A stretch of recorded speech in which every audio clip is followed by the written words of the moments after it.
Yo, it's your boy Ryan, Northwest Sports Fanatics, back at you with a new video. Today is Tuesday, September 20th, 2022, with your boy Ryan and the Northwest Sports Fanatics. Make sure you guys subscribe to the channel. Smash that like button either now or on your way out.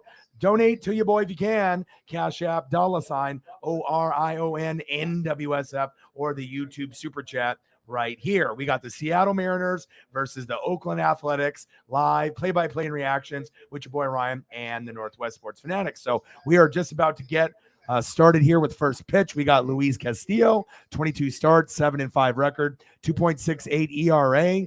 And then we're going against JP Sears, 5-2 record, 3.90 ERA. Should be a good one. Obviously, we got Julio back. And obviously, that's huge for us. So we need to be able to finish the season strong, and we want to be able to get that first seed in the wild card. It looks like we're going to make it, but is it going to be first, second, or third seed? If we get the first seed, obviously that's home field advantage, and we need that, obviously, if we're going to be going against the Blue Jays, the Rays, and then possibly after that, if we can win, maybe the Yankees, we overachieve there, maybe against the Astros in the ALDS or the ALCS. So let's go over real quickly the batting order before we get started. And God bless Julio. I am so happy that he is back because, like I said, when Julio's back, everything starts to fall into place. But still no Suarez. We got to monitor his hand and see how it's going to go. But he won't be back for a while. And then we also got to monitor Cal Raleigh. Obviously, he's day-to-day. So we're going to have the backup in there today, Curt Casale. So leading off for the Mariners is Julio Rodriguez. Batting second, Ty France. Batting third, Mitch Haniga. Batting fourth and cleanup, the hottest player as of late, Carlos Santana. Batting fifth, J.P. Crawford. Batting sixth, Dylan Moore. Batting seventh, Abraham Toro. Batting eighth, Curt Casale. And batting ninth, you already know what it is, Sam Haggerty, Ham Swaggerty. And on the mound for the Mariners, our savior, Luis Castillo, formerly of the Cincinnati Reds. Let's get it, baby. I had to make sure we got the Julio jersey on. I got the cutoff Julio underneath. We got obviously the do-rag. We're ready to go.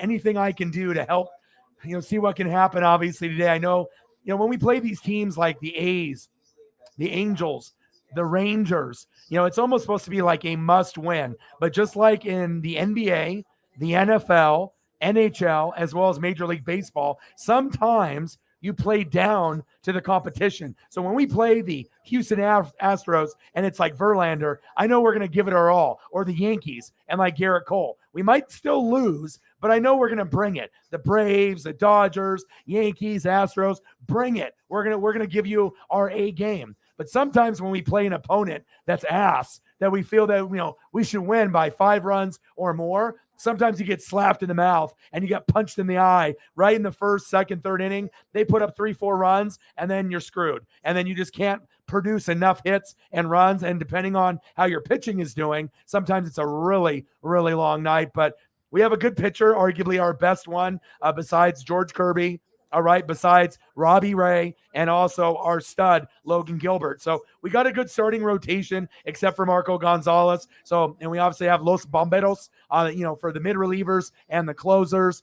So let's get it. Like I said, we did Monday Night Football. I watched Monday Night Raw last night, was impressed. It's about the 6th, 7th, 8th week since Triple H has taken over. I like what I saw. Obviously, tomorrow for AEW Dynamite, Moxley versus Bryan Danielson for the belt. I like that. So it looks like AEW is starting to get back on track. But again, we need the Young Bucks. We need Kenny Omega. We need a full complement of a roster. So that way AEW Dynamite can be closer to Raw. SmackDown, Rampage, NXT, that's kind of the B show or the C show. We get it, but we want to make sure we can at least enjoy Monday Night Raw as well as AEW Dynamite on Wednesdays. All right, let's get it. Sarah, the lead mod in the building, how are you? Let's get to 100 in donos. Let's do it. I know. I told you. It's one of those things. Once you get a Paisley in your life, even though you got a boy dog, like I said, it's one of those things.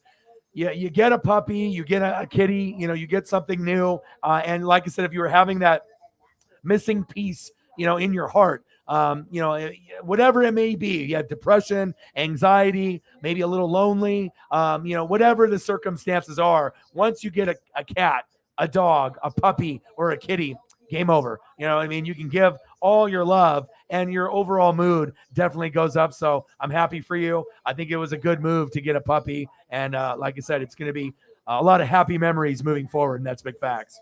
Bucky in the building. Brewers up 4-0 on the Mets. No way. Really? I know we got the Padres and the Cardinals. So I'm going to try to watch a few of your guys' games as well. So I'm kind of trying to see if I can pull these up.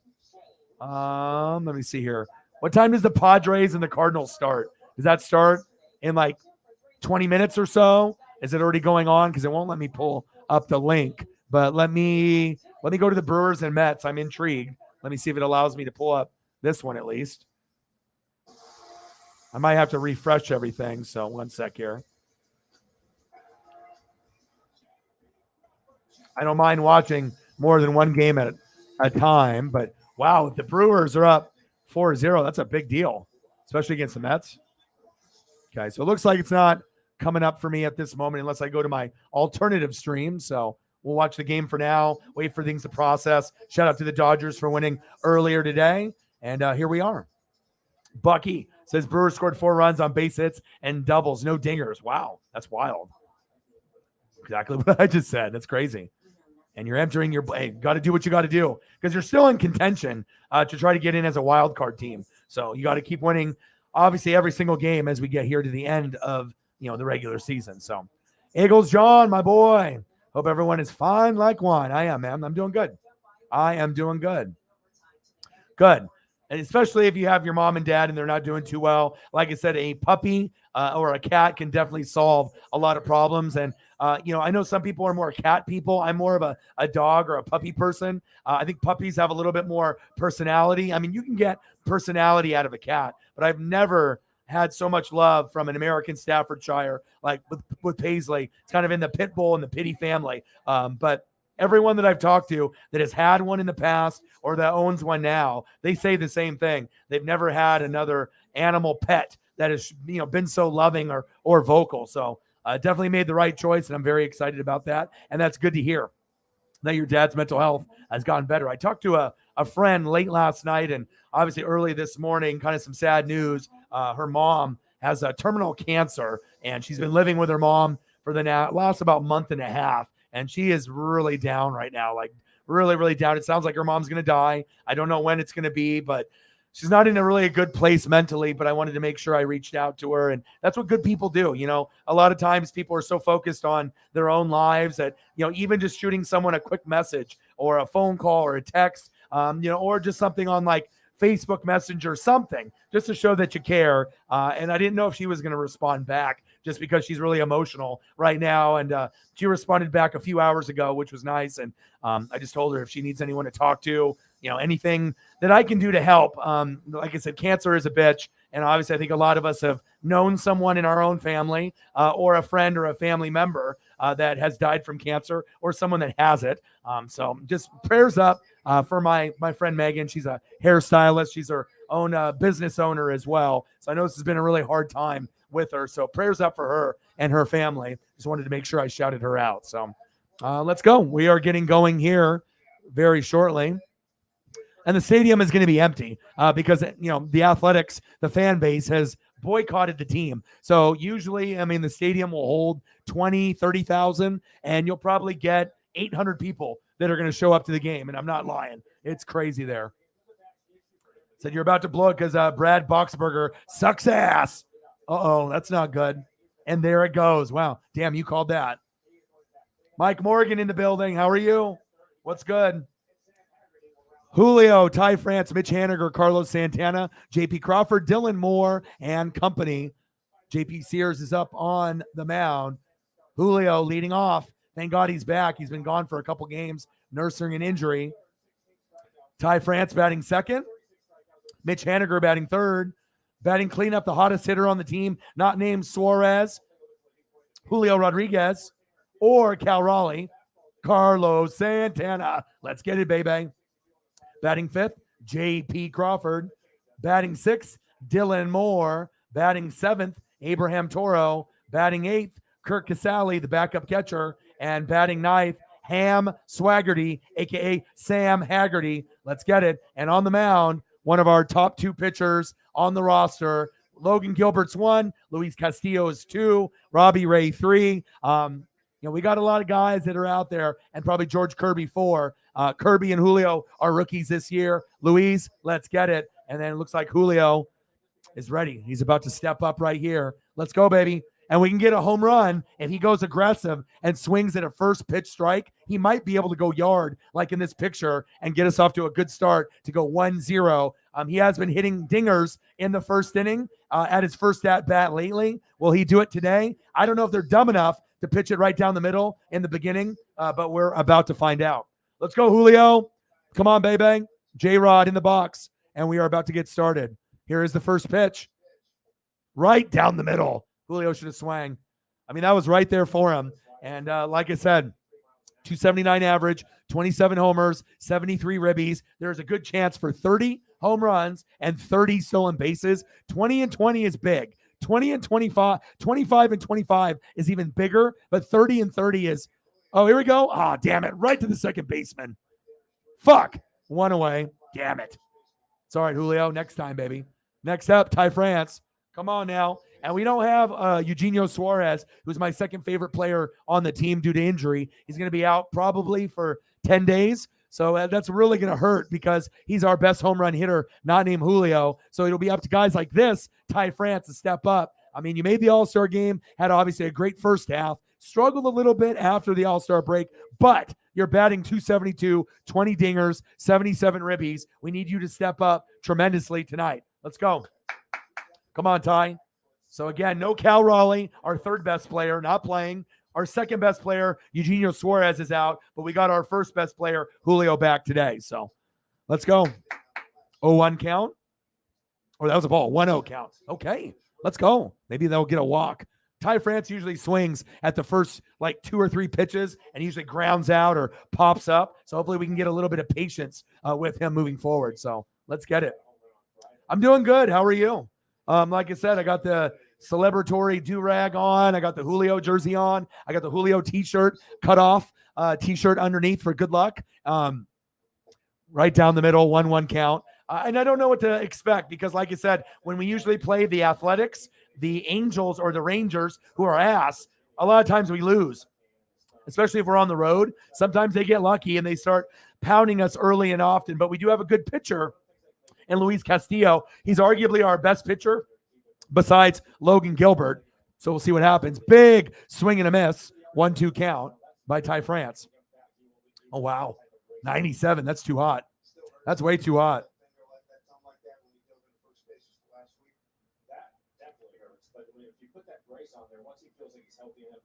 Yeah, hurricane season. It's wild, huh?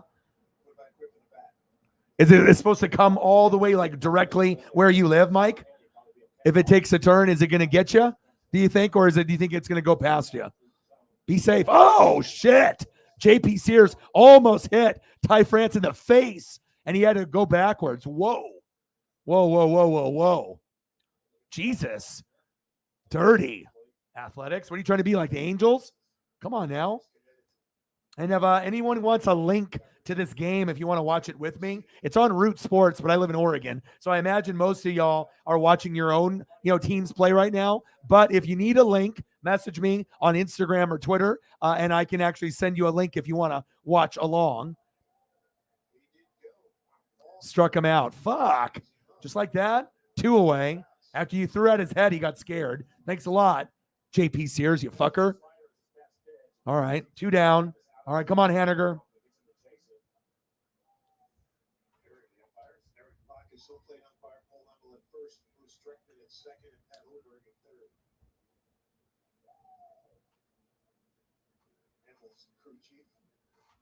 And thank you, Eagles, John, and Sarah, or the individuals that have liked and retweeted my live stream. I am live on Twitter right now. So anyone that has Twitter, if you want to help your boy out, that definitely helps. It can help get me more views overall for the video. And usually we get somewhere between 20 and 100 extra views on the video, based on just people spying on me on Twitter. So some of those people on Twitter will watch the whole broadcast and never even come in to YouTube to leave a comment, donate, or sub. But every once in a while, you'll get someone that spies on the Twitter, checks us out, and then eventually we'll come over and then we'll maybe get a like. Sometimes we'll get a sub, and sometimes we'll get a newbie and we'll get some donos. So if you guys could do that, that would be great. Top of the first, 0-0, 1-1 count. Haniger in the box.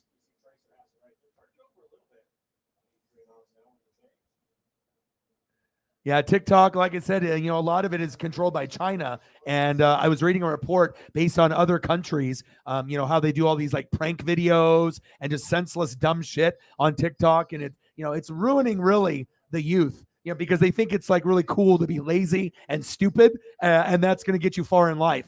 And not everyone can be a content creator on TikTok or YouTube or Twitch, but they make people think that everyone can be Ryan's Toy Review or everyone can be Tom Grossi, or some type of person. So, if you put in the effort and put in the grind, there's a possibility where you might be able to, make a name for yourself. But I was reading a report and they were talking about in China and other countries in Asia, they don't show the prank videos. They only market that to like the United States. I'm not sure if it's just trying to brainwash our youth to make them dumb and stupid, but it's working because all they do on their end for people in Europe and people like in Asia and like China and Japan and like these other places that have access to TikTok or something similar, they only show like motivational videos, people that are struggling, that are like homeless, and then they find themselves a CEO or they end up being someone that's in a tough time, and then they end up making it and they have this like really amazing story, from going through all this adversity.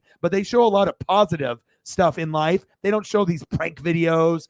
They really market and push like positivity. And really America and the United States is like one of the only countries where they kind of do this propaganda where they do all these prank videos and senseless dumb shit. And then you get the youth, obviously thinking that it's cool. And they're getting brainwashed like a motherfucker. I'm not on that fucking app. I'll tell you that. 0-0, top of the first. 2-2 count. Now we got a full count. Oh, it is.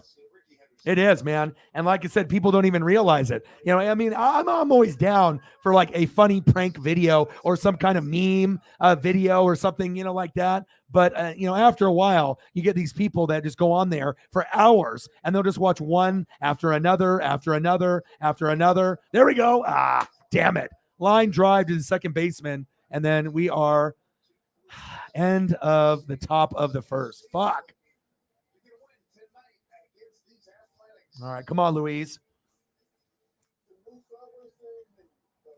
Yeah, but it's sad, man. You know what I mean? Like, I'll never be on that app. I know there's opportunities there to make money and promote yourself and whatnot, but it's just not for me, man. You know what I mean? Like, I really don't see myself ever on there. I do Twitter, I do Instagram, I'll do Facebook, I'm doing YouTube. I have a better chance of doing probably a second YouTube channel, for like gaming or something else down the road, or Dr. O, or maybe doing Twitch, rather than doing TikTok, honestly.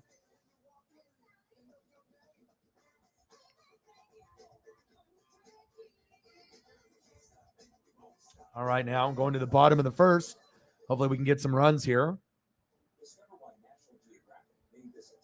All right, let's go bottom of the first. How's everybody's day going?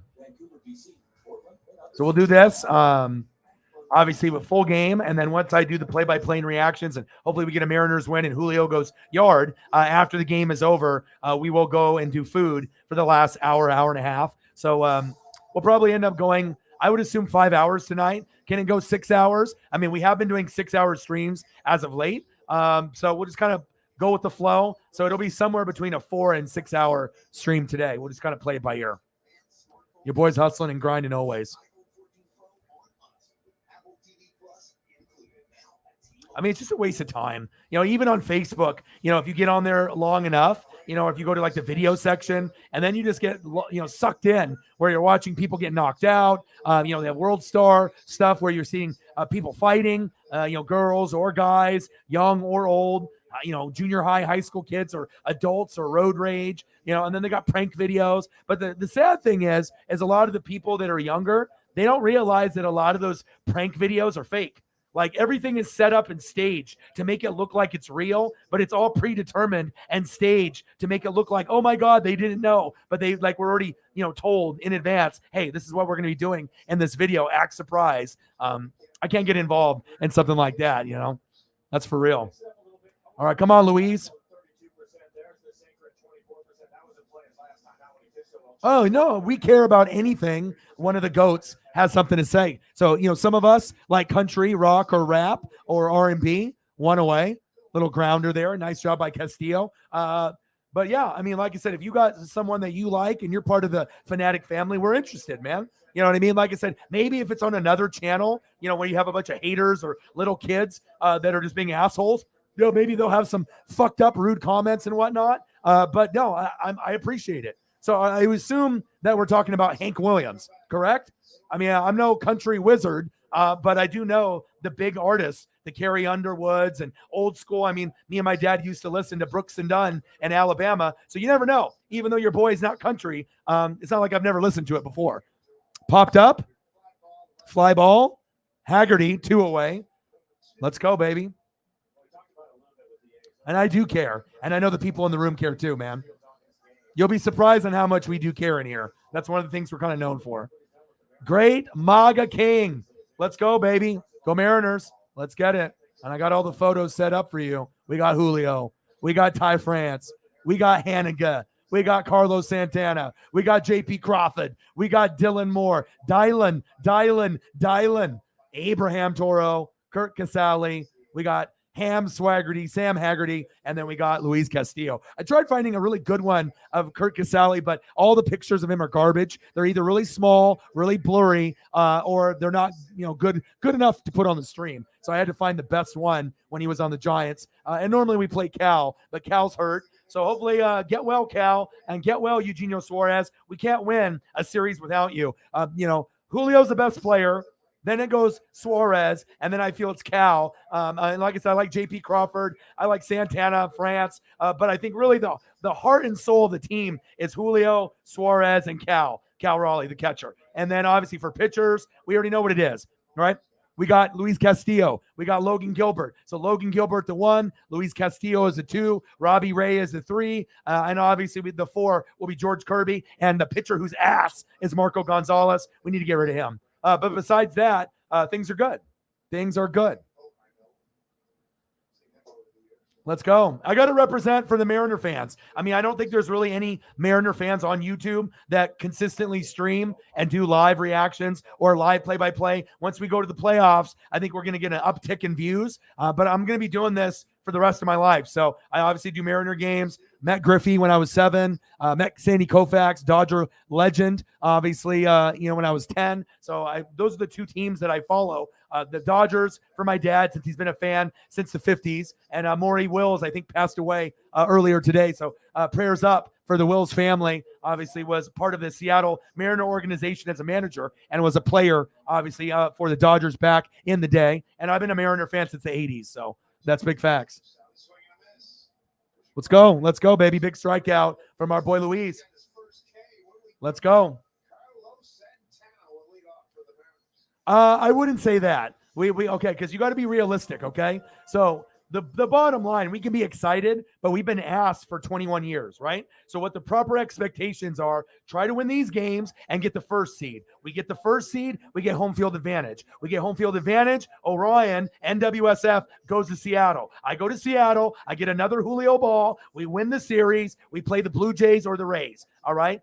We move on. Then we probably play the Yankees. I like our chances. And if we can overachieve and beat them, which is not necessarily a guarantee with Aaron Judge being Aaron Judge and Garrett Cole and the rest of the crew, right? Rizzo and Giancarlo Stanton, I know, okay? But if somehow we play the Blue Jays or Rays and beat that ass, okay? Then we play the Yankees and beat that ass. Then we could play the Astros in the ALCS. I'm not saying that's going to happen, but would it surprise me? No. I think that we can beat anybody, and I think that when we're on, if we don't have any injuries, Los Bomberos, we obviously know with the closers, the mid-relievers, we have one of the most well-rounded teams from top to bottom, but sometimes the pitching is great, and we can't hit. That's the thing that worries Mariners fans, even when it's Julio and Suarez and Cal, and we have the best lineup from 1 to 9. Sometimes we still lose, and we only put up like 2 hits. So we got to make sure we get hot at the right time. But since we have Julio, okay, we can get excited. Moving forward for the next 20 years, we are going to be a legitimate, decent team. I mean, there's going to be years when Julio's playing in his prime and maybe there's injuries and we don't make the playoffs. But I would assume if we can keep this core and we can keep things moving, we should be in consideration of a playoff team almost every single year. That is fucking exciting if you ask me, okay? Big future for Julio. And obviously I collect a lot of Julio memorabilia. Picked up another 2019 Bowman, his very first Bowman card autograph. Got it obviously slabbed PSA. Very excited about that. And almost every Julio autograph is going for 200 or more now. Can you imagine? I mean, there's cards right now that are going for 10K, 20K for Julio. So we'll have to kind of wait and see. But I mean, this guy could be not necessarily Carlos Santana, but this guy could be a Hall of Famer if it's all said and done. And we paid him like we feel like he's going to be. Come on, Carlos. You have been our hottest hitter in the last, 10 games? I mean, you've gone yard almost every game in a big grand slam. I see you, bro. You only have a 200 average, but you got 19 homers, 57 ribbies. This was a key component for us to do what we do, and that's big facts. Let's go, baby. Let's go.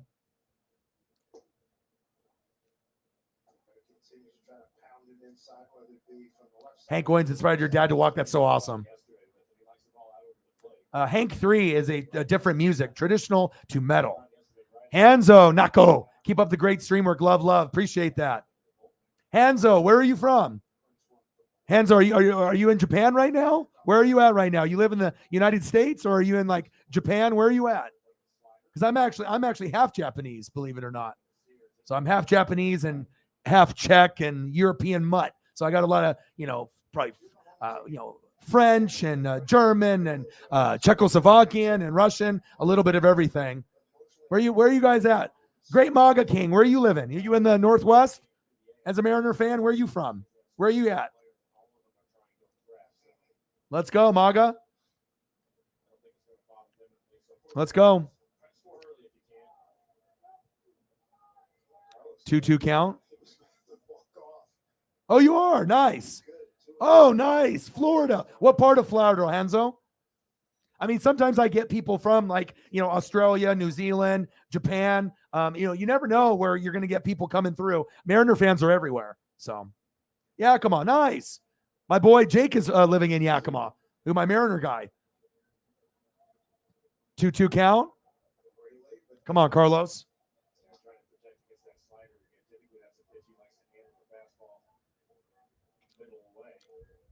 Come on, baby. Let's go, Carlos. Let's get it. Yeah, welcome, you guys. Appreciate you. Top of the second. 2-2 count. Come on, Carlos. I like Carlos going from a left-handed spot rather than a right. Little dribbler down third. Safe.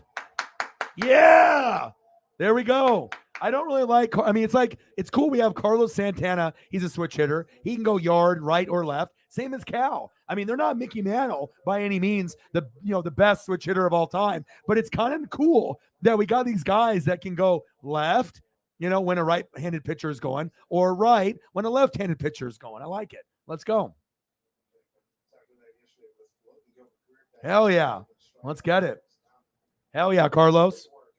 Let's go, my boy, J.P. Crawford, baby.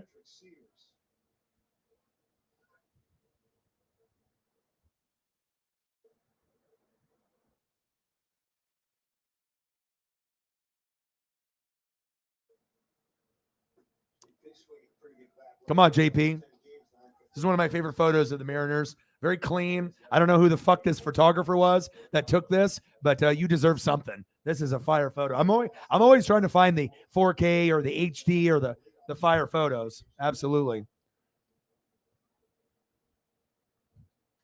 Come on, JP. JP kind of reminds me of Juan Pierre or D. Gordon, those guys that, even though he's not leading off, because normally he looks like a guy that would be our leadoff hitter, but they decided for strategy to have Julio. And Julio could go 1, 2, 3, 4, 5, 6, 7, 8. You can literally put Julio wherever you want.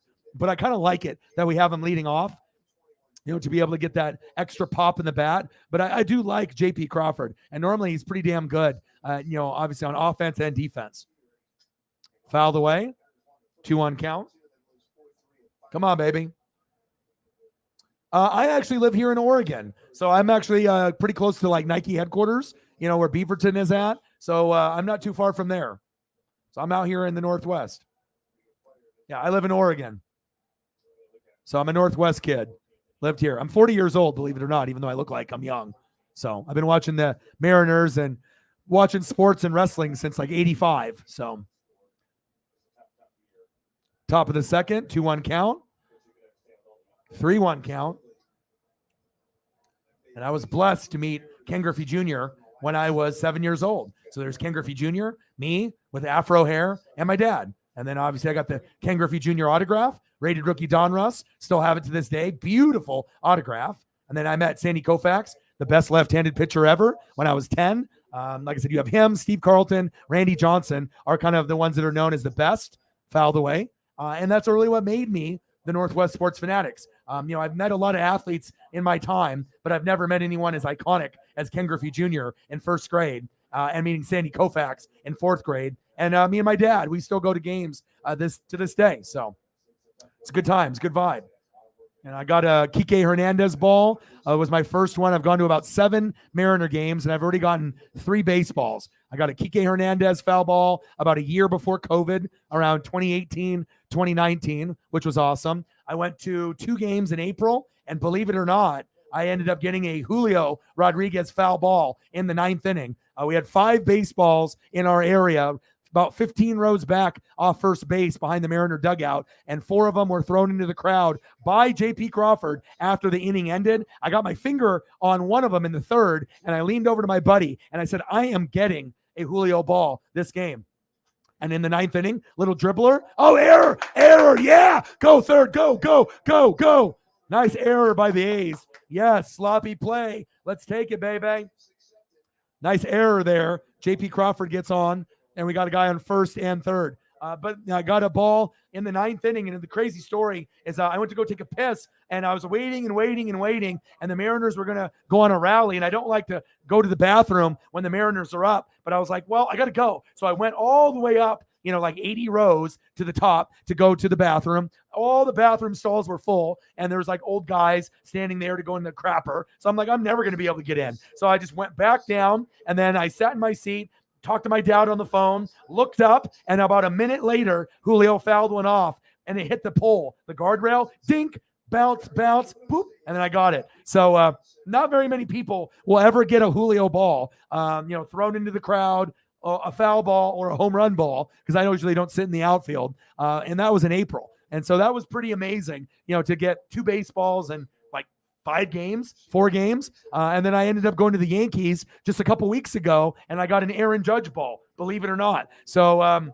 to get a Julio ball and an Aaron Judge ball in the same season when Julio's a rookie and Aaron Judge is making history, you can't ask for a better scenario, but it's just kind of crazy. When I got the Kike Hernandez ball, the guy body checked me, tried to make me drop the ball after he dropped it twice, and my knees are bleeding for 9 innings, but I got the ball. And then when I got the Aaron Judge ball, the lady turned around, Karen, this blonde, she screamed at me, and she slapped my leg and was screaming at me because she didn't get the ball. But if the ball's in my area, I never bring a mitt too. I usually go with my best friend Preston, my best friend Justin, or I go with my dad. And coincidentally, I got a ball with my dad, Kike Hernandez, when he was on the Dodgers. I got a ball, the Julio ball, with my best friend Justin. And then I got another ball, Aaron Judge, with my boy Preston. So each person, my dad, Justin, Preston, each one I got a baseball with, which is kind of weird if you ask me.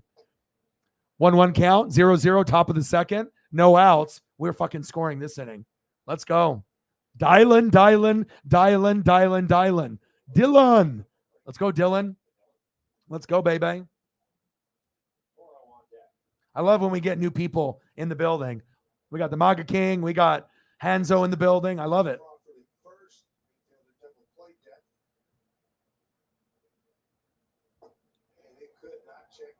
Damn it. Second strikeout for Dylan Moore. Come on, Toro.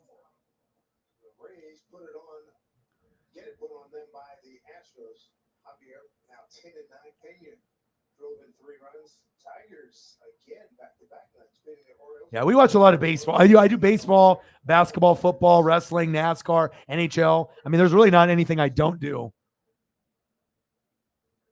So I met him a few times, saw him at a Sonics game once, and told some kids just to wave. Didn't want him to get bothered. Griffey was driving in front of me going out of the Kingdom in 95, and I ran up to him. Oh, awesome.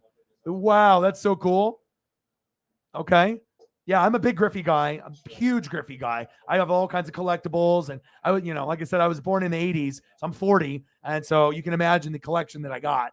But meeting Griffey when I was 7 years old was the most life-changing thing in my whole entire life. Like, I knew at that moment, because I followed him, when he was in like single A, double A, triple A. Me and my dad followed his career up to getting called up. And I already knew he was going to be a Hall of Famer and one of the best baseball players, because we already not only read about the hype, but we watched it. A lot of people in Oregon and Washington were up on Griffey because, when they ended up, signing him, it was like in 87. So we already knew for a couple of years. That was like when I was 5. I already knew by the time 89 rolled around that he was going to be a stud. And the rest is history. The best left-handed hitter ever, not Barry Bonds, sorry. And he never did steroids. He was 10 years elite, right? He got his own signature shoe, video game on Super Nintendo, his own chocolate bar, right? And to get your own shoe back then was a big deal. No baseball player had their own fucking shoe. Griffey was a trendsetter, hat backwards, his own shoe, right? 10 years of greatness, 10 years of injuries, right? And then he got fat, left, came back, and then retired. And I can respect that. No steroids, though. So I love that.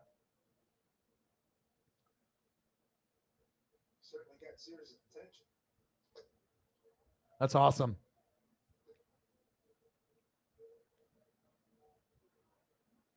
Oh, no. Oh, no. Yeah, and crazy thing, I met Ken Griffey Sr. also that same day with that picture. I met Ken Griffey Sr. also. I got a photo of that too. He was so nice, probably the nicest guy.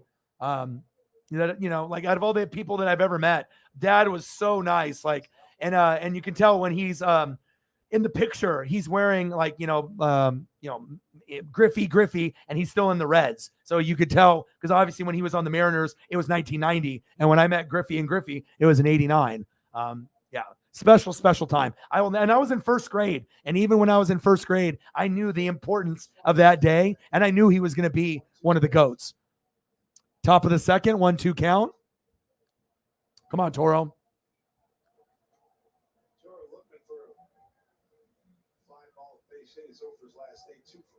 Come on, baby.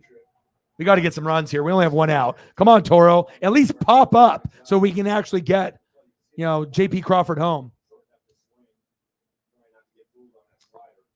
Come on, Abraham.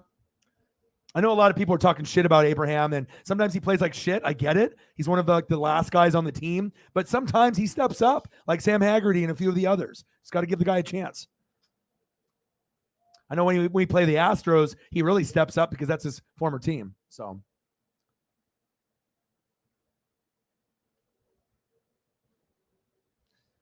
Oh, yeah, me too. Oh, really? That's so sweet, dude. Alvin Davis, Harold Reynolds. I mean, you're going to John Olerud, Tino Martinez, Edgar Martinez. I mean, for me, it's going to be Griffey. Randy Johnson is my favorite player after, Griffey. So Griffey, Randy Johnson, right? And then probably, at least in order now, because we have Julio, but, we'll go Griffey, Randy, Ichiro, Edgar Martinez, and then Julio. But now, since Julio's here, it's probably like, Griffey, Julio, Randy Johnson, Ichiro, Edgar Martinez. I got no love for the other Rod. A-Rod. No love for him. He's the only great Mariner or baseball player that supposedly is great. Little cheating ass. Obviously went to the Rangers and Yankees. No one gives a shit about him. But yeah, Mariner fans, we don't consider him a Mariner. Nobody loves A-Rod. He's a douche. 0-0, top of the second, full count. Let's go. Let him know, Eagles John. Sometimes just a little bit of support. People are so fickle on hitting the like button on like Facebook post or Twitter or Instagram. I get it, liking a channel, subbing to a channel, donating to a channel, but every little bit helps. Thank you, man. Appreciate you, Eagles. Come on, Toro. Full count. One away. Oh, he punched him out. Fuck. Great. And then we got Casale, and he's kind of garbage too. So like right here, this is probably like going to be a garbage in the lineup. Garbage. And then we just got to pray this isn't garbage. We got to pray that he actually plays good defense, which I think he will. And the runs are going to come from here, and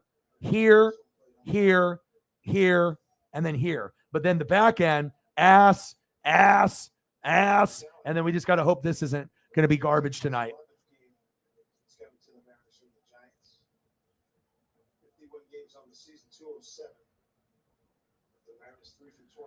All right, come on, Casale. Come on, Mariners, let's go.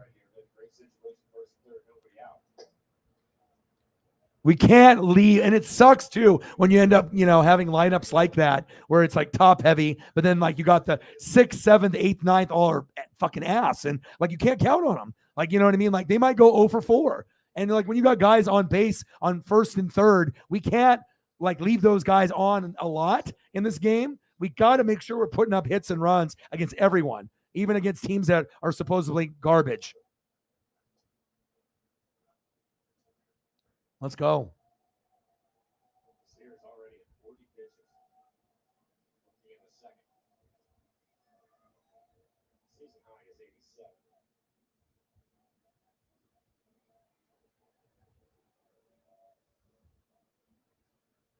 Two-0 count.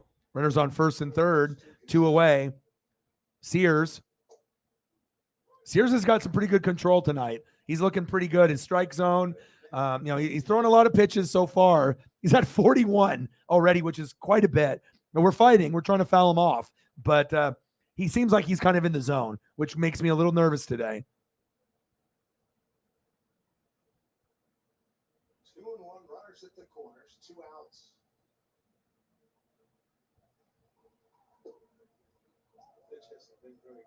3-1 count. Come on, baby. And JP's got a 5.89 ERA. So not good at home. We can beat this team. Oh, shit. 18-10? Wow.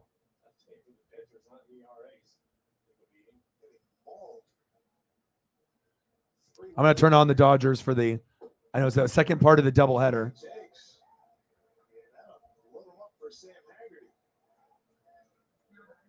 If the link will come up. Lots of games on today. Dodgers, Diamondbacks, obviously this game, Padres, Cardinals, Rockies, Giants, White Sox, Guardians, Royals, Twins, Rangers, Angels, Brewers, Mets, Braves, Nationals, Yankees, Pirates, Orioles, Tigers, Phillies, Blue Jays, and Marlins, Cubs. I mean, we need the Blue Jays to lose. We need the fucking Tampa Bay Rays to lose. Guardians to lose. We need everybody to fucking lose.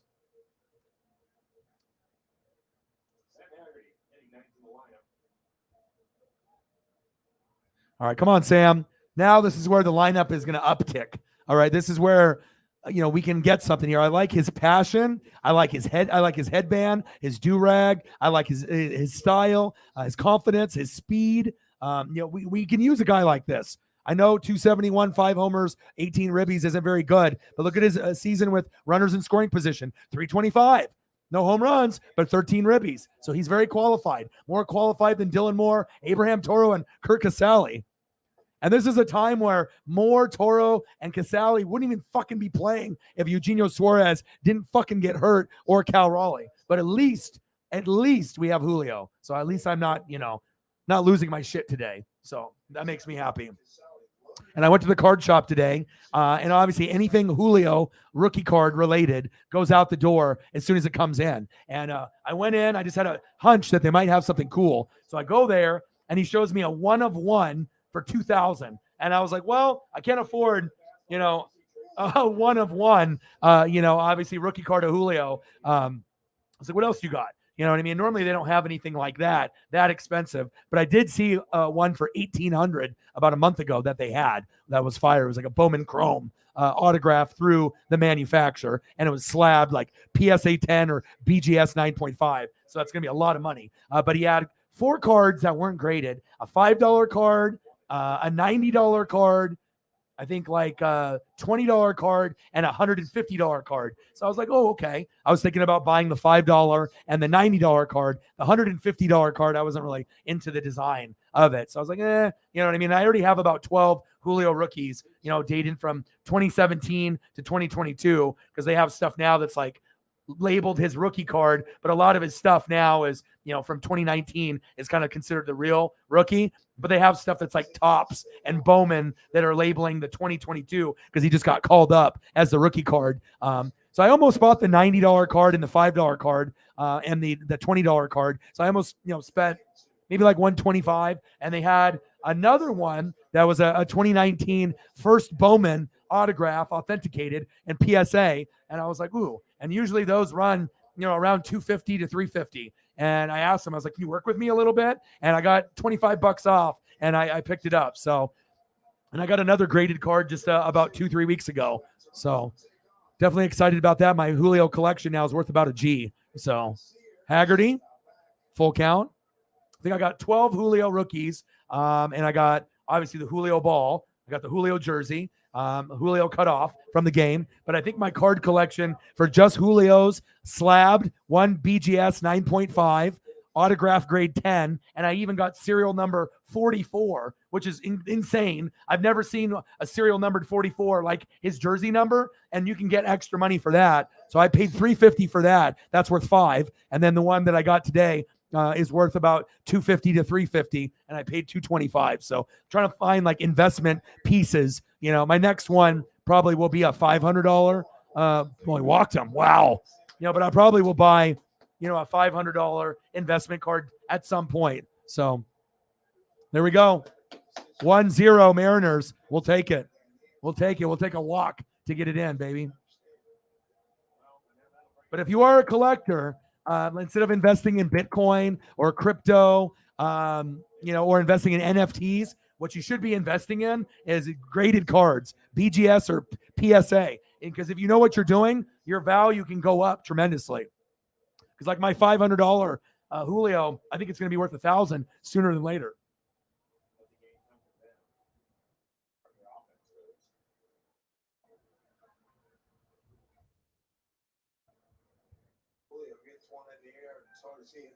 Come on, Julio. Top of the second inning, bases loaded. Let's go, Julio. Let's go. Oh, shit.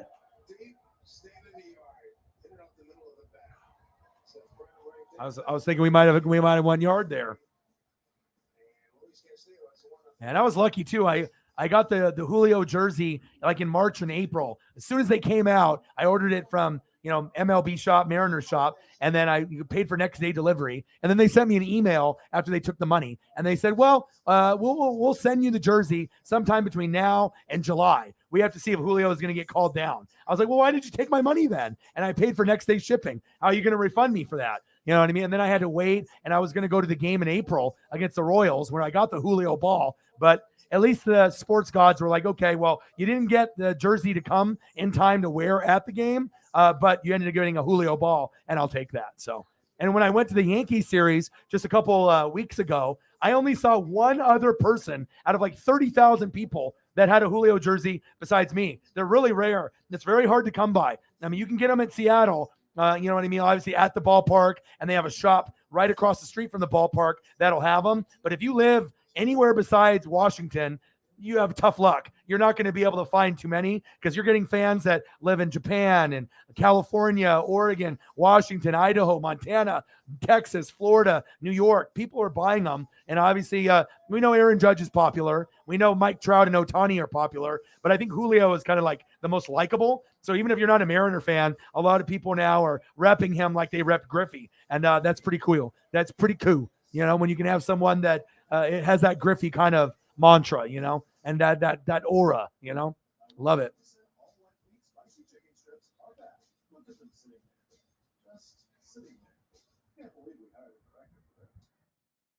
Spicy chicken strips starting at $5.49. Black at Jack in the Box. Baseball world saddened by the best. Maury Wills. I know my dad's got some memorabilia of him, autograph stuff, PSA, lots of autograph photos and whatnot.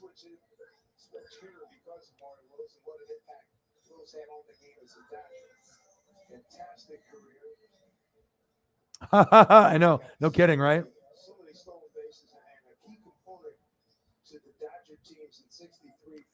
Rays lost 5-0. Good. That's awesome.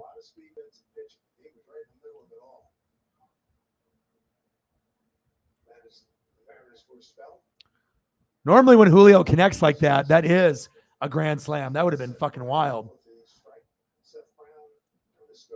Yeah, but like I said, I'm going to be investing in a lot. I mean, I don't really buy a whole lot for myself. Usually I'll pay the bills and, oh, fuck. Popped up. Get that. There we go. One away. And usually I'll pay bills and I'll take care of the goats that donate heavy to me. Usually try to do that. But if I'm going to invest in one thing, it's going to be Julio merch, just because you want to be able to get that stuff early rather than late, because if you wait after like he's already in the league 5 years and you're trying to get that rookie card stuff, you're not going to be able to afford it because all the shit is going to be like 500, 1,000. Like, at some point down the road, if he keeps getting better and better and better and turns into like a Mike Trout, I mean, you're not going to be able to get a rookie card graded for less than 500. So I'm trying to stack right now, graded and non-graded. 2 away, JP Crawford.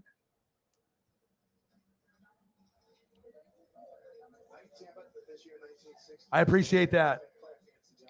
Yeah, like I said, I've been a fan since the 80s. So, this is not my first rodeo. Like I usually go to the games, and I was lucky enough to get a Julio ball and Aaron Judge ball this year. I mean, you can't ask for a better duo to get baseballs at a game. And my other buddy, Justin, when I got the Julio ball in April, he's gone to like 150 games, and he's never gotten a ball because he used to live in LA. So he's gone to a lot of Dodger games and a lot of Mariner games, but seems like every time someone comes with me, we're getting a ball. So I'm a honey badger. Honey badgers don't give a fuck. I'm not going to knock any kids over, and I'm not going to be an asshole, but if the ball is close to me, I'm probably going to get it. So the first Julio that I got, if you go to my Instagram, you can look at both the Julios that I got. The first Julio I got, the BGS 9.5, auto grade 10, and it's serial numbered 44. People will pay 100 to 200 extra if you can get the serial number as his jersey number. I've looked on hundreds of Julio rookies on eBay, and I've never seen one except that one. And I bought that one for $350. And then the one that I bought today, I got it for $225. And it usually goes for about $250 to $350. So, and then the one that I got, the first one that's $350 is worth about $350 to $500. So I'm just trying to stack as much as I can, while I can afford it. So, I mean, because once they start going to 500 and up, I'm not going to be able to afford that many. I mean, there'll be stuff that you can get non-graded, but I think the next piece I'm going to get a PSA or a BGS 9.5 or Gem Mint 10 or PSA 9, and I'm going to get a jersey piece of Julio. I already have a $100 Arizona Fall League Julio piece. Obviously, Louise ending that fucking side right there as we're going to the end of the second. But I'm going to try to get the Mariners patch, the Seattle Mariners that's on the sleeve. Maybe try to find a card that's got that Mariner patch in the card that's game used. So even if I have to pay like $100 to $250 for it, I think it'll be a cool piece, especially if it's Julio game used. I want to make sure I get something big patch wise. And like I said, stuff is hard to come by, but I mean, there's Julio rookie cards on eBay right now, and stuff that's verified sale. That there's stuff that's 10 grand, 20 grand, 50 grand. You just have to get lucky in the packs and then send it in to get it graded. And if you can get a good grade, like a PSA 10, a BGS 10, that would be pristine. Though you never get that. But usually PSA 10 and then, Gem Mint, 9.5, obviously for BGS is solid. And then also, BGS 9, as well as PSA 9. But you want 9s and 10s,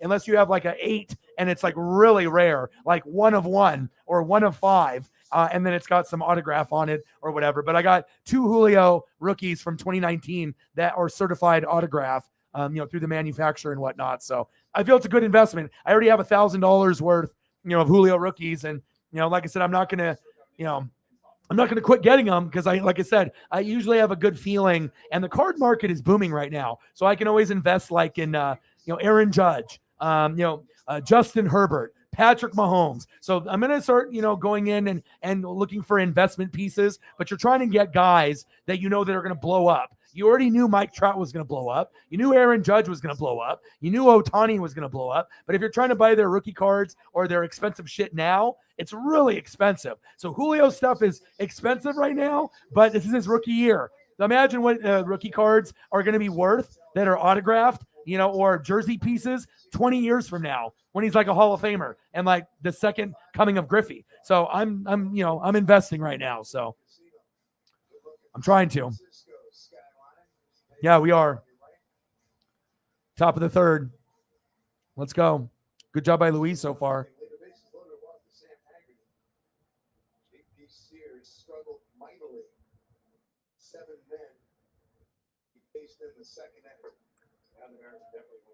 And I'm on day 8 of no booze, no drinking, no booze. I mean, I'm still doing gummies because it's legal here in Oregon, and I love dispensaries. So, I'm not going to really do the flower and like smoke it. I like have a pipe or a bong, but I like gummies. It's just, it doesn't smell into the house. And, I can just eat a couple like Starburst. 30 minutes later, I'll be good for like 2-3 hours. And usually we'll get the 100 milligram.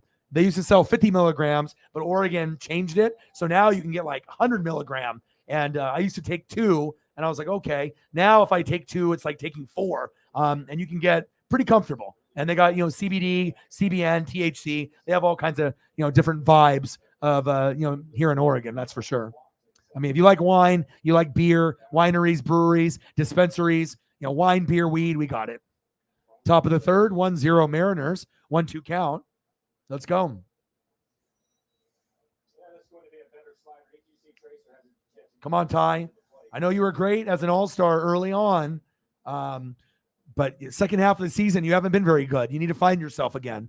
It's got kind of a different batting stance today. And I appreciate that. That means a lot. He said, Alpha Zulu, Falcon Punch, Foxtrot.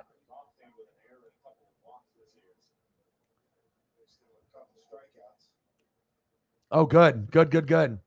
There we go. Yeah, day 8, day 9, somewhere in there. I mean, I'm not really trying to keep track. I mean, I already know I'm past a week, but every day I say it, JT will probably remember more than I will. Struck him out. God damn it.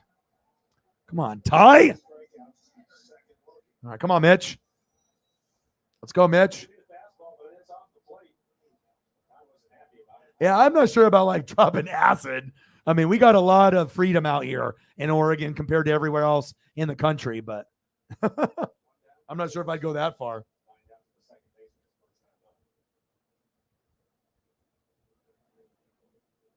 Eagles John with the first dono of the night. That's what I'm talking about, man. I appreciate all your generosity. I know you've been doing a lot of betting and Texas Hold'em and gambling and whatnot. And I know that sometimes money will be a little tight, but when you are doing a little bit better, you'll take care of me. And you've been very, very good to me, man. And I appreciate you. And sometimes you need a goat to get it started. Thank you so much.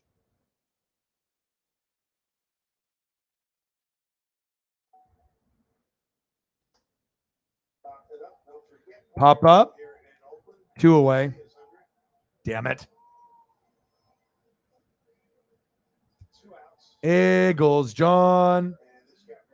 Bang, bang, bang, bang, bang, baby. $20. Holla. Give him that Walter White stacks.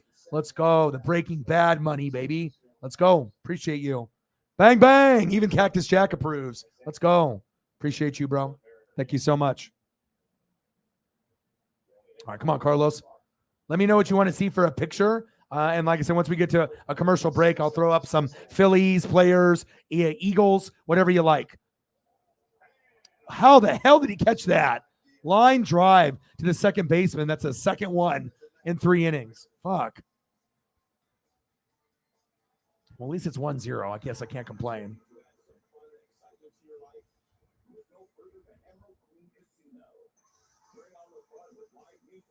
Carlos. All right, well, you got anybody in mind? It's commercial now. You got anyone that you want to see? And I got you, bro. We got 80 more to go to hit the goal. And then anything above that is just gravy.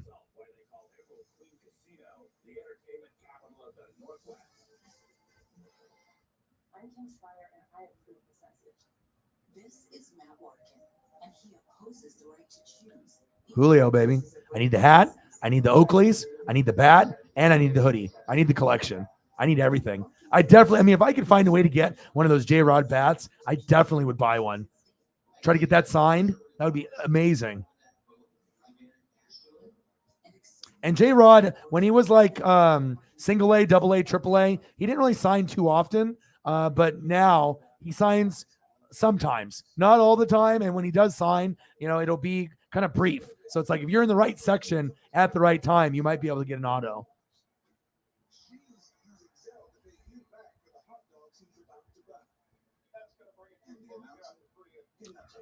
But I'll tell you what, no booze, for 7, 8, 9 days, whatever it is. I'm feeling really good. Like, I already knew I would feel, much, much better, without the booze. But, I'm just eating healthier. I'm walking more. I'm staying focused, not hanging around bad people. I'm just trying to keep grinding. And, I've been doing 4 to 8 hour streams every day for months now. So just getting the hustle on. Oh, Grossi's going. Where is the show at? Is it in New York? Nice. Peoria? I was thinking I should go down to Peoria sometime.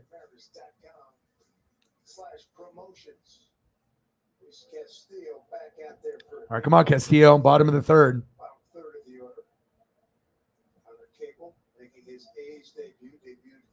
All right, come on, Luis. Connor Capel. 1-0 Mariners. Let's go. Yeah, I think AEW is going to be pretty good. And hopefully we get Bryan Danielson to get the belt. If they give it to Moxley and he's the guy, fine. I'm cool with that too. But he's already had it. And I think Bryan Danielson, that would be kind of cool for him to get it, unless they have plans for him to feud with someone to get it later. You know what I mean? So, because we've already seen Jericho and, Kenny Omega, John Moxley, Adam Hangman Page, CM Punk. MJF and Bryan Danielson are next. So, oh, thank you, Mike. There we go. We got 2 goats in the building. We got an Eagles John and we got a Mike. Thank you so much, man. Appreciate you.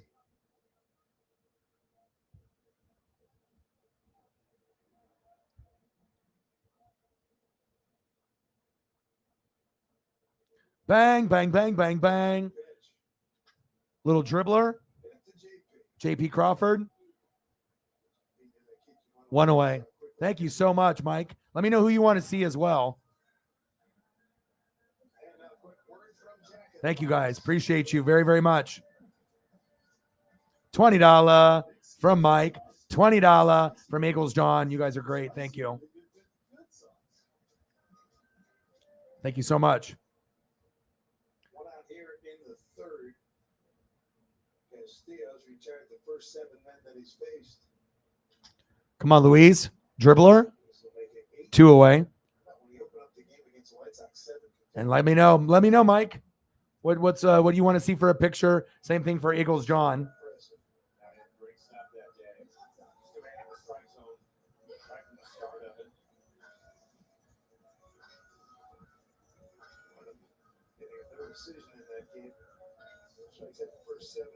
The Road Warriors. Great choice.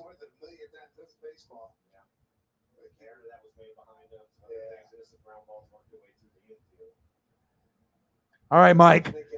You know, when I get people that show love like this, you know, you're only supposed to have so many mods, at a time. And obviously, I know you and Megan, have, as far as newbies, have stepped up quite a bit. I just made you a mod. So what that means for you, Mike, is that you don't have to do anything, but you just have the designation with a wrench next to your name, which pretty much means that you're the shit. You're special. You support the channel, and you're one of the goats. So congratulations, Mike. You are a mod now with Eagles John and Megan and a few others. I probably have maybe 5 or 6 too many mods for the amount of people I usually have, but I don't give a shit. You know, if people are going to support me and they're going to be able to donate heavy to me and they're going to show love and support and they're always going to be here, those are the people that I'm going to reward. And like I said, not every mod is going to be here on every single stream, but you know, if the people are, I'm going to make sure I take care of them. So Eagles John was a mod. I had a dementia moment, Alzheimer moment already yesterday. And then obviously with Megan and Mike, those are the 2 newbies that probably have donated the most as far as newbies. And you deserve it, man. So again, you don't have to do anything special at all. Let's see here. Number 60 ties the Sultan of SWAT for second all time in American League history. So Judge just went yard. Let me see. Oh, shit. He crushed it. So supposedly these next couple baseballs are going to go for a couple million. Wow. No problem. I mean, it's the least I can do. You know what I mean? Because like I said, if anyone is willing to do 20, 40, 60, 80, 100, and they're just supporting me and they're going to be here. Mike started off with the NASCAR streams. Damn it. Little dribbler down third base. Go 2 away. Nice single there by Allen.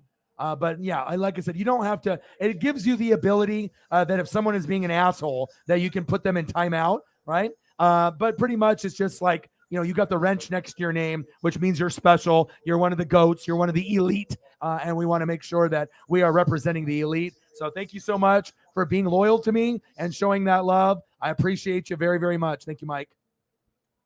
And I will get you some Road Warriors here. Aaron Judge was 60.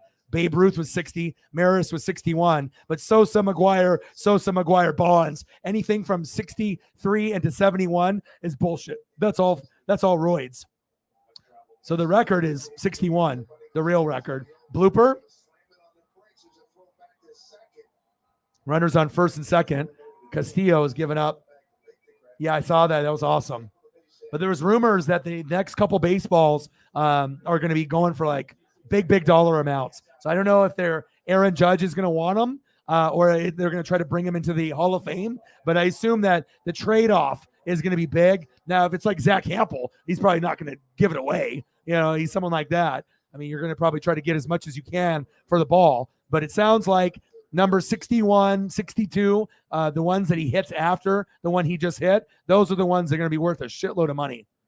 Could go for a couple million, believe it or not. Like, usually the big baseballs will go for like 10 grand, 20 grand. But if it's a big athlete like an Aaron Judge and it ends up breaking a record, then people will pay, $500,000, sometimes $1 million. I mean, they'll get crazy with it. So, yeah, 61 is the real deal with me too. Fuck all that Bonds, Sosa, McGuire bullshit. You know what I mean? That's all cheating. It doesn't count. I totally agree.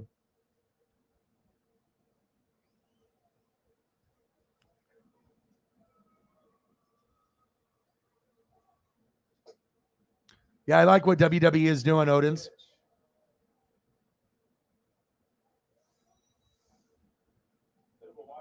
I know you were talking about that earlier in like a Twitter post. Really? What does that mean? Does that mean that the Fiend is coming back? Probably. That's what I would assume that means. I'm no rocket scientist, but that's what I assume that means.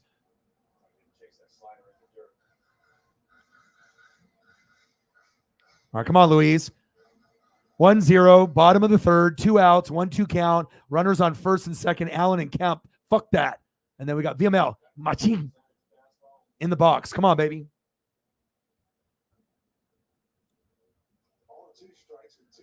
A ball and 2 strikes, 2 men aboard. Louise, dribbler, foul.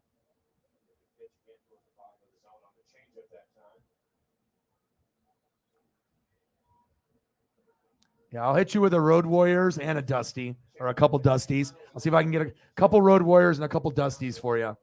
I know you like Dusty Roads a lot too, so. Elevated just a little bit. That's why I was able to get a piece of it.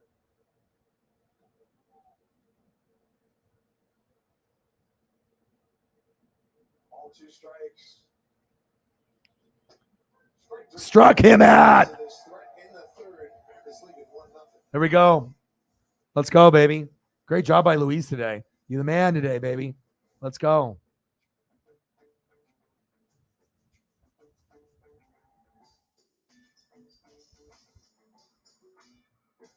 All right, top of the 4th inning. Let's get some photos for some of the GOATs here.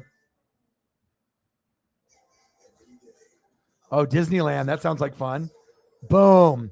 I mean, this is my favorite tag team ever. I mean, I like the Young Bucks now, but as far as like the old school times, a lot of people love Demolition, and I love them as well, but nothing was cooler to me with the spikes on the shoulder pads and just, with everything about them, the face paint, just the bond that they had. Rest in peace to both of them, Animal and Hawk. And obviously we know with Animal, obviously he's Laurinaitis, and, we already knew about his son playing at Ohio State and whatnot. Love these guys. And I got a little Dusty there for you as well. And then Eagles John, do you got a particular wrestler or football player, baseball player, anything that you want me to show? I'm not sure if I saw anything there. I got you. But this is my favorite of all time. Thank you so much, bro. And thank you to Eagles John as well. What are we thinking, Eagles John?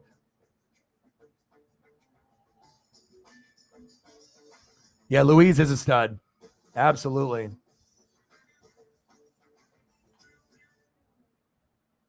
Good Sports is now streaming on Hulu TV. See if I can find something cool. Streaming live on all your devices. Plus, over 100 top channels. Try free at HuluTV.com. Ooh, I found another epic one. Are you ready? Hold on, let me find it. Got to get it right before the top of the 4th here. Fine work holding him to 200 batting average. Look at the K's over the walks. ERA, nice. All in 13 games. Mariners are 8-5 in the season. Oh, yes. This is the best one right here that you see on the screen. Oh, baby. My God. Sign me up. Fuck. Let's go. JP Crawford now, top of the 4th, 1-0 Mariners. 253 average, 6 homers, and 38 ribbies. Let's go. Ha-ha. Appreciate you. Thank you so much.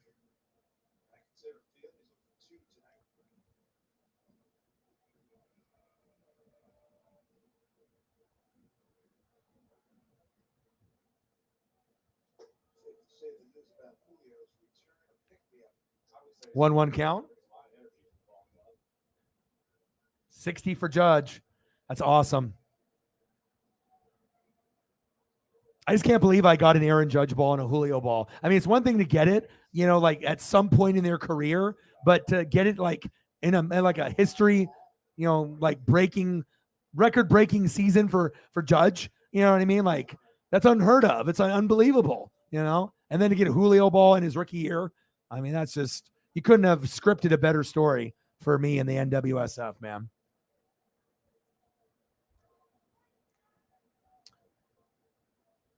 Judge hits number 60. Stanton just hit a walk-off grand slam to beat the Pirates. Oh, Stanton hit a walk-off grand slam to beat the Pirates.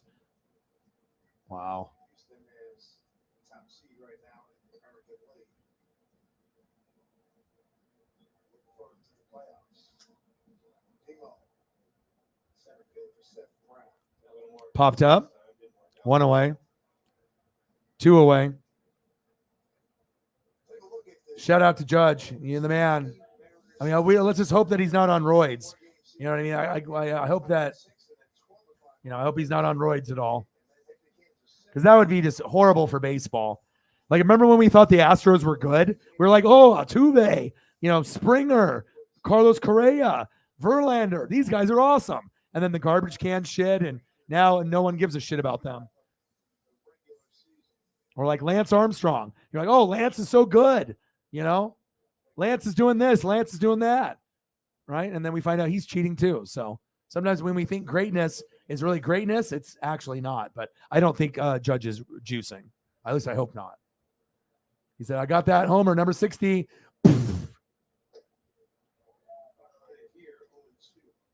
Come on, Toro.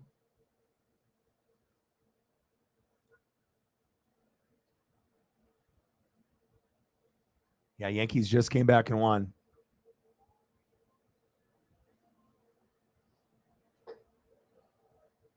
One, two count.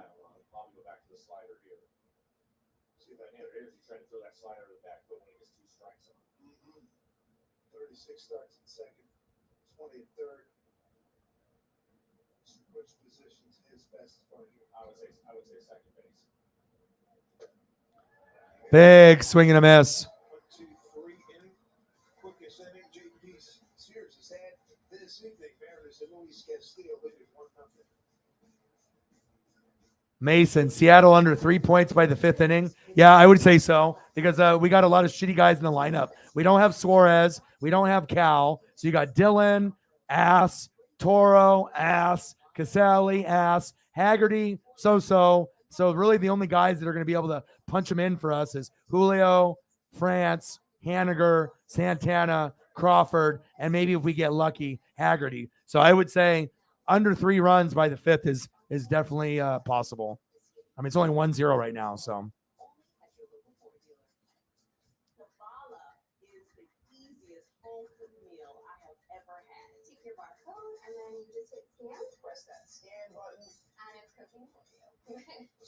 Did you really? Road Warriors and Dusty in Warriors paint against the Four Horsemen. Wow. Wow. I mean, and I don't know. I mean, there's a lot of guys that are very iconic, you know, back in the 80s and 90s, but to me, these are guys who are the coolest, you know. And what's cooler than that? Nothing. Period.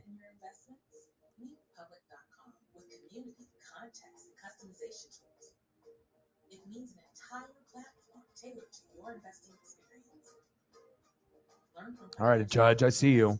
I see you. All right, what are we doing here? We're looking up Kurt Coleman.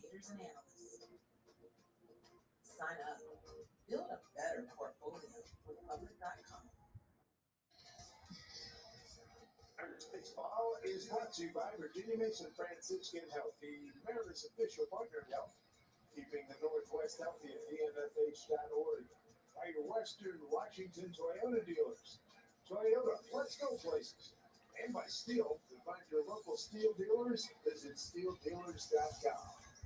I love it. You're always giving me like obscure names. It's not like the most famous guys, you know, like the Randall Cunningham. You're always giving me the ones that not a lot of people remember. Or if you do, maybe you don't remember him on the Eagles. So, and obviously Eagle fans remember. Bottom of the 4th, 1-0 Mariners. With 3 strikeouts through 3 innings, doing a couple of hits. He's been efficient, just 38 pitches through 3 innings. Mention it, the A's are going to be aggressive. Been able to mix in a slider early in counts to the I got you. Little Kurt Coleman. Had a really good fastball. He's topped out at 99. Struck out the first 8 men, open up the ball game, a couple of base hits, and then Not a whole lot of options on the Eagles side since it's such an obscure player. And a lot of the stuff is kind of sketch, but I'll try to find even ones that don't fit, but at least I can get you something.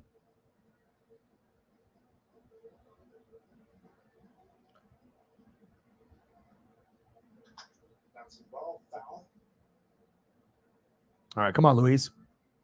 Got one other Kurt. And they have other ones, I think, from him on other teams, but not a whole lot of selection.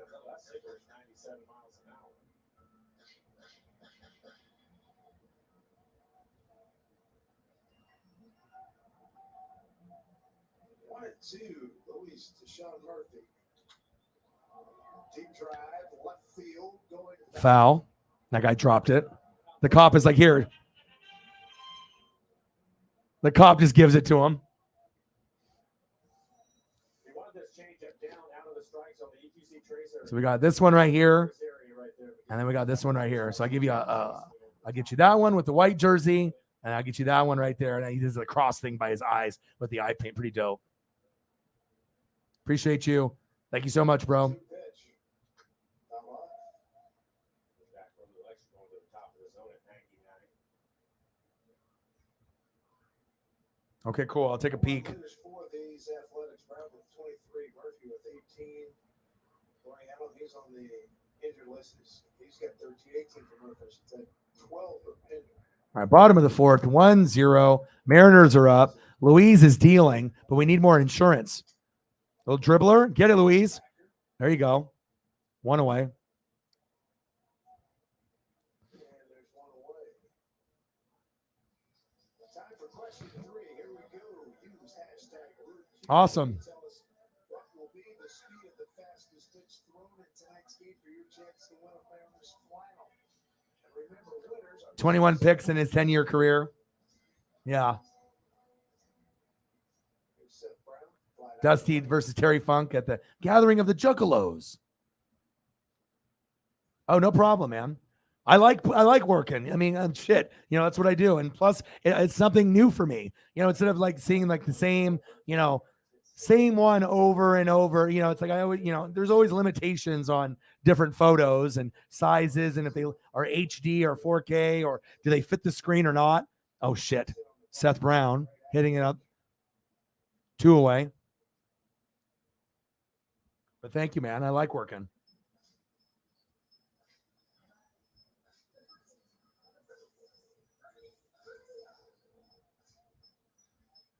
Five spot in the ninth to come back and win. Wow. That's wild. Last time he and Sears hooked up was Sunday, August 21. It's the 5 innings of The QR code behind Austin Theory takes you to this video, huh?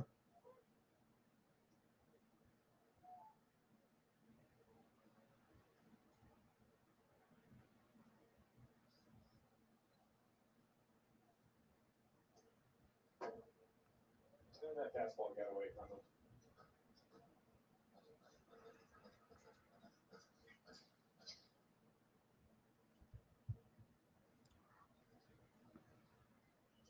What a great arm. Oh, wow. I think I remember that back in the day. the ball that just disappeared right there. 1-2. To Sally back there, I think. To see on the mound. Because then he ended up going to like the Panthers. He can throw it anytime he wants. That's kind of That's where most people remember him. type of conviction in which he throws everything. And like Saints. It's 99 for you. Eagles, Saints, Panthers, I think. Those are the teams that people remember him the most. I mean, it's- Kirk Coleman. 1-0. Mariners, bottom of the fourth. 2-2 count. 2 outs. Louise is dealing. Let's go, baby. 2-2 pitch. Full count, 2 out, nobody on 4th inning. 1-0 on the Sam Haggerty second inning bases loaded walk with 2 outs. Come on, Louise. Look Fist, right there. Get him. Get him. Dylan Moore for the play. End of the fourth inning. 1, 2, 3, 1-0 Mariners. Not a whole lot of hitting in this game. Hopefully it picks up. But I'm taking the lead. I don't mind. This game's going by pretty quick.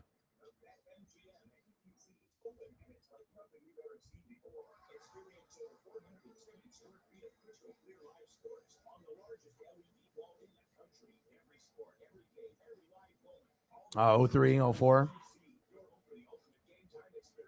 Oh, you did? Who are they playing? Anything that stands out for like non-conference? Someone that's not like Alabama Technical Institute of whatever, like actually someone that's decent. 1 year stint in KC. Oh, okay. Yeah, because I remember him. Panthers is probably what most people remember him. Some people remember him on the Saints. Chiefs probably will remember him for that 1 year. But Eagles and Panthers, I think, is where most people remember him for, like, if you name, hey, Kurt Coleman, I think the first name that, the team that comes up is probably Panthers to most people. But Yeah, see, I learned something new every day. Thank you for teaching me something new.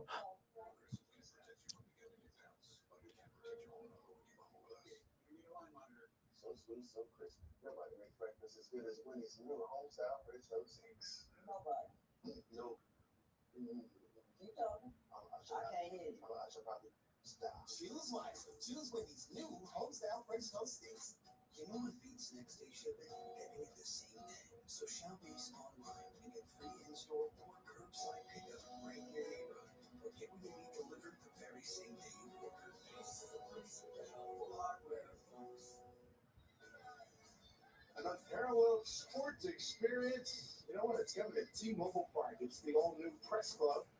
Limited number of full-season memberships that are available to enjoy spectacular views and an incredible all-inclusive food. Let's go, baby. Menu. Make sure you visit mariners.com/press club for some of the best seats in the ballpark for 2023 and All-Star Week. 1-0 lead for the Mariners. Come on, Kurt.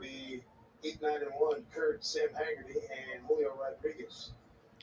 This definitely is kind of a shitty lineup for us, especially when you got Dylan Moore, Toro, and Casale, and they're with Haggerty. It's like, man, that's rough. It's like only half the lineup is good. But hopefully this will be good enough. We can win maybe 2-0 or 3-0, 3-1, 2-1. Just got to find a way to get these dubs so we can make it to the playoffs. I mean, I would love to go to Seattle. I was supposed to go to the matchup against the A's in like a week or two, but there's no good tickets available. Everything is like, sitting way far away. And I don't want to, pay, to sit far away. I want to sit, 15 rows back, 20 rows back in that foul ball zone area, either behind the visitor bench, dugout, or, the Mariner dugout. So first base is preferred for me.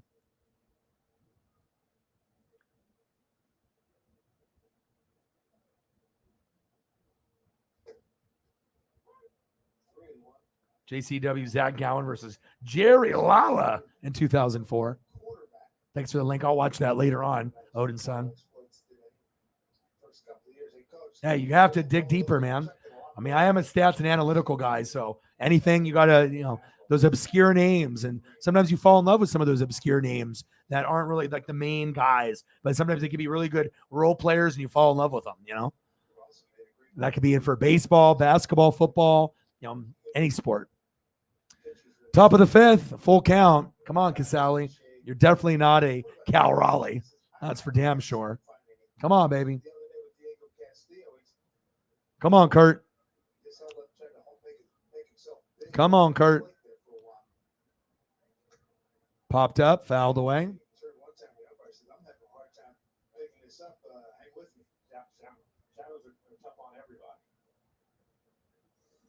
Oh, that was the gathering that you were at? Nice.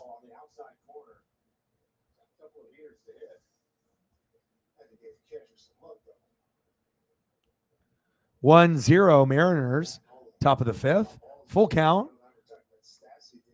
Sears on the mound, Casale in the box, and they walked him. He's probably one of the worst players the Mariners have. So, sometimes you got to take inventory back there. You get some of those foul balls coming back there. Catchers give a test to that. I mean, there is a chance that we get runs in this inning.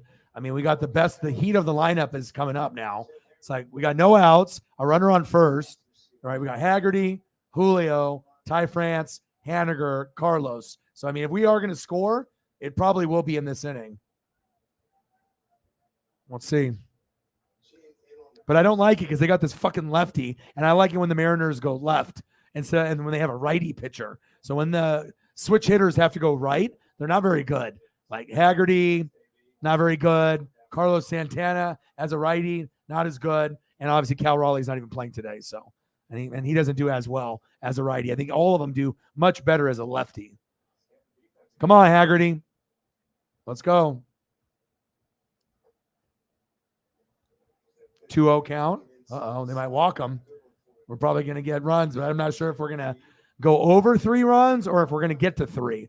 But there's a good chance that we get a run or 2 in this inning minimum. Kind of feels like it. Texas and South Florida. Well, USF is kind of fun to watch. But I mean, when Bama's playing, they're going to blow them out. And then Texas, is that going to be with Arch Manning? I mean, is Arch Manning going to start next year? When is Arch going to play? I would assume next year. Houston defeated Tampa Bay 5-0. Hayden drove in 3 runs there. Toronto 18-11 at Philly. Chapman, Bradley, Come on, baby. 2-1 count, 1-0 Mariners. Top of the 5th, runner on first. Casale, Haggerty, Ham Swaggerty, Sam Haggerty in the box. Batting .271. Get a fucking hit. 2-2 count. Let's go, baby. Come on now.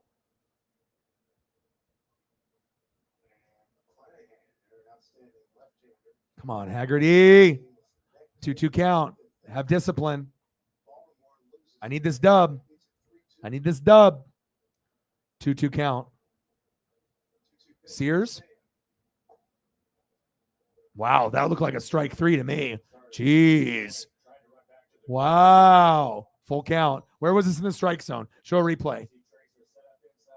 Oh, just outside the strike zone. By like an inch. Wow. Okay, I'll take it. Whatever. Come on, Sam. Come on, Sam. Struck him that. 6 Ks for fucking Sears.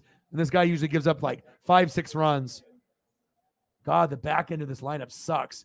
Dylan Moore, Abraham Toro, Casale, Haggerty, trash. Sucks, man. It's like, why can't we have fucking Suarez and Cal Raleigh, but they're banged up. So tomorrow's Robbie Ray, 12-10, who should be much better than that. He should be like 15-7. And then George Kirby, 7-4. He's nice.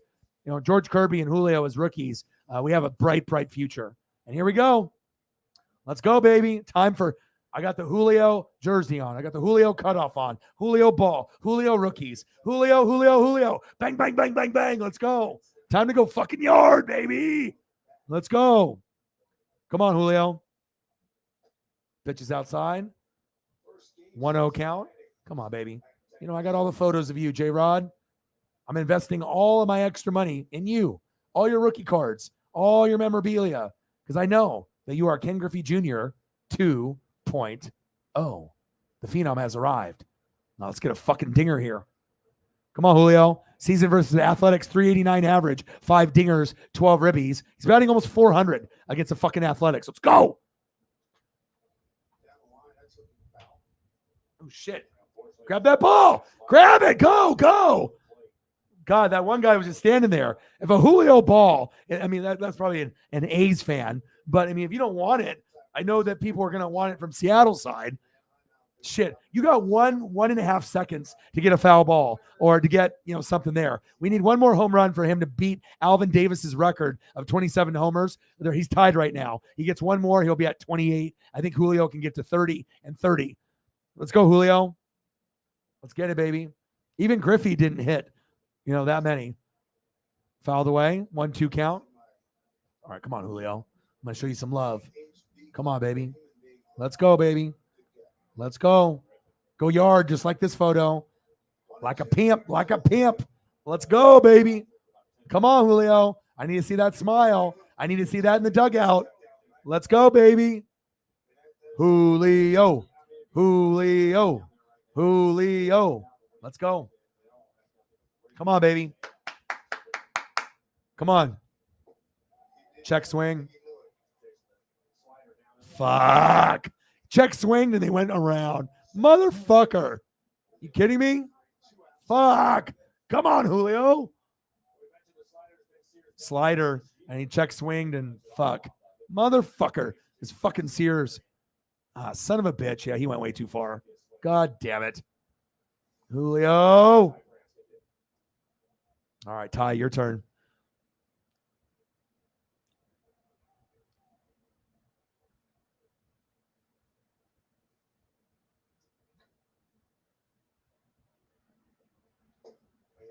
Big swing and a miss. He's already struck out twice. Julio's 0 for 3. Fuck. Come on. Packers at home. On the road against Washington State, who's undefeated. 3-0. Not going to be an easy game. It's a trap game for Oregon. We could lose.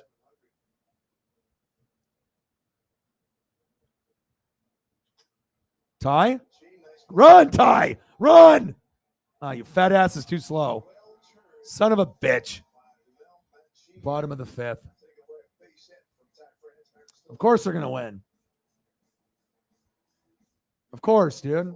Even if I don't have Mike Evans, I'll still find a way. We signed Cole Beasley, but he's got to pass a physical. But I mean, we got the best defense in the league. Come on, man. Last time we played Aaron Rodgers, we pick six his ass. So I'm hoping that we can do it again.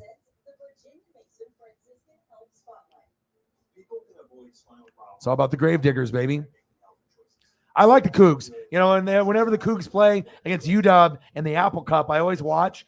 They're very, very tough in Pullman. And like I said, they're fun to watch. And I could definitely see Oregon losing. Well, our team isn't good this year. It's not like we have Kayvon Thibodeau or like a Marcus Mariota or a Justin Herbert or a LaMichael James or a DeAnthony Thomas. Like, we don't really got a lot on the team right now. It's like we got to recruit for a couple years, and then hopefully we can get better. But we're nothing. We're not going to win the Pac-12, and that'll be Utah or USC. And we can be in the top 3, but I don't know. I mean, I love my team and whatnot, but it's not going to be like a special year. I mean, more than likely we'll play in the fucking Sun Bowl or something like that against like Iowa or Iowa State or something. I most likely USC will play Ohio State in the Rose Bowl, and then Georgia, Bama, and the Natty.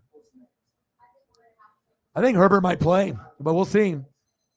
I got Cousins still at home, and I know he'll rebound, so I'm not worried about that. Bottom of the 5th is brought to you by Heritage Canned Cocktails from Heritage Distilling Company. Simple but No, they're not. No. I watch almost every game of the Pac-12. No, it's not happening.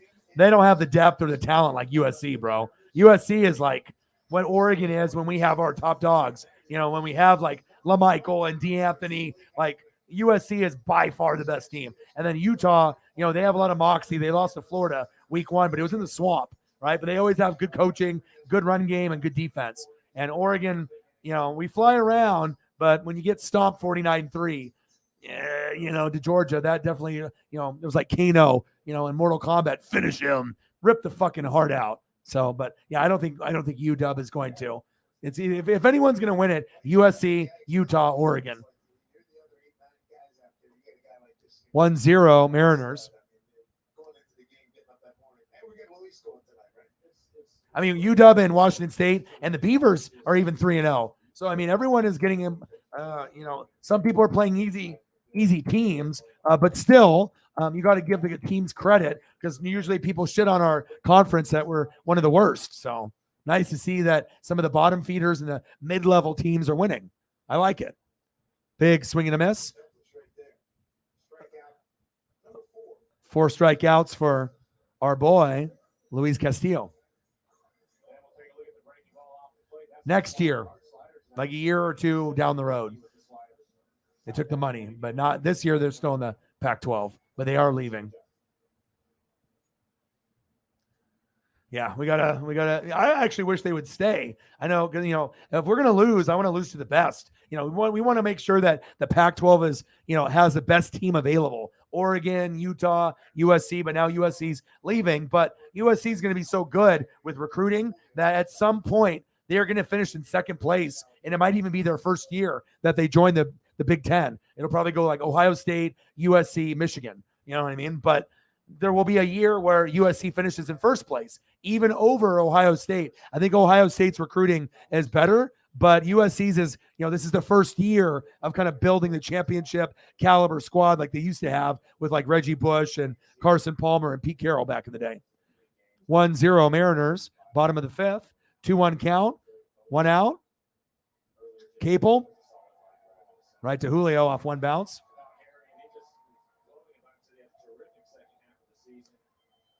I don't. It makes the conference weaker. It's nice to be able to beat Chip.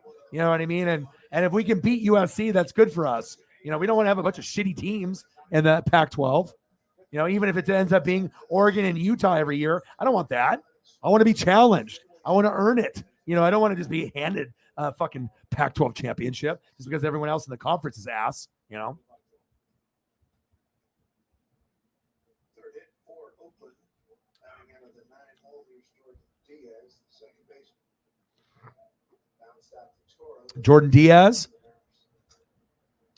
1-0 Mariners, bottom of the fifth. Castillo on the mound. He's been dealing. They've been getting a lot of these fucking bloop singles. We just got to be able to find a way. Next March, we play at Taiwan. Breaking tradition for cash, the American way. Ain't it so? Say it ain't so, Uncle Sam and everybody else. But that's exactly what the fuck it is, man. That's a good question. I don't know who's going to be available. There'll probably be a good 10 to 15 candidates that'll be available. Fouled off.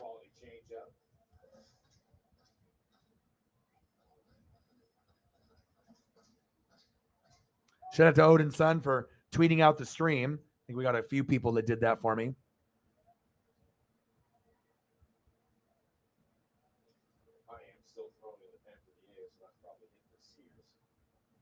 We got 3 people that did that. Thank you guys so much. It definitely helps. 1-0 Mariners, bottom of the fifth, 0-2 count. Castillo pitches outside, 1-2 count. I'm a tradition guy. I don't want to fucking go to the Big 10 or Big 12 or even if we were, honored with the, honor to go to the SEC and lose every game by 80. No thanks. I want to be able to keep the tradition alive. I remember when it was the Pac-8, the Pac-10. I remember when I used to be a fan, they would win 1 game a year. 1, 2. And then you had Rich Brooks and then Mike Bellotti. Then we had Joey Harrington. And that's when we got on the map in the late 90s and the early 2000s. So I wouldn't want to join the Big 12. I'm perfectly fine with the Pac-10 and the Pac-12. Dribbler. Double play. Of course you didn't get it, idiots. 2 away.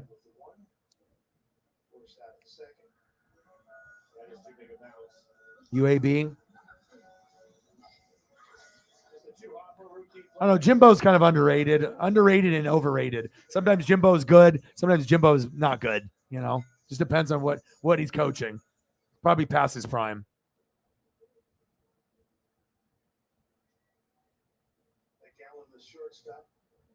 Yeah.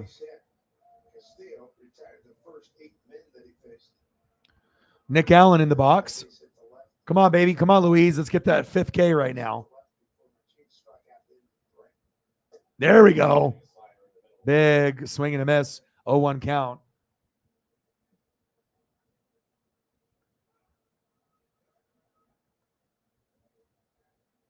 Come on, baby.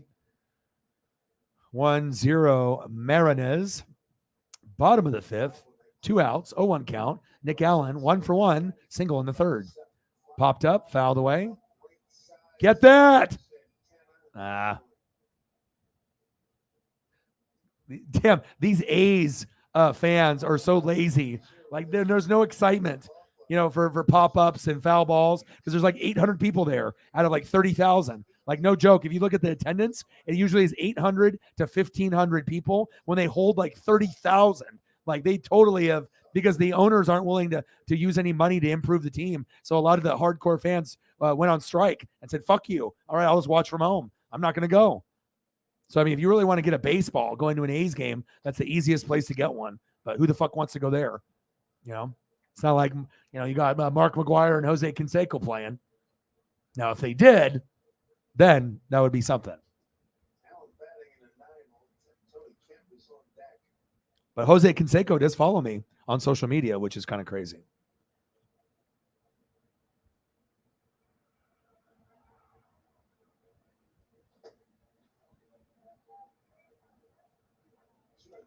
Well, since the A's don't have any good players, let's look at some players that they had that were good.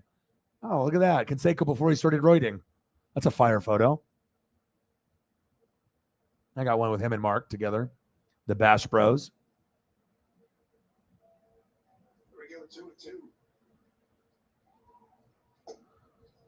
Full count. Love that one. I mean, when I look at that photo, I go back in time instantly where I'm like, oh, wow. I mean, it's like I'm sitting back on the carpet, playing with my, wrestling figures and going through my baseball cards. That's iconic right there. So is that.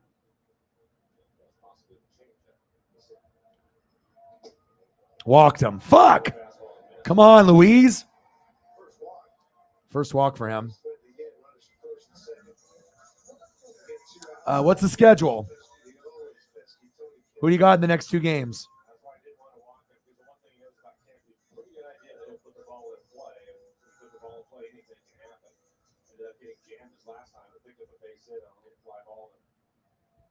We play to win the game. We play to win the game. Good old Herm. Fucking A.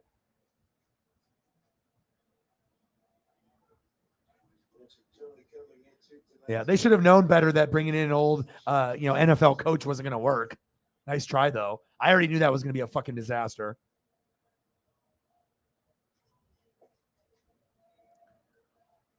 I mean, you have to either be like players coach. You can be a disciplinarian, but you have to be able to connect, and it's one thing to connect with like grown ass men that have egos that don't give 2 shits about you, that make more money than you. And then you have to go from that to, and then dealing with a lot of, people that are boys turning into men. It's totally different. Not many people can do both.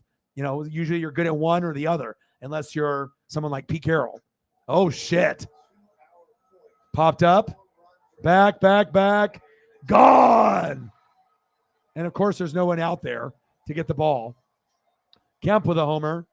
3-1 A's. So that 5th inning, if it was going to be 3 or less, if you bet on that, whoever that was earlier, you lost. That's why those guys get you in betting. They know, like from statistics and history, every time it looks like, there's some kind of bet, and they're like, oh, it's 1-0, it's 1-0. And then some motherfucker like that does that, and then you lose money. Damn, fuck. Son of a bitch. And it wasn't even against like the backup or a mid reliever. Motherfucker. We can't lose this game. We don't even got any fucking fans there cheering. Popped up. Off the wall. Shit, that was almost another homer. Jesus. Might be time to pull Louise after this. Now he's gyrating his hips after he got a double. Fuck out of here. Get the fuck out of here. Fuck that. Fuck gyration. Fuck the gyrating hips. Fuck out of here with that. Fuck. Always playing down to the fucking competition. Oh, it was only Seattle under 3. I thought it was like under 3 altogether. Oh, so you're good then. So then you won.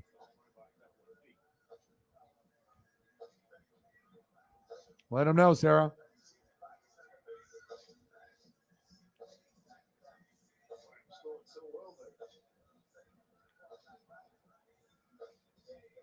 All right, Megan. Get some sleep. Enjoy that Disneyland experience. We'll talk to you tomorrow.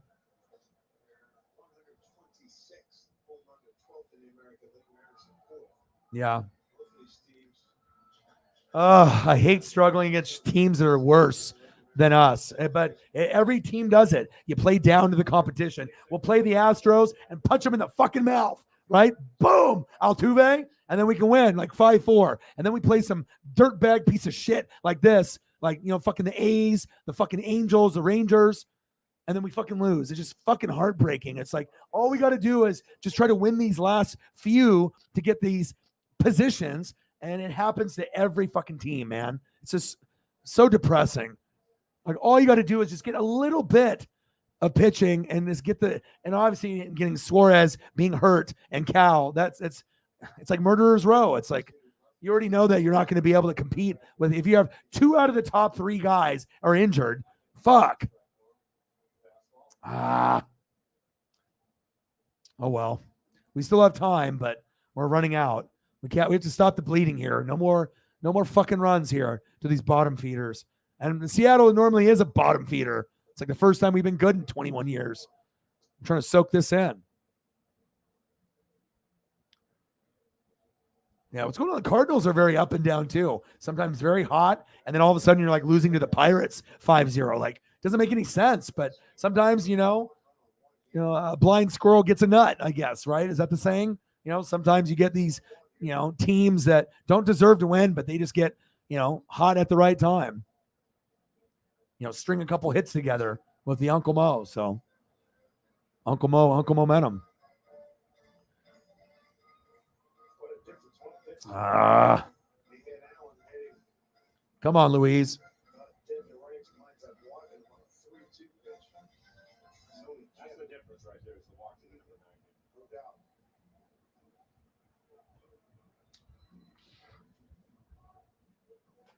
Come on, Louise. You're not batting against this or this. Come on, Louise. You're not going against the Bash Bros. You're not going against Canseco. Let's go. He's starting to lose control. Full count. This is not good. Because normally at this point, if he's on, he's at like 7 to 10 Ks at this point. He's at 4. So he's not doing horrible, but he's losing his control. And he's only 77 pitches in.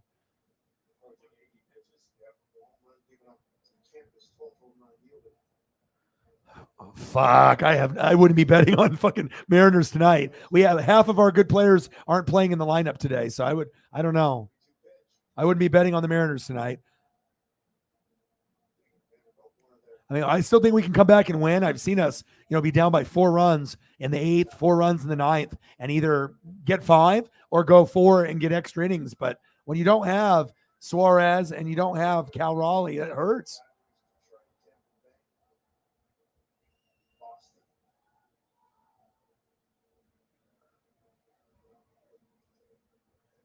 I mean, to me, Julio's the best player, Suarez is second, and Cal is third.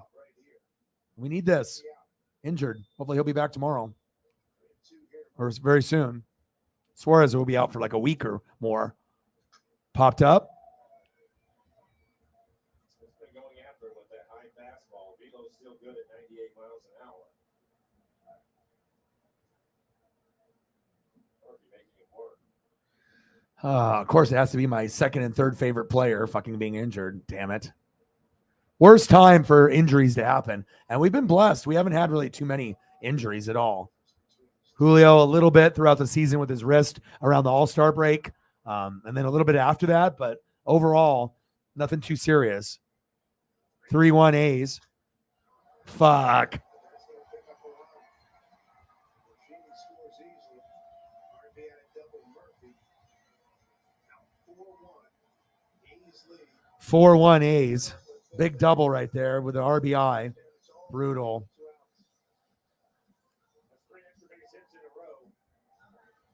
You got to get his ass out of there. I know they try to make it, until you finish the 5th or the 6th, but this guy's out of it, man. But I mean, but then if you put in a mid reliever, he might be just as bad or worse.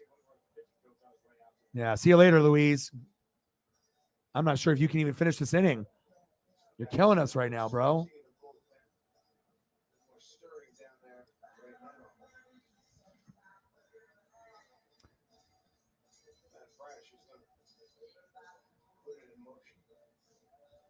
Fired him on the field. So how did they fire him on the field? Is there video? So what did they do? They just after the game was over, the dean and the top people came out and you're fired. And it was like they just did it there. Like, who does that? Who fires someone on the field? 4-1 A's. Your boy is ecstatic, so happy. Bottom of the 5th. Seth Brown in the box. And Luis Castillo on the mound. 2 outs, 1-0 count. Right here back on August 21st, 5 innings of 8 hit, 4-run ball, 5 strikeouts and a walk. Yeah. Well, how often do they handle things well? I mean, at least they got a lot of beautiful women out there at Arizona and Arizona State. That's what they got going for them. Lots of beautiful women. That's about it. I remember Arizona basketball used to be pretty good back in the day. Oh, Mike Bibby.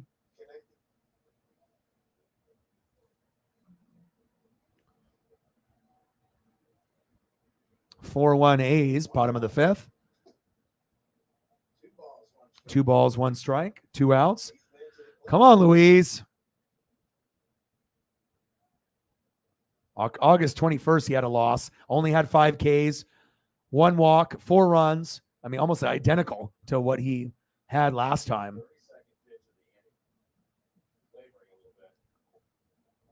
Check swing. 3-1 count. Jesus. Come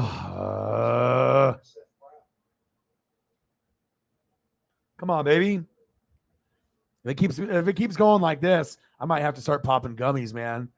You know, I might have to do 1, 2, shit, maybe even 3. Right here.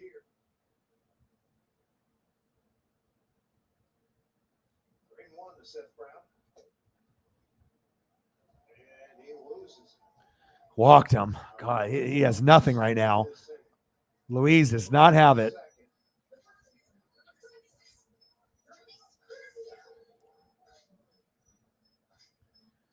Oh, Louise, you're killing me, dude.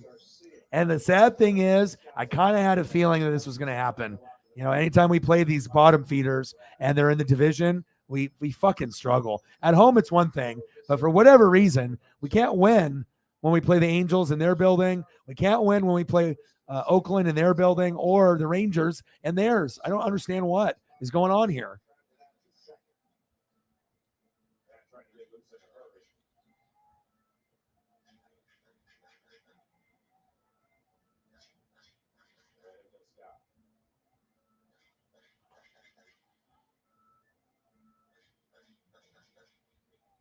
Good outing for 4 innings for Luis Castillo. Things took a dramatic turn with 2 outs in the 5th. Faced 8 men. It's going to leave 2 and trailing 4. See you, Louise. You're out of there. Hopefully your next start is better than that, because if you pitch like that, we're fucked.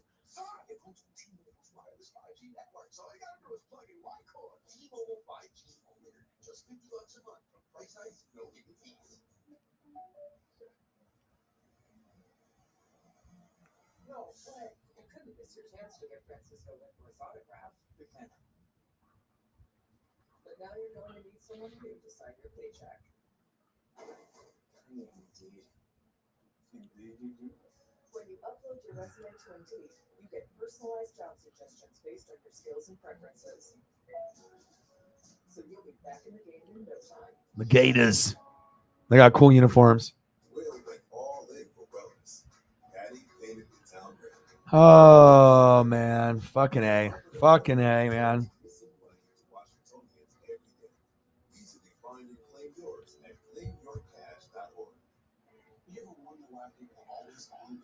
Yeah, these are the type of games where, like I said, if you don't have the bats in the lineup, I already knew. I was like, okay, Julio, we'll see what we get here. It's his first game back from the injury, so he's missed a couple games. I can't rely on Ty France ever. I can't rely on Haniger ever either. Carlos has been hot as of late, so he's been pretty good. J.P. Crawford, usually I can rely on him. Dylan Moore, nope.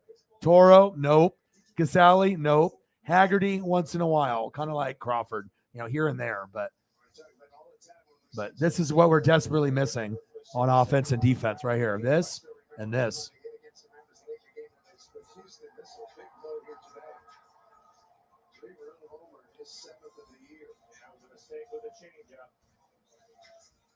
University of Delaware. Delaware to the death.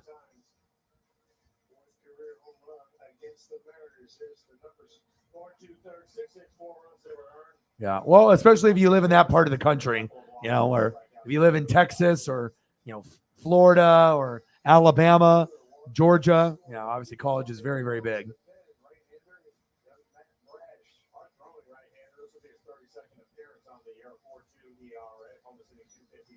All right, we got Brash. We should have probably put him in much earlier.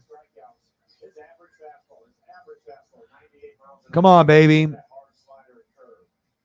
Should have put Brash in like 30 minutes ago. Mother suckers.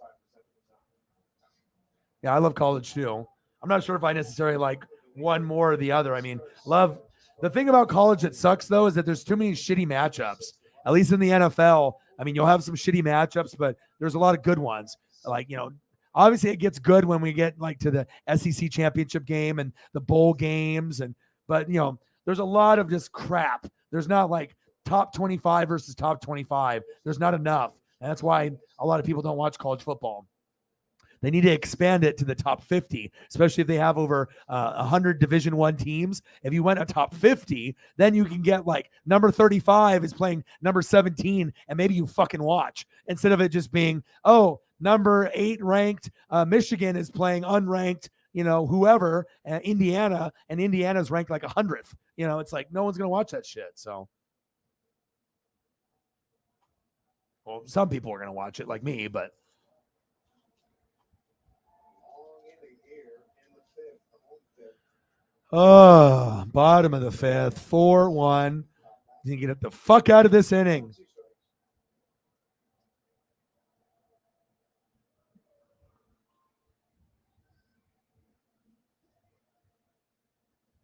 Citizens being called up. 429 batting average, others in scoring position, 3 doubles, couple homers, 15 runs batted in.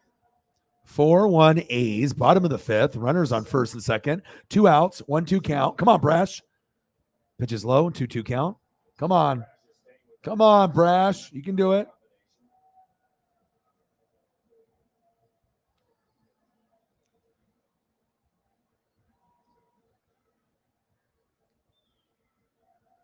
Two balls, 2 strikes, 2 guards. Yeah, that's the one thing about the college experience, which is cool.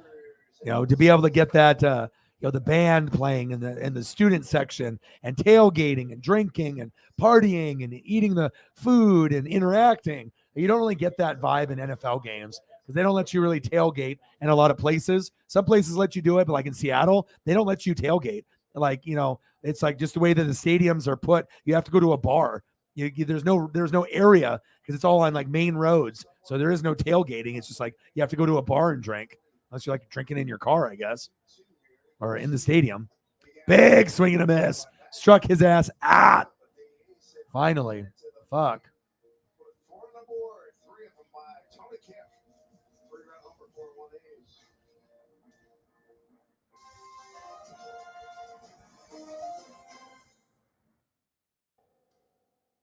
I wonder what everyone's doing on their phones. They're investing with Merrill. Think Miss Allen is texting for backup? No, she's totally in charge. Of her Come on, Mariners. and energy. She was building the bigger future. 81 and 65. And we're playing this dumpster fire, which is normally us, 53 and 94. This is disgusting. Haniger, Santana, and Crawford. At least we got guys that might be able to fucking do something. At Batteries Plus, we power family road trips. We power bedtime stories. We power our local hospitals. We power connections with friends. We do more than replace batteries and fix phones and tablets. We help our neighbors empower their lives. How powerful is that? Need a phone fixed? We got it. Get powered in-store, curbside, and at batteriesplus.com. This is Lincoln. Lincoln Banks with CCCU. He loves hanging at home with his family, making homemade bread, and playing with their 2 dogs. Lincoln just purchased a house with a home loan from CCCU. Damn, some good games. Guardians 7, White Sox 6. Check with CCCU first. That's what I did. And they were fast. Made the whole experience simple. Giants and Rockies knotted at 9. Is that right? Customized. Bank locally, live simply. With Consolidated Community Credit Union. I gotta go to the scoreboard. That's not the scoreboard. Let me see the fucking scoreboard, yo. Mariners season ticket member since 1977.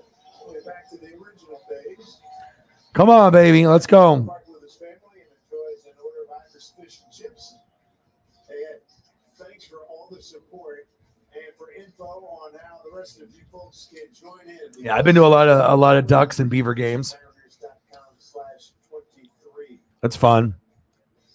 Well, not exactly what we envisioned coming into. JP Sears, 7 strikeouts. That's what we should have had with Louise tonight, but all right, come on now. Have the faith. Let's go, Haniger.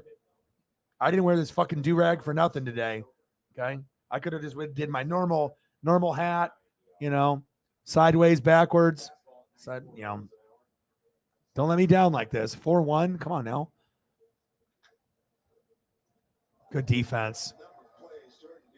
Oh, wild. Fucking A, man. If you just would have fucking paid attention, that could have been a double. Come on, Haniger. Well, we got to hit at least. Good job, Mitch.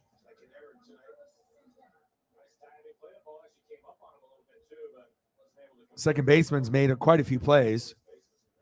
All right, is it time for a homer? Is it time for 4-3 Mariners, only if Carlos bats left. Now, if he's batting right, we're fucked. But if he bats left, he might go yard here. I did predict that he would go yard like 30 seconds before he did about a game or two ago. So I'm not sure if I feel it, but it kind of feels like he could do it. Come on, Carlos. Let's go yard. 4-3 Mariners. We'll be down. Come on. It's 4-1. 1-for-2, single in the second. Eat those seeds, pop them in. It's like throwing 10 seeds in his mouth at once, just flying out of his mouth, getting caught in his beard. Seeds, all the seeds. Come on, Carlos. 1-for-2, single in the second. 4-1 A's, top of the sixth. 2-0 count. Come on, Carlos. Go yard. Go yard, baby. Oh, nice.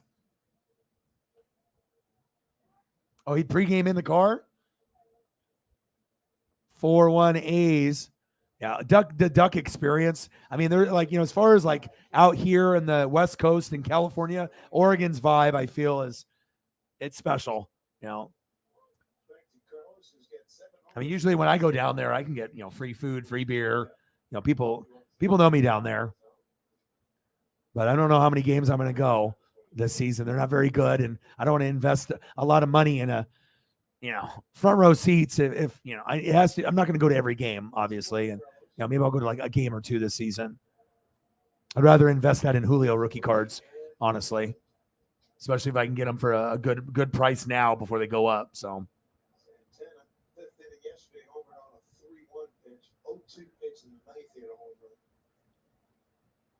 No seatbelts with roadies. 100,000, yeah. Well, Ducks have 60,000, so fouled off. Full count. Come on, Carlos. Come on, baby. 4-1 A's, top of the sixth, full count. 1-for-2. Come on, Carlos. Eat some seeds. Get a dinger. Let's make it 4-3 so I can at least get excited about something. The Braves are in. No surprise. Carlos? Popped up. At least he connected. At least I'm seeing something go towards the outfield. God, it's been really tough today. All right, come on, JP.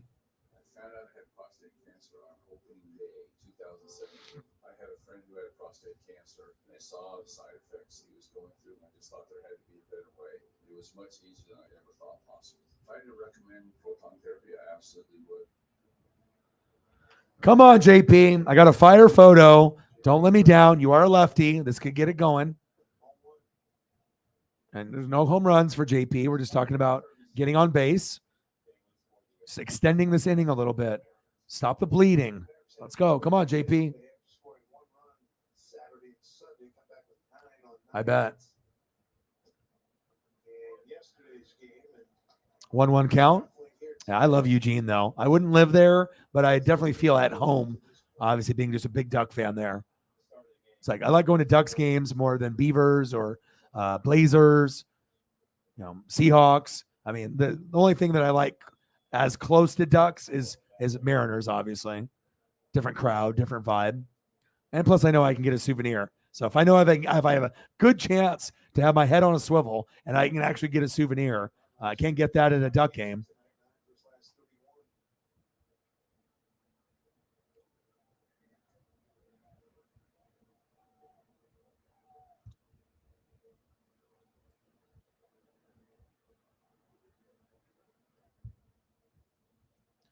Two 2-1 count. Come on, JP. Chopped foul. 2-2 count.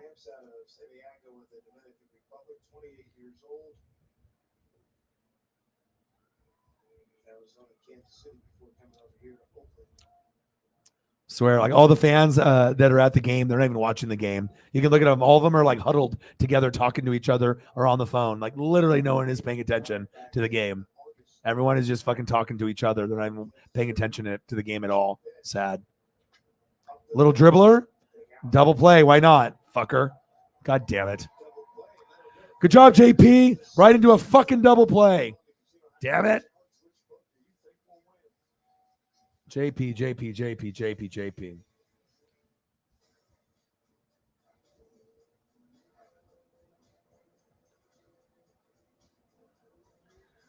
Oh, brutal. Oh, it is. It is an experience. And like when I take people to games for the very first time, it's not a game, it's a vibe and an experience. Because I show them all the ins and outs. And once we're at like the 80th row and we walk all the way to the front, just to see the look on their faces, being in the front row. And usually if I take somebody, I pay for everything. I'll pay for the ticket, the food, the beer. I'll try to give them a good experience. Even sometimes I'll buy a jersey, for them, if I can afford it, just to give them that memory, so they have that, like a Herbert or something like. You want to make sure you create the memories and vibes, because most people, won't even go to a Duck game, and if they do, they're fucking not sitting front row. That's for damn sure. It's one pill once a day that's effective without topical steroids. Many taking Rinvoq saw clear or almost clear skin, while some saw up to 100% clear skin. Plus, they felt fast facial. Oh, I might have to start popping these gummies like Starburst here. Damn it.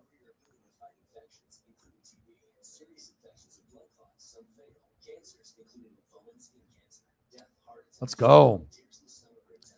Embarrassing. 4-1. Brutal.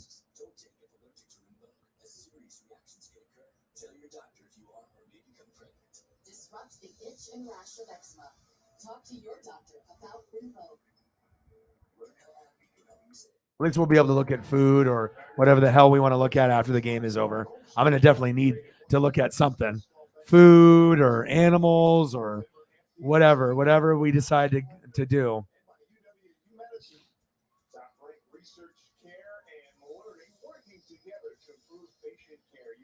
Oh, seriously, it's a blast, man. The environment is so top notch, man. Top notch. Because most people say that the environment's even better than USC or any other team that's, usually pretty good. So we're very, very loud. I mean, for a stadium that holds 50 to 60,000, there's a reason why we're like number 4 on the decibel chart.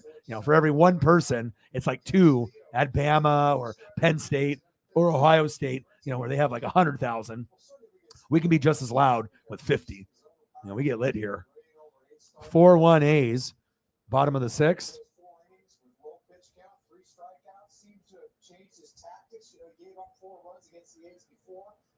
Come on, Festa. Didn't know that much about, but went first ball hitting on him, and he made some adjustments. So Langoliers, he handled him, he got 2 hits off him, and did a pretty good job with Murphy the first 2 times up. But the inning was just one of those funky innings. He had 2 outs. Come on, Festa. Come on, baby. And then, Tony Kemp gets him. You can point at things. Things happen in baseball. The things I would point at are Tony Kemp struck him at 1 away. Good job, Festa. That's what I'm talking about.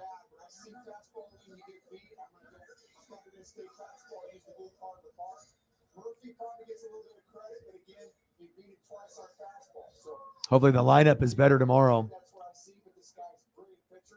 So I can't be too critical of him. He's been so good. The other thing I would notice is he doesn't pitch in a lot. He has great stuff. So he doesn't have to pitch in enough. But I think at some point you got to pitch in a little bit. 4-1 A's, bottom of the 6th. 1-0 count, 1 away. Festa on the mound. Capel in the box. 2-0 count. Come on, Los Bomberos. Come on now. Always in my mind, I'm thinking, pitch away, play away. Use the big part of the park. Pitch him away, pitch him up and away. Don't give him anything he can hook. Or just make a short swing out and hurt you and go against your defense. I was always thinking, big part of the park with guys like that. Hey, he makes a lot of contact. Fine, make a nice big contact and a big long fly. I mean, I don't know. Well, now with gas and parking, like if I go to a Duck game, you're gonna have to, drop probably like $60 of gas, and then you're gonna have to pay for parking. That's gonna be like 50. And then if you buy beer or food, so you need to make sure you have, a few stacks, and I think that's pretty standard on most places, where college football is, pretty rampant. You're gonna have to have money. And that's just for like one game, you know. You probably don't need like 500, but I mean, you probably need at least a couple hundred, you know, to cover everything: gas, food, parking. If you buy anything at the, you know, merchandise area.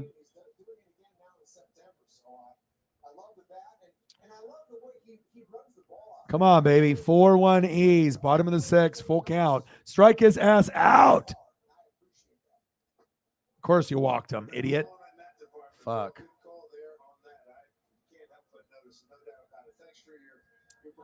Oh, Festa.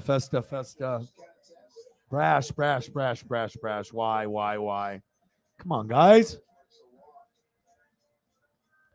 We play like this, we're going to get fucking smoked in the playoffs.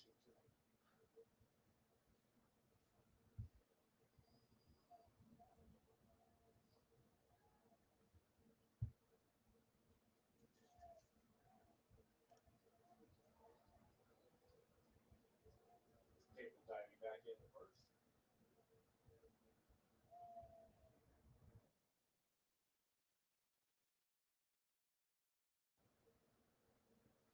Did not get out play. It's a good slider fastball being low to mid-90s. A lot of sliders though.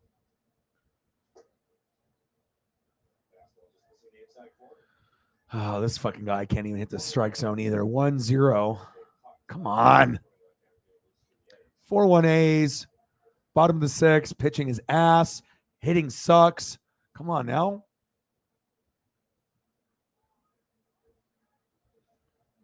Runner goes. Fouled away. Oh, they are really trying to beat her ass today.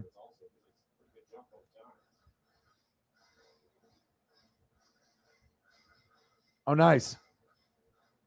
There you go. It's always nice to be able to spoil, you know, your puppy and watch them play and interact and everything. So I can't be thrown out. There you go. I only have a couple friends that get thrown out of things. Big swing and a miss. 1-2 count. He said, is that a frequent problem? He said, watching Bama, yeah. But Bama usually beats the shit out of everybody. I mean, what do you have to get stressed out about watching Bama? I mean, it's like the best team in football every year for the last, like, 20 years. I mean, occasionally, you know, you might lose to Georgia, you know what I mean? But other than that, I mean, you're winning everything. So it's like how the Patriots were. End of the 6th inning. So money can be an issue. It's more to avoid stupid people doing stupid things. Agreed. Yeah, true. We are advocates and defenders.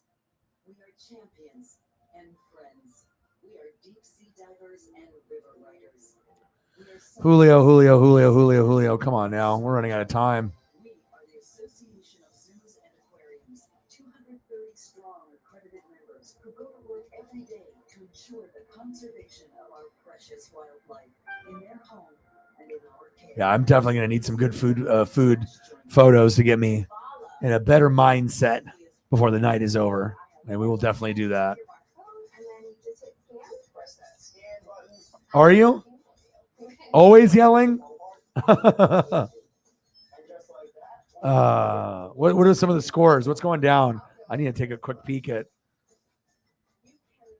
Let me take a look at the scoreboard. Iron Bowl, yeah.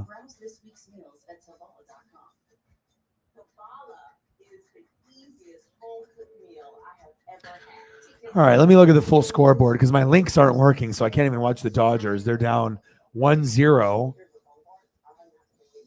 They won earlier 6-5 in the first game. Guardians and White Sox 3-3. Giants 6, Rockies 3.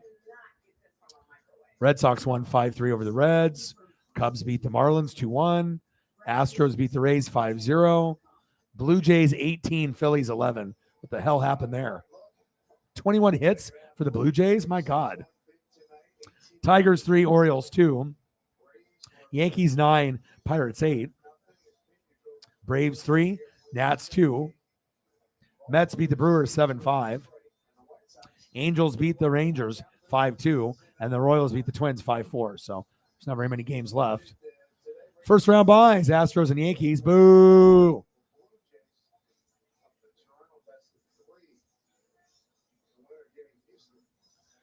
Mariners and the Blue Jays, huh? We're a 5 seed. Rays versus Guardians. So the Rays could probably beat the Guardians, but Guardians are the 3 seed. Fuck the Blue Jays. We got to beat that ass. Top of the 7th. 4-1. Come on now. No, unfortunately, no. I'm watching it live. I live in Oregon, so I'm watching it on Root Sports. So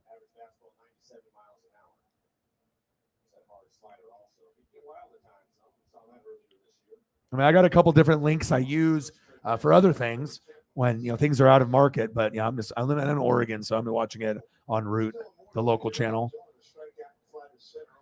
All right, come on, Dylan. We got to get something going here. Come on, Dylan. I pull up a fire photo. At least you can give me a fucking single. 214 average, 6 homers, 19 ribbies. I'm about to eat a whole box of gummies now. 4-1 A's.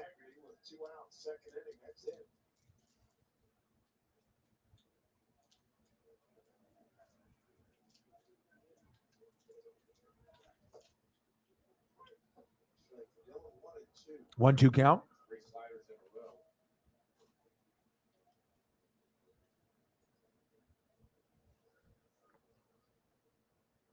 Come on, Dylan.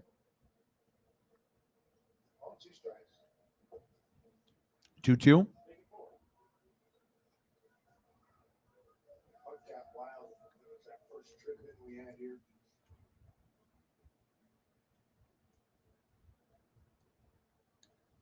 All right, gummies are down, just like Starburst.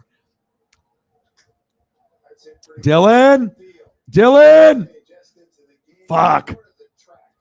That's when we get excited because that's the first ball that's been on the track all day. It's the fucking top of the 7th. Jesus. I got another crappy hitter, Toro. All right. Well, at least in a half hour to 45 minutes, I'll be feeling good, and that'll be good for until the stream is over. So, especially if we're going 4 or 5 hours, I need a little pep in my step. Come on, Abraham. 179 average, 9 home runs, 30 ribbies. Please do something. Please.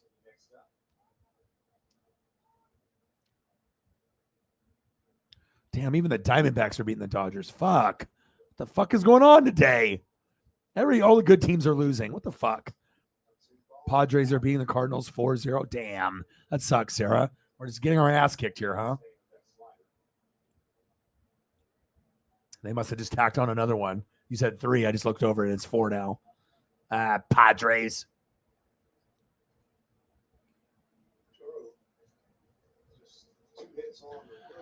Struck him at.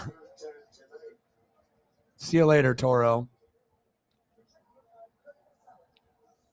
Well, this inning's over. There's no way Casale's going to do shit.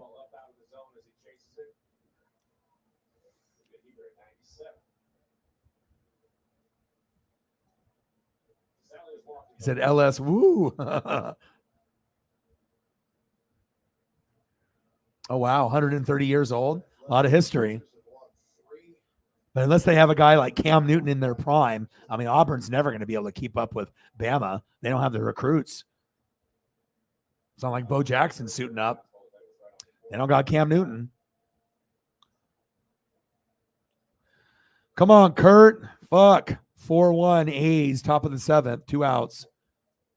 This guy's going to fucking strike out or ground out or pop up. Come on, Kurt. Come on, baby. Popped up, foul, 1-2 count. All right, one more swing, and then we'll be done with this fucking order. We'll go down to the bottom of the 7th. Just tuning in, Julio is back in the laps. He's in starting tonight in center field. 0 for 3 tonight. Oh, Julio. Come on, baby. 2-2 count.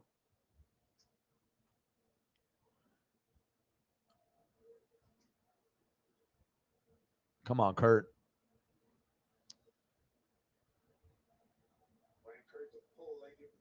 Come on, Caselli. Please.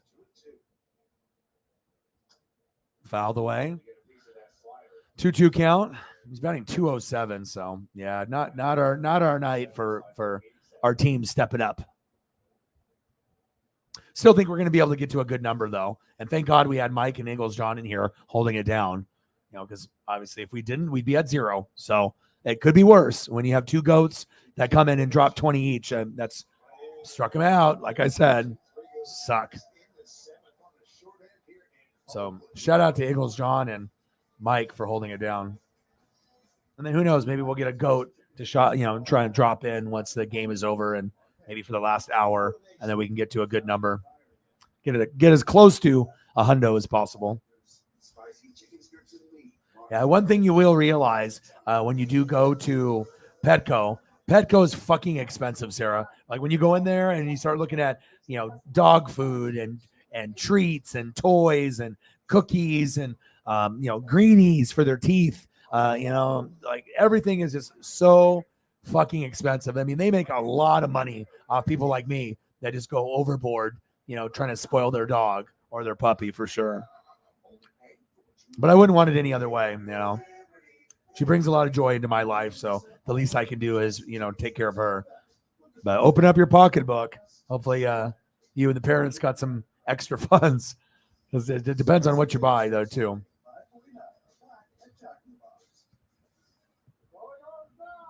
Oh, Julio.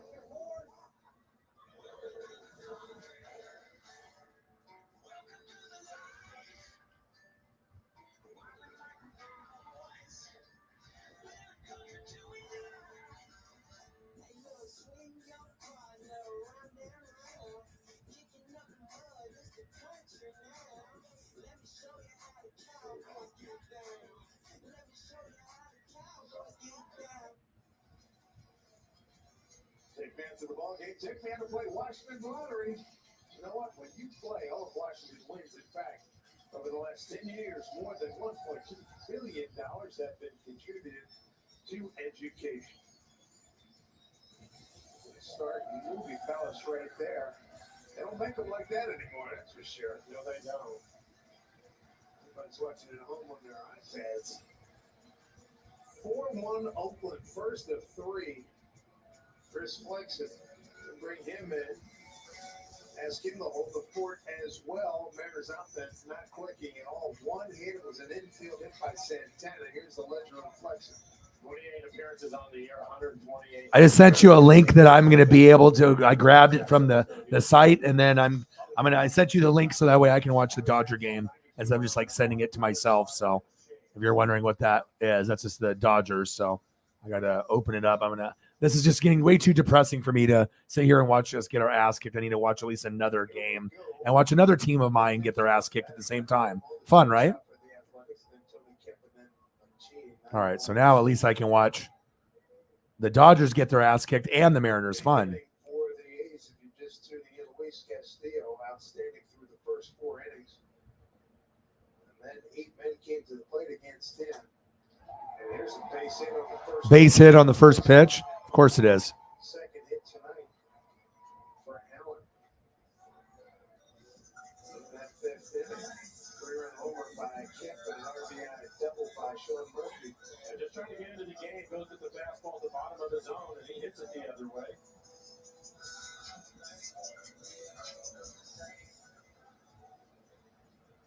All right, at least I got that going. Here's Mr. Kemp on the good night.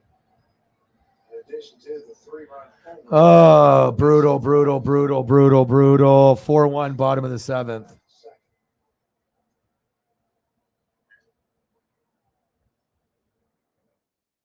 Get some offense, please. Now I got flexing in. Hold on. Big time strike 1. We get to chase the cutter down out of the zone.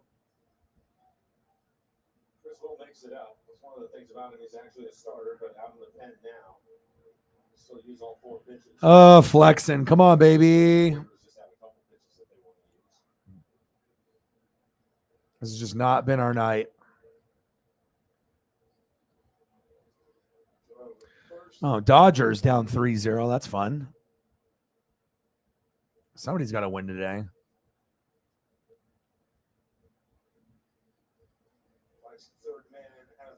Thank you, Mike. Mike is like, well, your team sucks, Orion, but I'll take care of you. Appreciate you. Bang, bang, bang, bang, bang.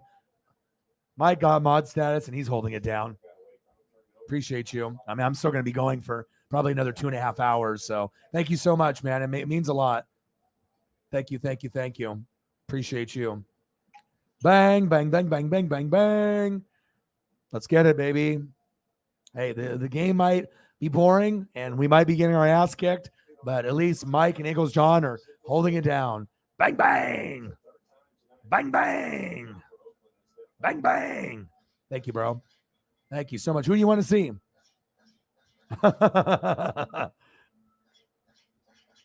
Thank you so much. We appreciate you tremendously. Where do we want to go? We're 40 to go to get to our goal. Shout out to Mike and Eagles for doing their thing. What do you want to see? I got you. Whatever. I mean, give you an wrestler, some Alabama. You let me know. I got you. 4-1 A's, bottom of the 7th. Flexen at least got a strikeout, one away. We got Freddie Freeman up right now as well. See if they can get going in the bottom of the 6th.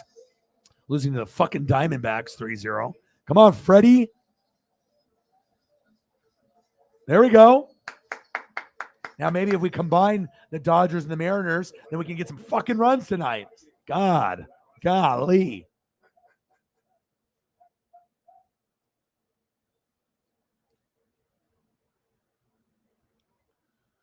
4-1 A's, bottom of the 7th, one away. Vimeo Machin. Get him. Get him. Chasing him. He's out. There we go. They tried stealing second. At least we got him out there. That's the highlight of our day. They tried stealing second base, and we tagged him out. Yay. Fuck. I know tomorrow will be better.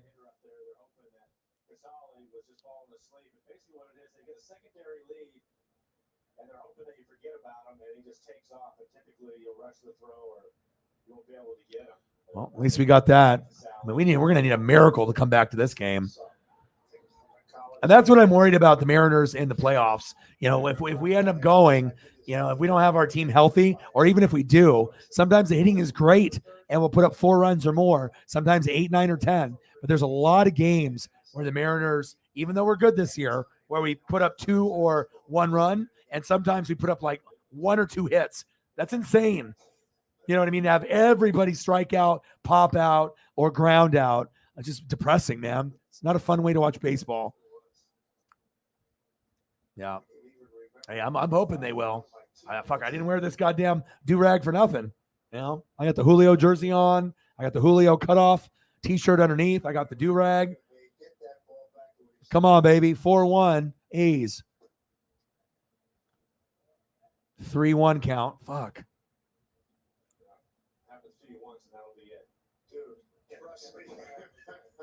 Trust me. I saw it happen. Didn't happen to me, but I saw it happen to somebody in person. I was like, man, oh man. 3-2 count.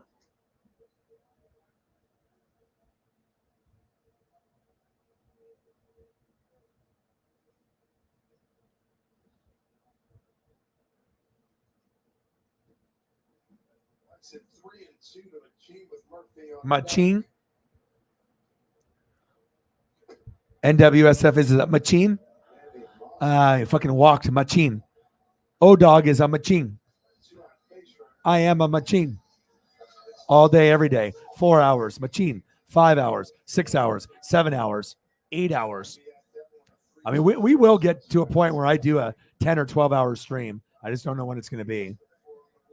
I just don't want to, you know, it's a long time to be sitting in a fucking chair, man. 4-1 Mariners. Come on, baby.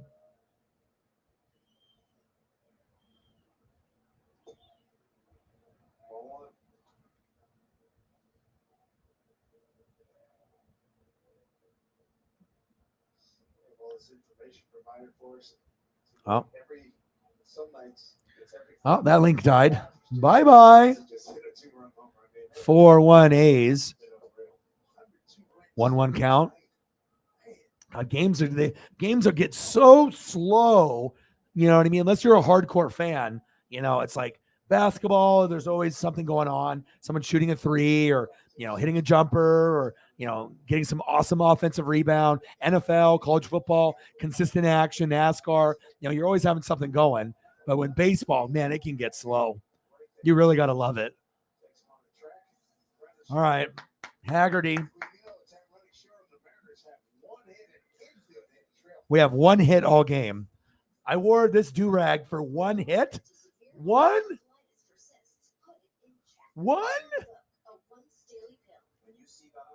Oh, Dale Murphy, great choice. All right, I'm going to get to work. And this will be more entertaining for me than actually watching the fucking game. I'll leave you with some goats, even though they're cheaters.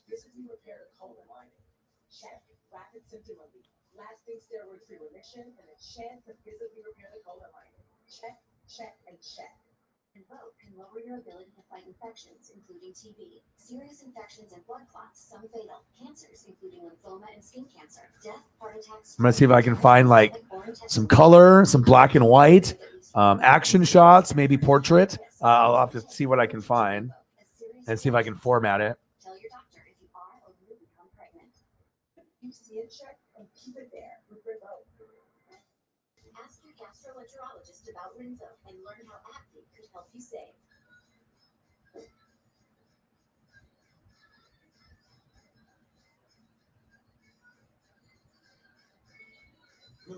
Oh, baby.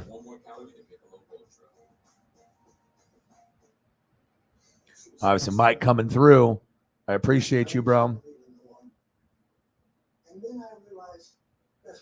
Bang, bang, bang, bang, bang. Mike and Eagles John are saving the stream once again. Boom, boom, boom, boom, boom. I mean, is that what we need to do? All our players need to start doing PEDs and steroids, and then I can get this game close? Is that what I need? Fuck. Dale Murphy, baby.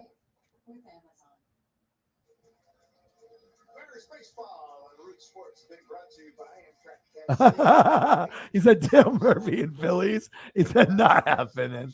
I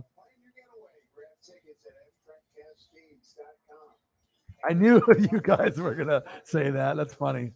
Oh man, you guys.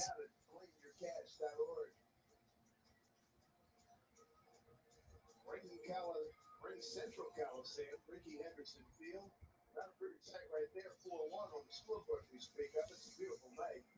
Taking over on the mound for Oakland, Tyler Sear. He's going to face Jesse Winker, pinch hitting. And how about Winker's pinch hitting. Now we maybe can do something. Fuck. Aeronautical University in Dayton, Winker hitting for Haggerty. Black and white. Portrait. That's a nice one. Ooh wee.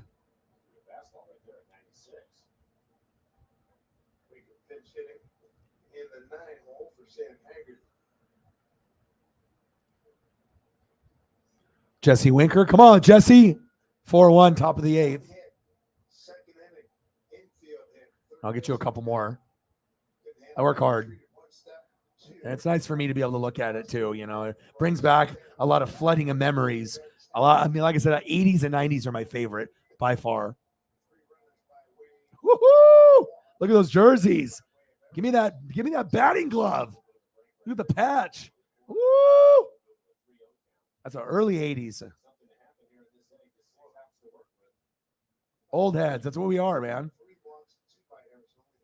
There's a lot of people that are actually over 35 or 40 and up that are on the channel. We got the people that are like under 25, somewhere at like 15 to 20, and then a lot of 20 to 30 year olds, a lot of 30 to 40 year olds, but 40 and up, we have a lot. We have a lot on the channel.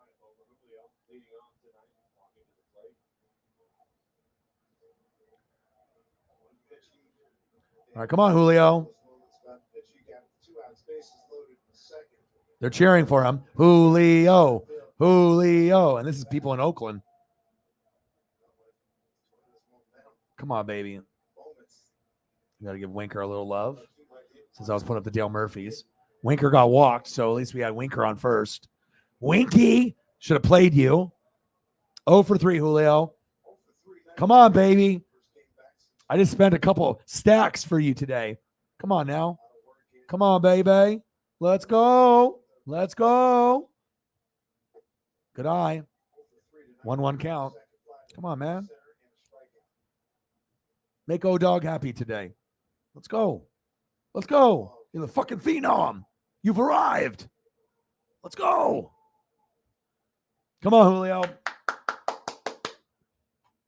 Come on. Double play. Fuck.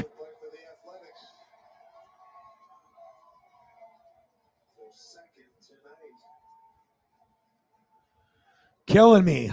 Come on, Julio. You got to be better.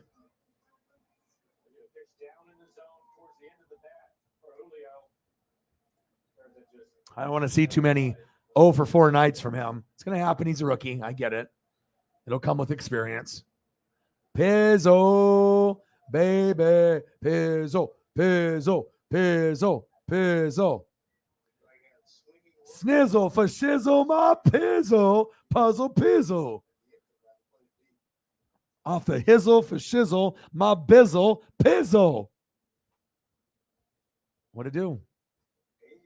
Pizzo, Pizzo, Pizzo. I'll give Pizzle some love. Donation or not, Pizzle always gets love from your boy. All right, I still got some more Dale Murphys I'm pulling up, but Pizzle usually comes in and then leaves. So let's take care of him and show some love. So we'll go first. I'll give you 2 photos. We'll hit you with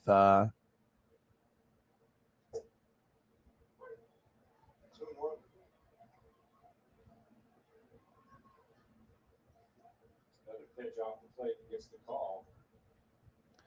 4-1 A's, top of the 8th. Oh, baby. 2-1.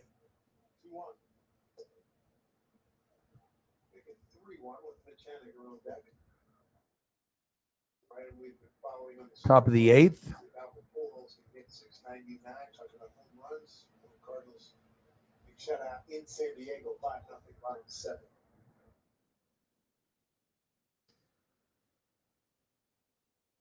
That Brent says work the walk.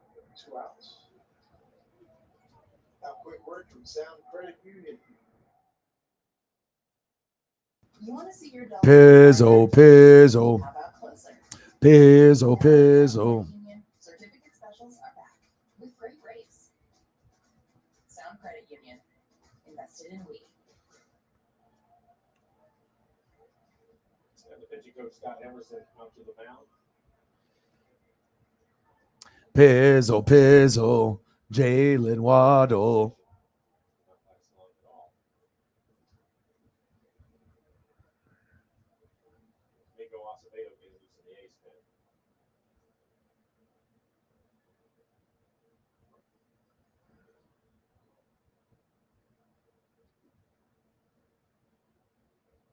So your third man out of the pen.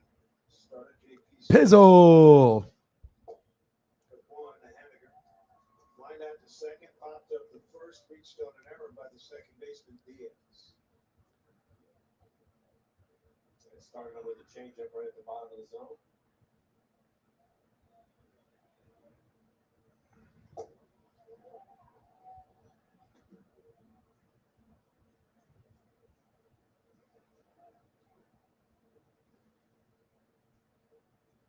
Pizzo.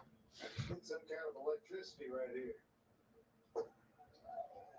1 and 2. Haniger, 1-2 count. Come on, baby. 4-1 A's. Back with another changeup. Well-located changeup. Borderline at the bottom. 2-0. Come on, Haniger. Struck him at. We can't get shit tonight. The Mariners battle the A's tomorrow at 6 on Root Sports. 61% of boys and girls club All right, time for some more Dale Murphy. I know I saw that. Congrats, man.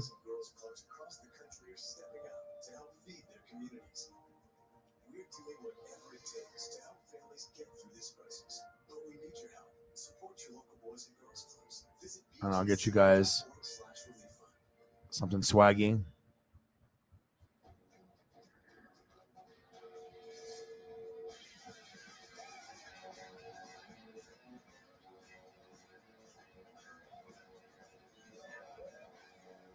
Yeah, Braves are probably the biggest threat to the Dodgers.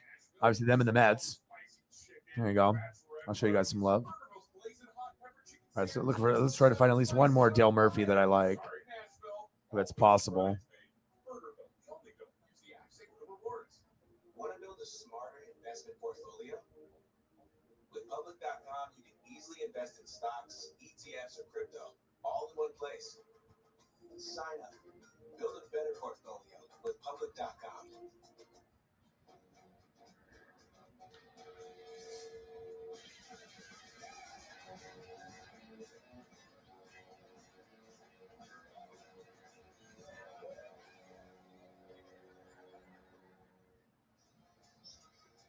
All right, I found one more, Dale. Celebrating Fan Appreciation Weekend starting Friday, September 30. It's going to be a fireworks spectacular presented by T-Mobile, so don't miss the final fireworks night of the season.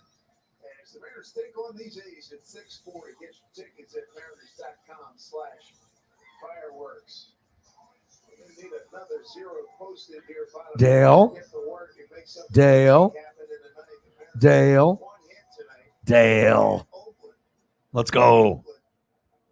Acuna. Really performed well. They have the second worst record in baseball, and that's why we say so many times you get a quiz or a question or wonderment about something, and that's baseball. You'll have to play the games, right? Bottom of the eighth, 4-1. Athletics up. God, this is brutal. Right? No problem. The run coming on a bases loaded walk. That eats up Toro. And then Kevin Knight. Seth Brown's aboard. It just sucks when you're playing a team that you know you can beat, but when I looked at the lineup, I was like, very concerned. It's hard to win when you don't have your second and third best player in the lineup. Take a look at it. There he's pretty high, drops to a knee, and you can see him kind of get sideways on the ball and stays on his feet. Eagles, John. He says, I'm going to join the party, and he did about 14 minutes ago. What do you want to see, Eagles? Eagles, John with 40. Mike with 40. What a blessing you guys are. Otherwise, I'd be at 0. So thank you guys so much. Now that's love. You know, you got less than 10 people in the room, and that's what you guys do. You know, I show love, you show love, we support each other. You know, obviously not a good day for me, obviously with the baseball, but we're still gonna have a good time. And after the game is over, boom, we're gonna amp the vibe up, and we'll get some amazing food or whatever we decide to get into, and that'll be the best part of the stream. So, thank you so much, Eagles John, and you, Mike. And I promise I won't forget that I made both of you guys mods in a couple weeks. Now, I mean, I can't guarantee with all the different things I got going on in my brain. But I'm pretty sure I will remember. I should. That's the key word, should.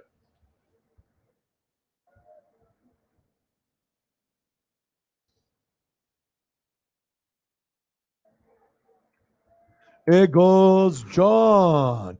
Bang, bang, bang, bang, bang, bang, bang. My boy. Appreciate you. Thank you so much. Bang, bang, bang, baby.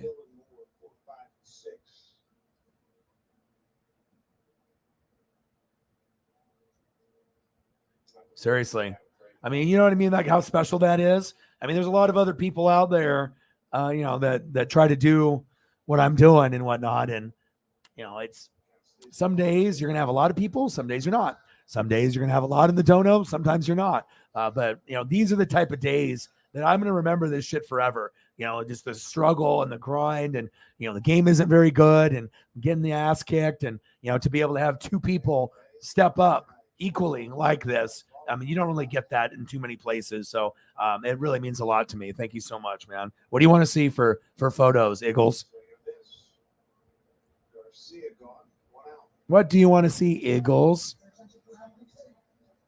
Second strikeout.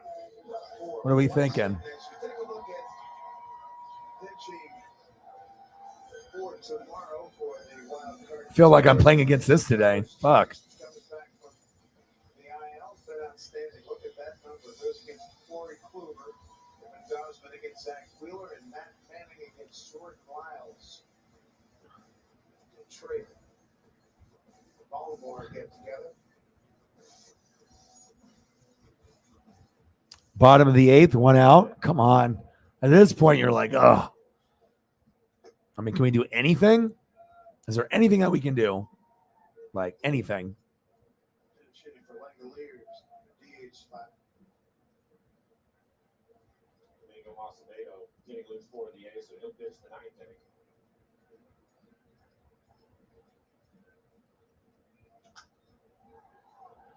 JP can take care of it.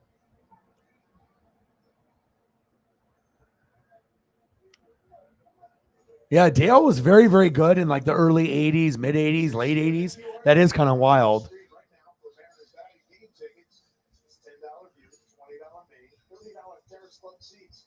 And the next Mariner homestand opens on September 20th. I mean, shit, Dale played from 1976 all the way to 1993.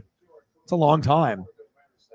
So Braves from 1976 all the way till 1990, and then went to the Phillies from 1990 into 1992, and then ended his career with the Rockies in 93. 2 with a walk.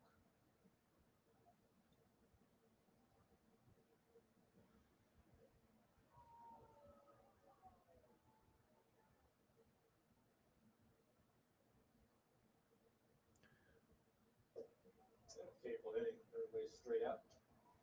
Maybe Crawford shading towards the middle of the diamond. That's a pretty good cutter again. He's had a good cutter today. Maybe breaking ball to go along with it. All right, so let me see. What does he have here? 2 outs, 1 on. 1,197 runs, 2,111 hits, 1,266 ribbies. How many homers? 398. So maybe he needed to get over 400. And since he didn't get over 400, they were being haters. 2 away. 2 away. He didn't hit any in his last year with the Rockies. Only played in 26 games. And 18 in 92 with the Phillies. So only had 2 home runs total in his last 2 years. But he got to a point where, let's see, he had 23, 21, 33, 13, 36, 36, 36, 36 3 years in a row. That's what I remember. And then 37 and 85. That was like his best stretch from 1982 to 1987. So he went 36, 36, 36, 37, 29, and 44. And then he had a decline of 24, 20, 17, 7, 18, 2, and then 0. All right, last chance for us. Hopefully many more after that 4-1 A's. If you know, you know. Because the corners and sauce on top. If you know, you know. Detroit style is back at Pizza Hut, just $12.99. You are in trouble. No one else Pizza Hut. For over 60 years, we've been here for you, for your family, for our community. Today, we're still. All right, last chance. God, was really hoping for some more action than this, but that's baseball for you. You know what beats next day shipping? Getting it the same day. So shop Ace online and get free in-store or curbside pickup right in your neighborhood. Or get what you need delivered the very same day you order. Ace is the place for helpful hardware, folks. It's Ford SUV season. Okay. Lenny Dykstra, yeah. Good choice. Maybe I'll even throw in some John Kruk in there for you.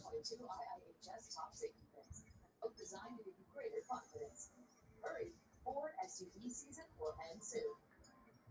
Now get 1,000 bonus cash on 2022 EcoSport, Escape, Edge, or Explorer. Only at your local Ford dealer.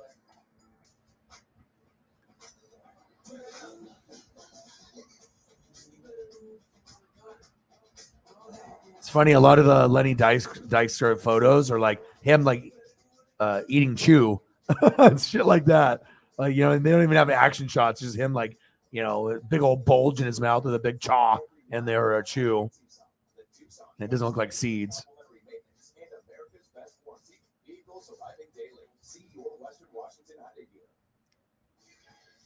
For the best coverage in the game, let's check out the T-Mobile coverage cam. Doing damage again to the Mariners. Tony Kemp ends up getting a change-up right in the middle of the plate, and he did not miss it.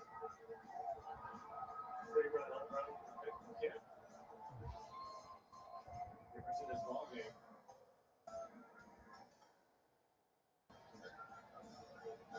Tony Kemp does it again to the Mariners. Meanwhile, I get big 6'7", 240-pound Domingo Acevedo on the mound, a 28-year-old out of the Dominican Republic in the second big league season. He's pitched a lot, 64 appearances and a 3.45 ERA. Top of the ninth, 4-1. 53 strikeouts with a 16-1. Athletics. Ball, that's a fair ball. Tough break for Santana. Here's the only Mary hit an infield hit back in the second inning. 1 out. Acevedo's deep fastball at 93. Slider changeup. Likes the slider. Fourth man out of the pen. Payamps. Punk Sear and now Acevedo. JP Sears started 5 innings, 1 hit ball, 1 run, unearned, 3 walks, and 7 Ks for JP. Come on, JP.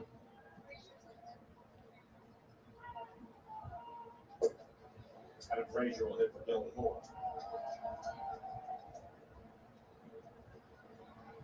1 run for the Mariners coming back in the second inning. That's when they got the run they had. 4-1 A's. Brutal, bro. Fouled away. 1-1 count.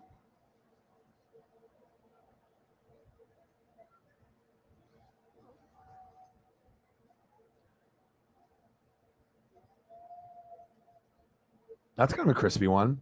Doesn't fit the screen, but still crispy.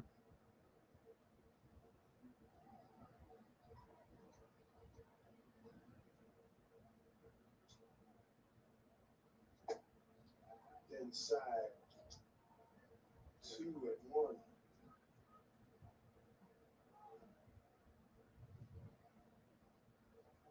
Just the one hit. And a few walks in there, the error. Lenny, Mike Schmidt, Kruk.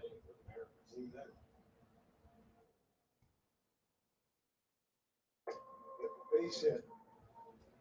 2, 3, 4, 5 walks and the 2 errors. Those are your base runners. I mean, they are. Those are all spread out. They are. 3-1 to JP. 3-1 count. Walk his ass. Come on, JP. Fouled away. All right, so we got Lenny Dykstra, and we got Lenny, and we got another one.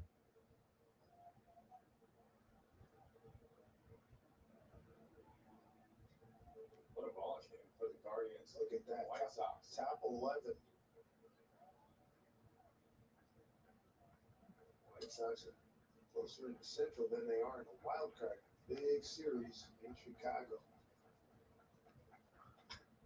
Let's see, ball to Gene Friendly Hop.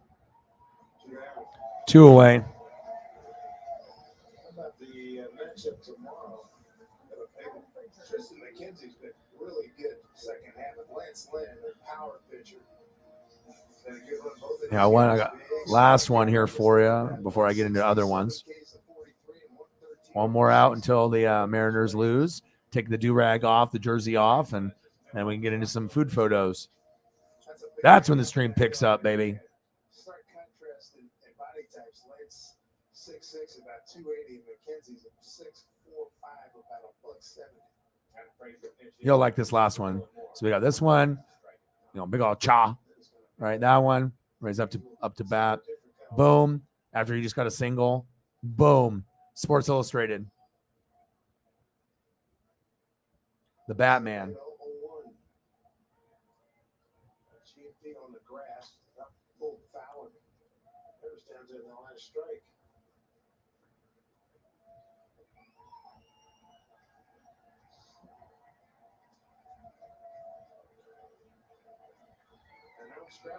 All right, Frazier, you're last, but not least.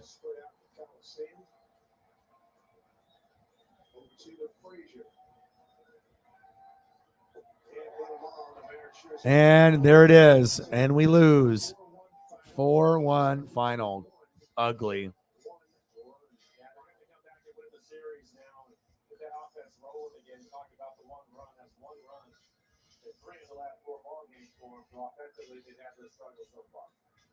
It's been a scuffle to say the least. Disappointing start to this series, 2 hours and 49 minutes. Tonight, off game. 4 Mike Flowers, I'm Jake Sims. Now this post game starts right now. Tom and Bill, take it away. All right, David, thanks so much. So halfway through their final road trip of the season, the Mariners just 1-4. But let's follow up on the point that Blow was making in terms of the Mariners' offense.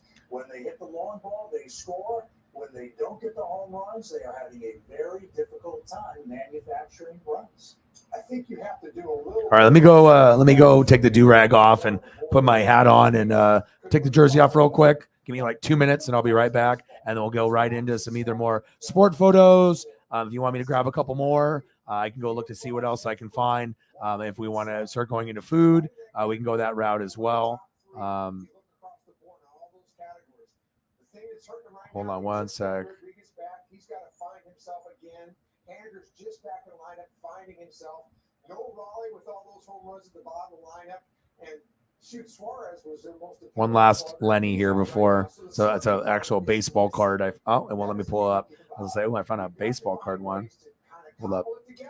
Move runners up with effective outs. Find a way to poke one in there every once in a while and score some runs, as you mentioned, by manufacturing.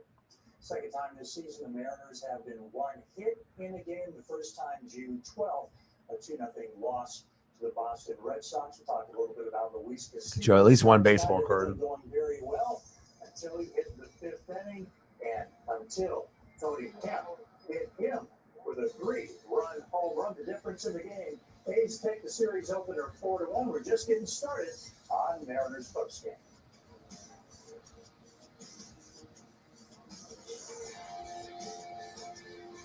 $19.90 Don Russ. Wow, look at that. I remember those cards too. Unbelievable. 8 years old. I was in 2nd grade. That's something else. Memories, man. Time flies. Pretty cool. All right, so let me get changed here real quick. Give me like 2 minutes and I'll be right back.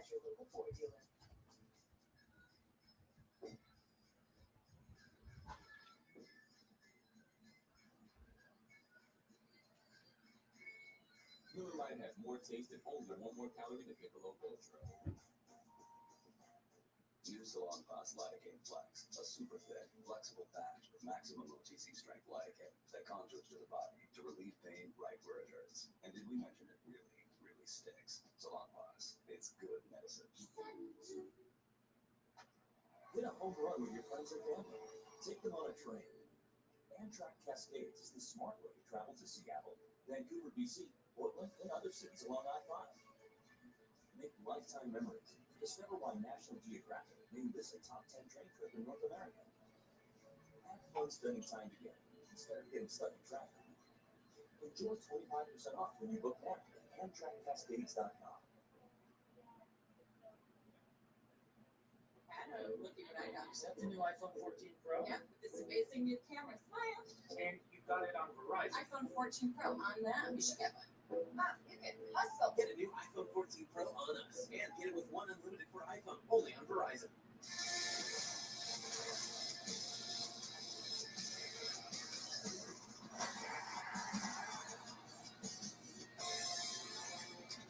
I'll tell you what, no getting around it. The Oakland A's are not a good baseball team this year, but they have been a pesky pain in the backside for the Mariners, who have just an 8-6 record against the A's, who take out the M's tonight.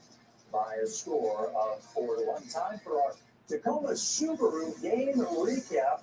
The M's breaking through first. Ace starter J.P. Sears struggling in the second.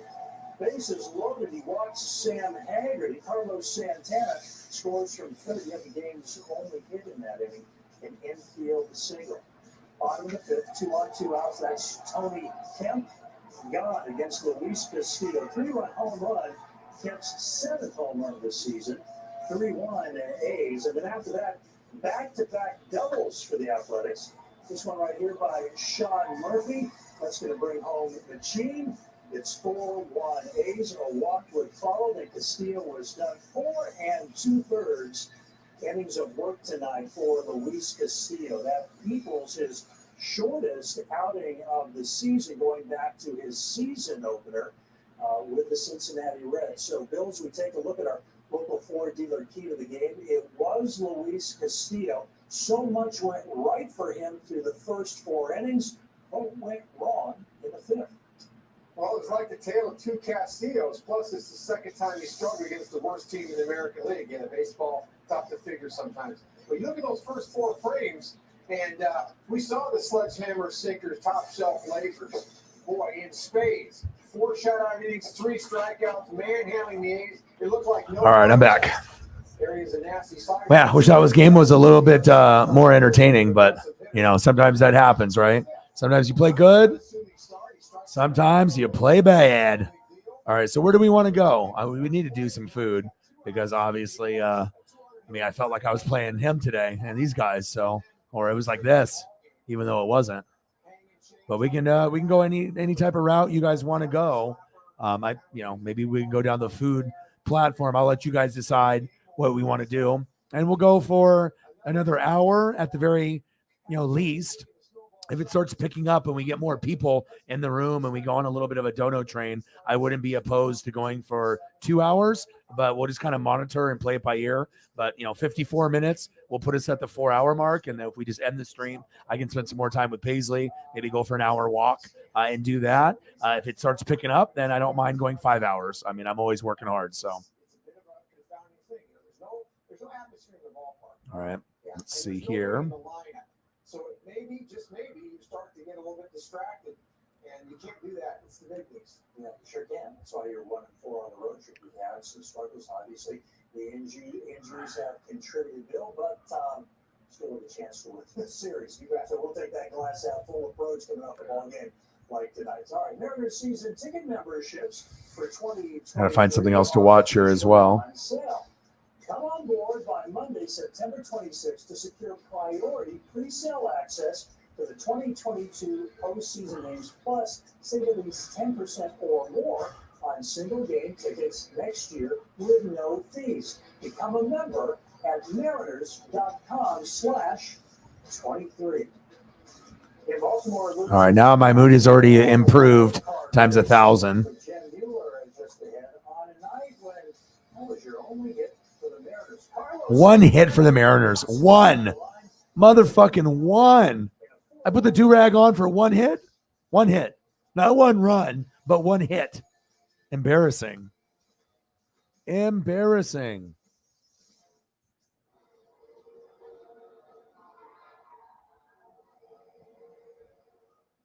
Allergies don't have to be scary.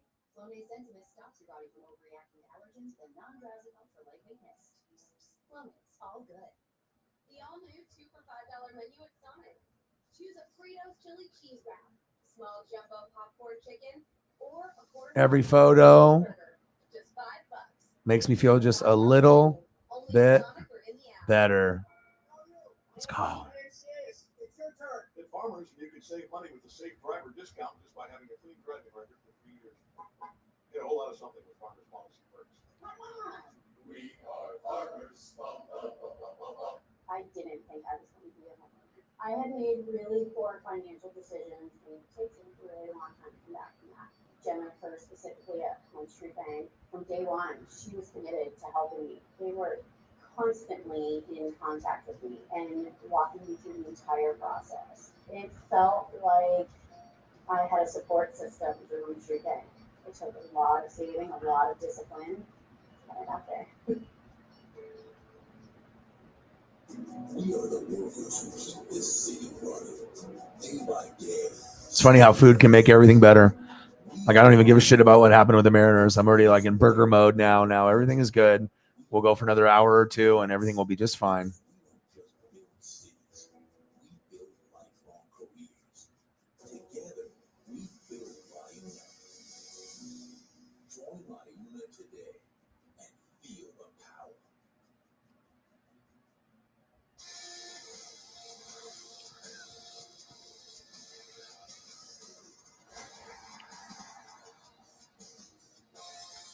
Dude, that fucking shit was embarrassing, bro. One fucking hit, dude. One? That's a horrible lineup. That's what fucking happened. Which leaves them looking for a little bit of help in the standings as we take a look at some highlights from other wildcard teams tonight. Tampa hosting Houston, the Astros jump out to an early lead. Kyle Tucker, RBI double off of All-Star Shane McClanahan. That is Tucker's 100th RBI of the season. Houston up 1-0. McClanahan ends up leaving the game early with a stiff neck, but not before giving up this 3-run shot to Jeremy Pena to center field. The Astros blank the Rays 5-0. Houston wins for the night. That was one of the worst performances from the Mariners. I mean, I've seen a bunch of bad ones, but that definitely was a top 5 worst performance of the season. Could have been number 1. I mean, one fucking hit. I mean, have we had any games this season where we had no hits? We've never got no hit this year. So that was probably number 1. The worst game of the season right there. And in the 9th inning, Jackie Bradley Jr. torques a 3-run homer to cap the scoring for the Jays. Toronto goes on to win 18-11. So let's check out your local Ford dealer wild card standings to see what this means. Toronto extends their lead to 2.5 games over the Mariners for that top spot.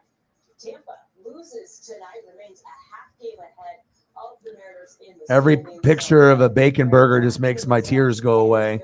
1 tear, 2, 3. At least we got a game tomorrow where we can try to make up for it. Luis Castillo's numbers with the Mariners have been really impressive, unless he's facing the A's. Oakland has given him fits in the last 2 outings he's had against the division opponent. Not what you expected coming in. As we listen now to Scott Service break down tonight's game. Yeah, I don't want to watch Scott Service talk about how much we suck. We sucked today. That was bad. All right, what am I going to watch? Michigan State and Washington, BYU at Oregon. What's on after that? Is that Oregon State, Oregon from 2009? Ooh, okay. Ole Miss and Georgia Tech. Ooh, NASCAR. Talladega from 2010. Yes, please. That makes me happy. Okay. Talladega from 2010 on FS. I love FS1. FS1 always surprises me with fucking something. SMU in Maryland. Hockey. Oh, shit. What is this? 1995 New York Rangers at Quebec Nordiques. Joe Sakic. Wow. Hat trick. And then what is on for football? Cardinals and Raiders. I wouldn't mind watching that. So maybe I'll go to that. All right, so let me get it queued here. So I got NASCAR on one channel. Oh, I'm so excited. Now everything is falling into place now. All right, so I got NASCAR, and then when I want to flip over, then we're going to go to the NFL. We'll go to, that comes on in like 17 minutes. Okay. Good.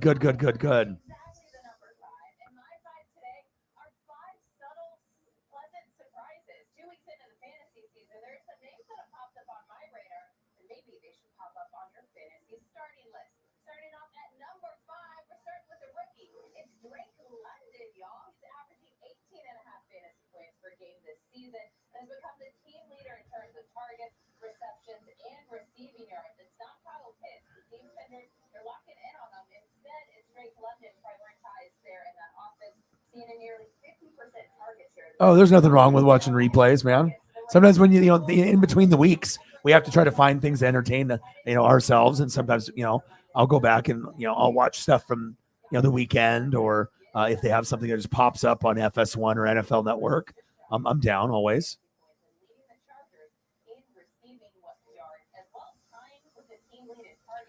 Holly Hundo in the building. How are you?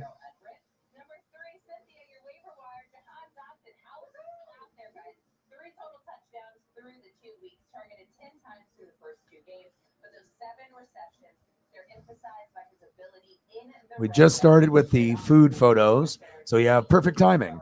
So we're going to go for another probably hour and 45 minutes, 45 to an hour 45, but more than likely we'll go 5 hours. I like to put in the work. So we're at 3 hours and 15 minutes now. So probably another hour and 45 minutes is what we'll do.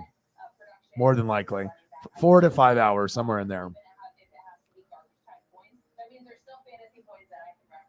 Any recommendations? Drop them in the chat. And I'm just freestyling right now, just looking at things. Mariners just got their ass kicked, so 1 hit all game. That was brutal.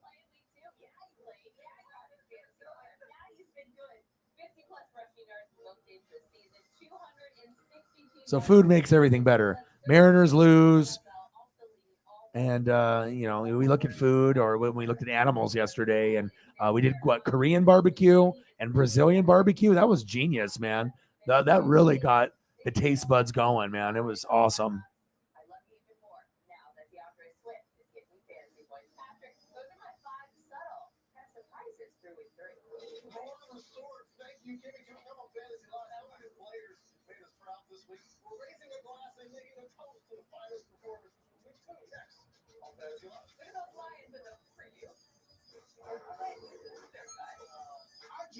I got you. Market price swordfish, and the $0 delivery fee is clutch. Not famous, but not famous. So Uber One saves me money on vodka. Shit, you don't got to ask me twice. And I need to save money for when I get canceled. Because I don't want to go back to selling pictures of my feet. Too bad we're gonna have to wait a couple years. But it'll be the biggest anticipation for a show of all time. I mean, we're already sitting here just going to be waiting and waiting and waiting, and the buildup is just going to be fucking insane. Like, they're already big megastars, but they're even going to be bigger once they finish off this last season.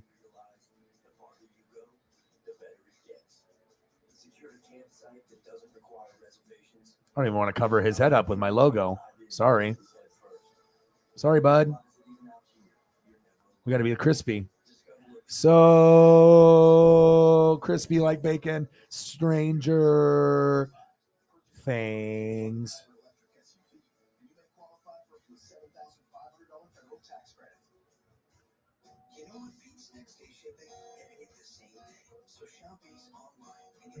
I definitely want to get back into food, but I don't mind looking at Stranger Things for a minute. Love me some Stranger Things. One of my top 3 shows of all time. Especially if you grew up in the 70s and 80s, you can relate so much. 70s, 80s, 90s, but especially 70s and 80s, you can totally identify with everything that's going on in the show. Is Dad posting a farewell to his favorite college freshman? No.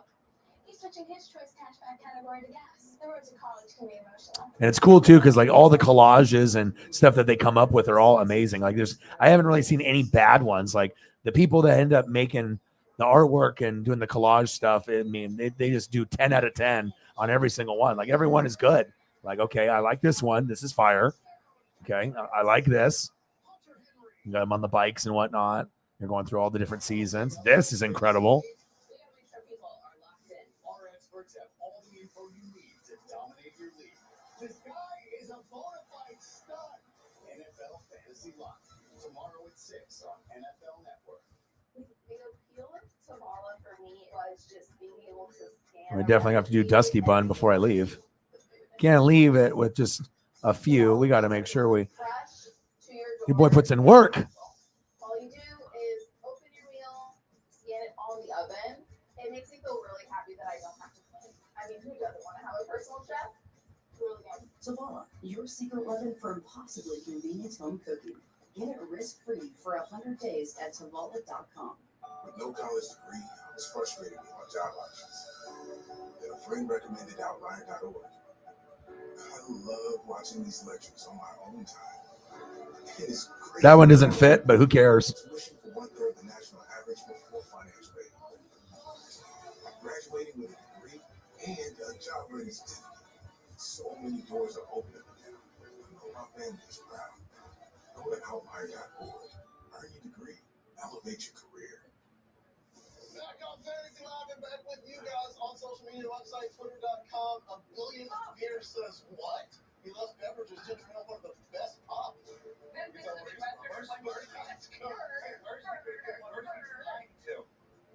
He's in They don't Michigan. sell them in grocery stores. They sell burgers in Michigan. They sell burgers in Michigan, and it's pop. That's how you know. There's some pop in here. Twitter, There's a whole bunch of pop in here. it's time for Tuesday's toast. Brent will not have ginger ale because he just not know how to find it. We're going to celebrate some guys from week 2 that made us proud. Kimmy, who are you toasting? I'm toasting to Tony Pollard. This is kind of shady. So fantasy managers who still drafted Zeke. It's like, no, it's still going to be Tony Pollard. 98 total scrimmage yard here in week 2, just shy of 20 fantasy points. We knew he was always going to be a thing in this offense. That's why I drafted him. So cheers to me. Sorry, Zeke fantasy manager. Hey, Tony. Cheers to you, Rick. Dusty Bun. Oh my gosh. Okay, cheersing. So Excuse me, go ahead. oh, hey, I'm going to cheers to the man of the hour, Kirk Cousins, for finding my number 1 IDP player, Darius Slay, last night. First of all, I appreciate it. I also appreciate you going out there and doing what you did to slow the roll of all the Vikings fans who are determined to make we're the kings of the north now. We won in week 1. Hari Hundo. Victory lapping, and you know what Kirk Cousins said?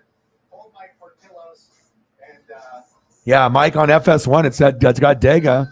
I mean, might as well, right? I got this NFL game that's going to be coming on that I definitely will watch. Cardinals and Raiders. Unless they just changed it. I hope it's still on there. It says 2010 NASCAR Cup Series Talladega from April 25th, 2010. And there's still like 2 hours left in it, or an hour and a half. So it's probably like halfway through the race. I'll find out here in a second.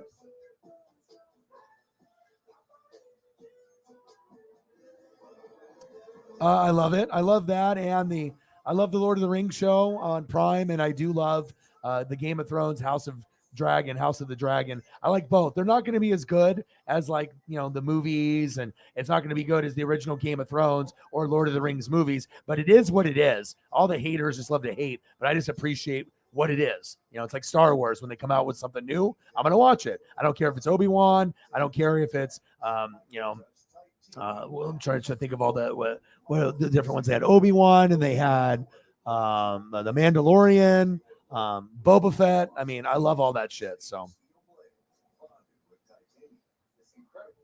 bang, bang, bang, bang, bang. You did 20 Dara Hara. I literally just rediscovered the very first portraits I drew of 80s, 90s actors. Robert Downey Jr., River Phoenix, Will Wheaton, Corey Haim. Oh, awesome. You should post those on your Twitter or send them to me when you have time. It doesn't have to be like right now. I would like to see them. Boom, boom, boom, boom, boom. Bang, bang, bang, bang, bang. Yeah, yeah, yeah, yeah, yeah. Boom, boom, boom. 20 Dara. Hara. Thank you, Hari. I watched that Tommy video after you sent it to me, and he's that shit was so good. Good old Tommy. Appreciate you very, very much. All right, let me go through real quick. Thank you, Holly, very much.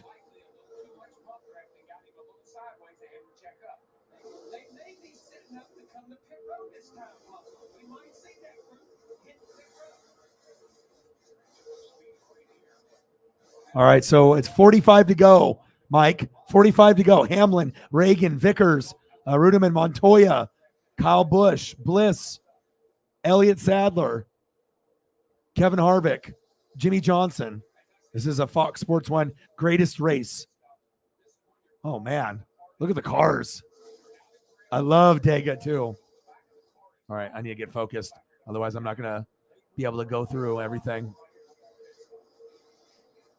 We'll get Holly some photos. I'll throw up a couple Tommies, and then we'll get into it.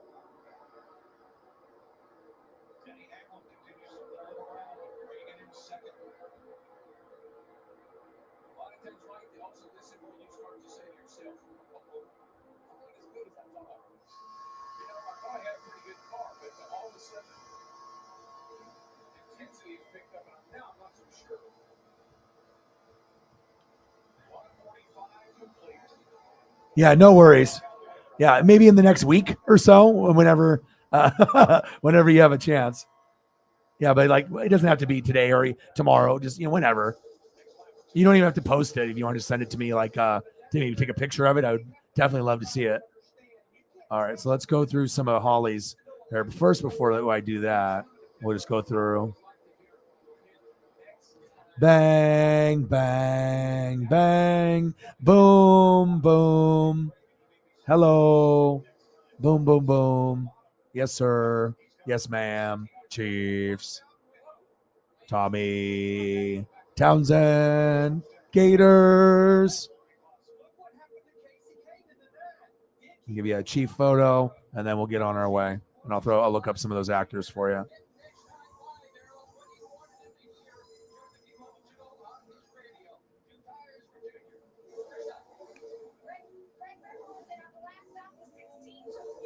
Go, Dale, go. National Guard 88. Go, go, go, go, go. Greg Biffle in the 3M. Handsome guy. Handsome devil. Yeah, it was crazy. And that whole little promo, I mean, it's obviously just kind of like for fun with all the different Florida athletes that they have. But I thought the whole video was entertaining, the whole thing. So.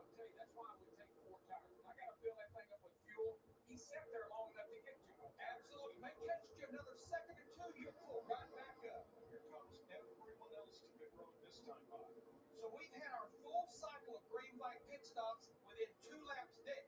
And David Rudiman is in. He has had a terrific run. He has run up front all day. A good pitcher and good big push. Steve. Next, Steve Latark and Jeff Gordon, the option of running an extra lap. Right side for Jeff Gordon. Krista. Yeah, 4 tire stop for Kyle Busch. 4 tires for the 18 back.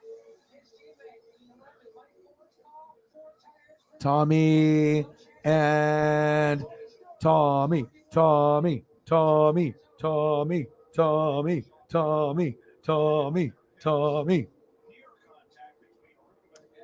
You're good, Holly. Really good. Beautiful artwork. Can't wait to see your pictures. Your drawings. The greatness.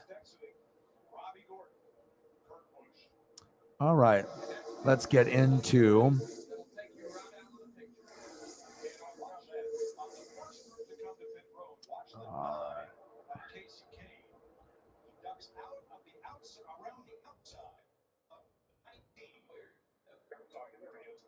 comes around Sadler. Comes to the inside. Not going to make the commitment home. We're going to stay out. But he's lost all his speed. Yeah, I just don't think he can get slowed down and make the commitment home. So there was room to make it. We've cycled through, and this is our leaders right here. David Rudiman in double zero. And how about 120th? And at 42, he wants to lead. And who's that? That would be his teammate, Jamie McMurray. 2 guys that hung out the back. They went to the back before we completed 1 lap of this. Yeah, remember everybody said, "Oh, McMurray's got a problem." Don't have a problem anymore. Montoya is the leader. Record 29 different leader, and we still have 40 laps to go in Talladega. The Masked Singer is back with the biggest season yet, and we've got let the game begin.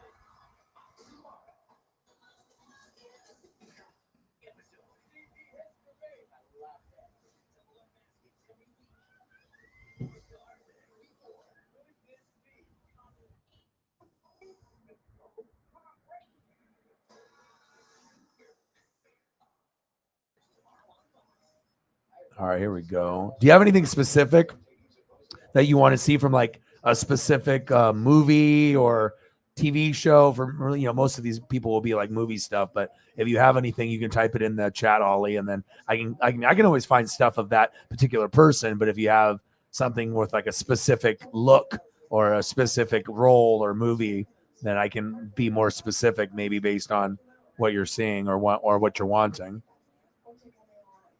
Symposium may cause serious side effects, including infections that can be life-threatening and cause death, slow heart rate, and other breathing problems, increased blood pressure, macular edema, swelling in the airway near the brain's blood vessels. Good old Robert Downey Jr. I mean, it's Hard really to see any other role besides Iron Man for me.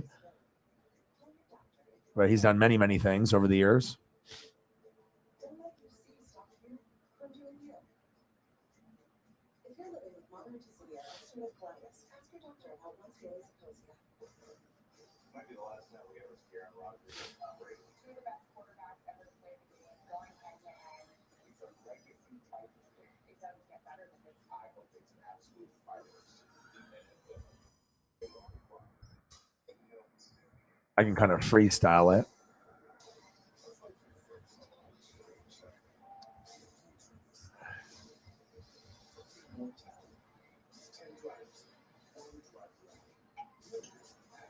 Remember this movie?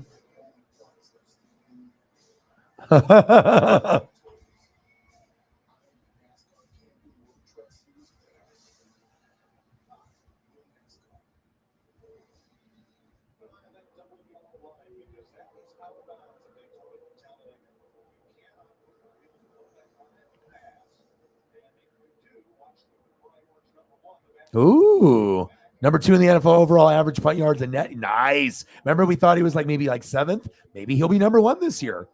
I mean, hopefully he's not necessarily number 1 based off opportunities because we want to get touchdowns and field goals, not a bunch of punts. But as far as when he does punt, that is awesome. Love that. A student film project, yeah. Still entertaining though.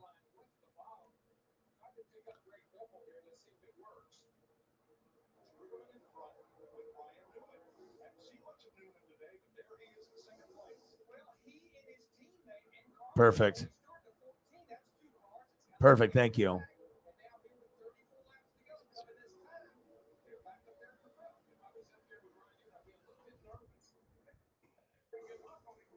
I figured you had specific ones. You did it based off of that. Oh, wow. My goodness.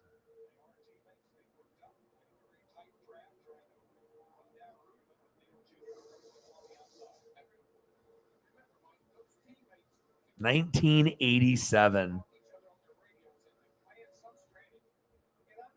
Less than 0. Wow. You guys always knock it out of the park.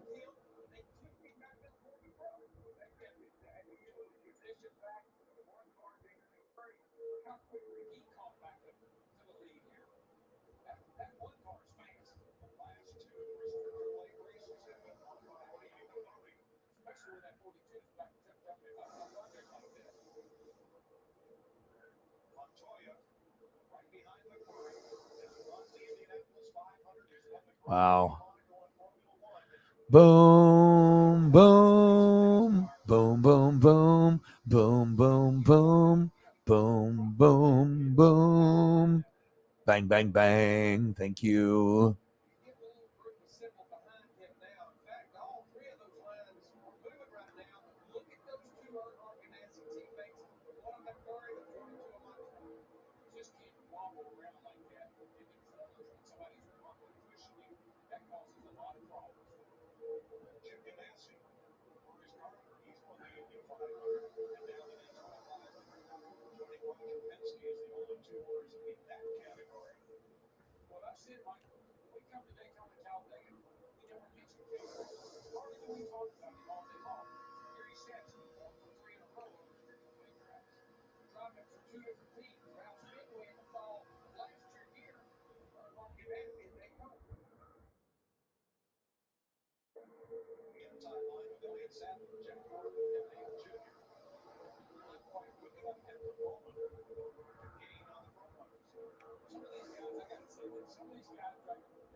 Yeah, a little bit of a troubled past, got arrested a few times, and then he got his life back on track.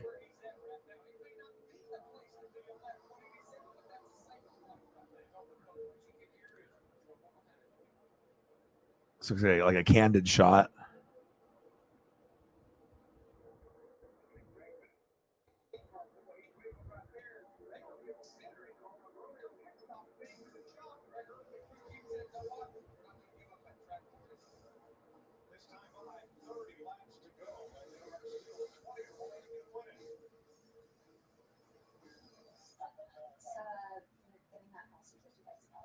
You're buying a house? Yeah. So just get really dirty. Oh, I love that one. That's cool. Well, my office gives us free bagels. But that's cool. A job well done deserves the perfect thank you. So you plan that thank you thinking of every detail with the promotional product experts at 40. They have the items you were looking for, printed your logo perfectly. This is just right next to it, so obviously if I post this, you'll remember her. You most certainly did. When the moment needs to be just right, go to forengland.com. For England, for certain. With GoDaddy, you can install a stunning online store for free. Easily connected to social platforms and marketplaces. And manage all your sales from one place. Because if you've got it, you've got you. Start for free at GoDaddy.com/startfree. So I had to quit college to help my mom, but I've never wanted to quit my dream and a career in IT. On Coursera, you can earn Google's IT support professional certificate. No prior experience needed to enroll. My job now is amazing. Join for free at Coursera.org. Hi, I'm Ted Ligety, two-time Olympic gold medalist, five-time world champion. Buying or selling a home is a huge decision. All right, let's see. Everything for you and your family. I've done a lot, and I know how important it is to work with great team. That's why I trust Homeland. Homeland works with the best local real estate agents, proven winners. Over 1 million people have used Homeland and sell their home faster with Homeland. It only takes 2 minutes and it's free. Get started for free at homelight.com. This season, Sling has a channel lineup to channel your college football. So you can catch the Hail Marys, witness every miracle, see the big games, and all games for less. Your football is 6 laps to go, folks. You're watching the most competitive race. Wow, old school. All right, moving on to the next person here after this last one.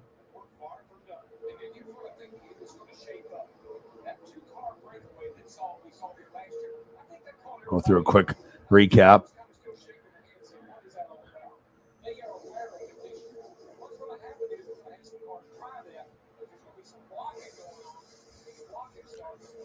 Wow, so young.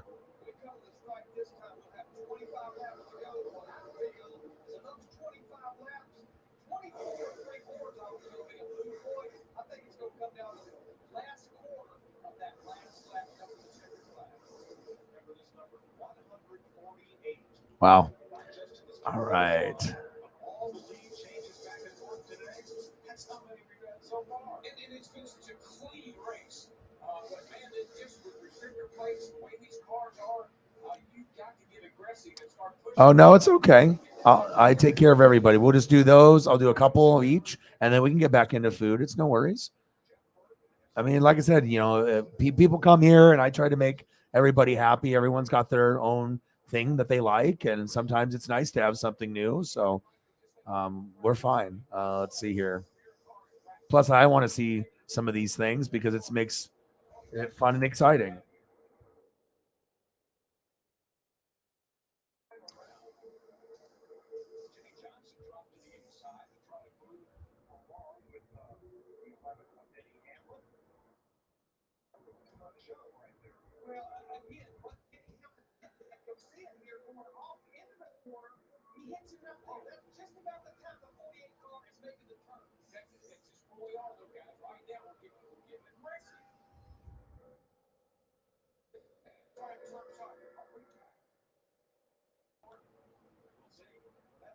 You know, movies are just like songs and TV shows. They mean something special to us, whether that you recognize it or not. You know, you'll get to a point. It's like, you know, sometimes like even like when you go to like, for example, like a concert, you can go there and you can go pay to see a band and you can look to your left, you can look to your right, you can look behind you, and you can totally vibe with a complete stranger because everyone is there, you know, doing the same thing, just appreciating, you know, the music, and everyone bought the CDs or bought the T-shirt or had the poster, and you know, you can just pretty much interact and mingle with the, you know, anybody that's there, and they all are all about the same exact thing as you are, and you can remember those memories that you had when you were younger, where you were, what you were doing, you know, were you sitting on the carpet, you know, watching the TV, or were you listening to the radio, or were you watching a VHS? I think everyone has got certain memories, And I definitely associate movies and songs from the 80s and 90s with a lot of the memories that I had. And I imagine you guys do too.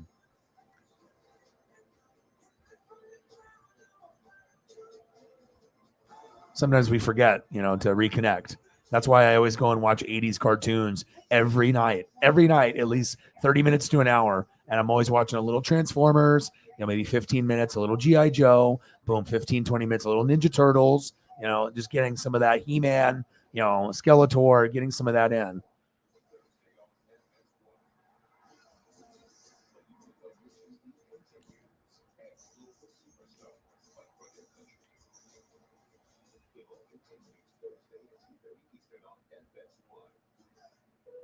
So maybe you don't know how to pay for college, or start a business, or buy a new home. Well, sometimes doing more than you thought possible just takes a few folks that know you can. KeyBank opens doors. Even night owls, when darkness falls. Plus, it's nice to be able to have some of those kind of reminders too. So maybe like, when it pops up on like TBS or something, I'm like, oh yeah, we were just talking about this.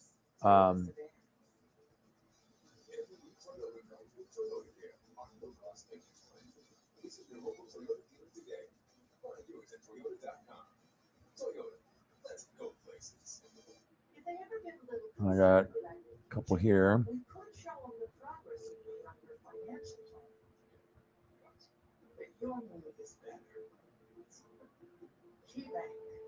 Opens doors.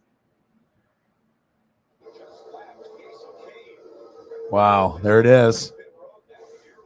River Phoenix and Will Wheaton.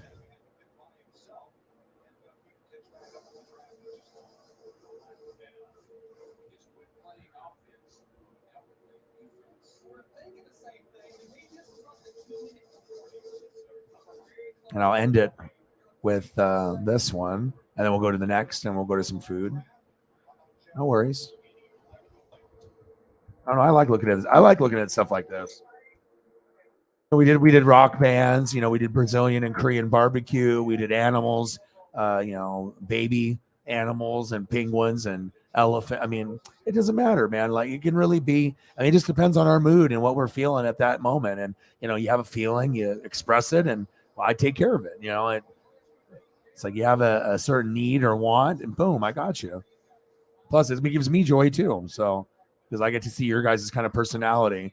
Each person is different. And if you remember, and if you notice, when people come in the room, a lot of times, I mean, I do remember, who they are, where they're from, what, teams they like or players.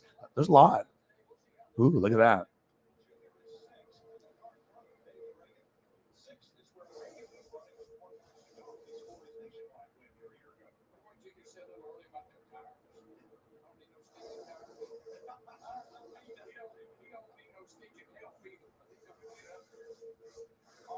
All right, a couple more shots from, and I'll go here. They're just too good for me to be like, nope. And I work quick. It's not like you're going to be sitting there 20 minutes later waiting for me to, usually it's like 2 minutes or less. Sometimes it's like 30 seconds to a minute,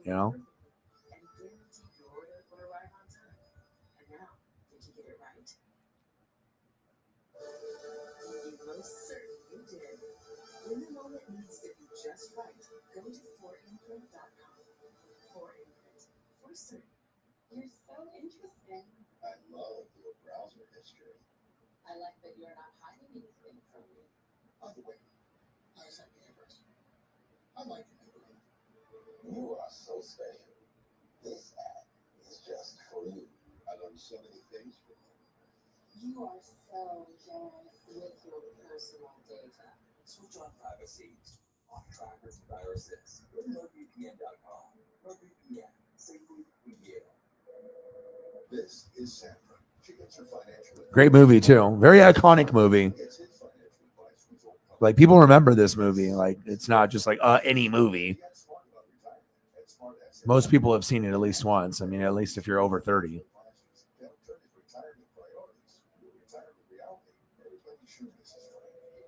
Started from the top. A little less than 0. I don't know what it is about the 80s as well. And like the video game sounds, the style, the clothes. I mean, just everything that was 80s, 90s. Some people thought it was just like, gimmicky or tacky, but as we get older and we go back and reflect on other eras, it was the best. I just don't think people realized it at the time that we were living in the best era ever. Like 80s and 90s, you're never going to replicate that ever again. Like there were so many iconic movies, TV shows, athletes, wrestlers, the birth of the video game era. There was just so many memorable moments, more than I feel in the last 22 years, from 2000 to 2022. I mean, I could think of, even stuff, I didn't live in the 70s, but even going back and looking at the 60s and 70s, I mean, you can go back 50s, even the 20s and 30s, and that old school vibe is pretty cool. I like pieces of history, so I'm always, what was life like in 1800? What was it like in 1900? And then you can look at like, what was it like in Japan, or what was it like in Chicago? Like it's just very interesting to be able to kind of go back and see, but nothing ever is going to touch 80s and 90s for iconic anything. Clothes, movies, TV, actors, wrestlers, video games. There's just so many things that we're never going to replicate ever again in that time period.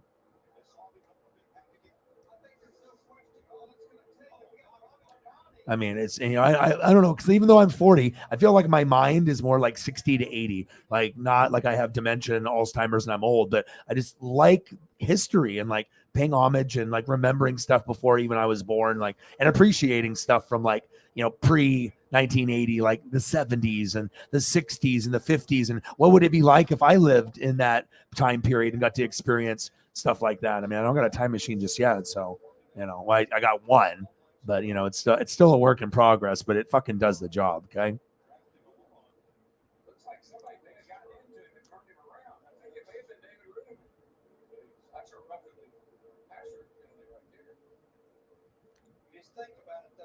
I'll go through them, and then we'll go to the next set. Let's make our way down. We'll be back. Don't worry, burgers. I will stare at you and take a bite out of my computer screen just in a little bit. And it's really hard. No booze, no beer. I'm really trying to cut back. So like, this is literally the closest thing that I got. I mean, I can't even eat this stuff. Like, I mean, I guess I could, but I'm really trying to stay disciplined. I'm really trying to show the discipline, and I'm trying to lose weight and stick to my guns. And once I put my mind to something, I'm usually pretty motivated. Less than 0.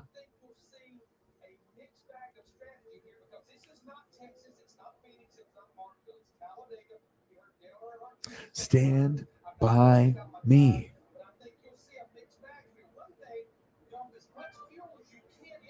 So young. Will Wheaton, my goodness. I mean, even seeing him in like Big Bang Theory, and obviously everything else that he's been in post this. And obviously there's 3 there, not 4 for a reason. It's tears.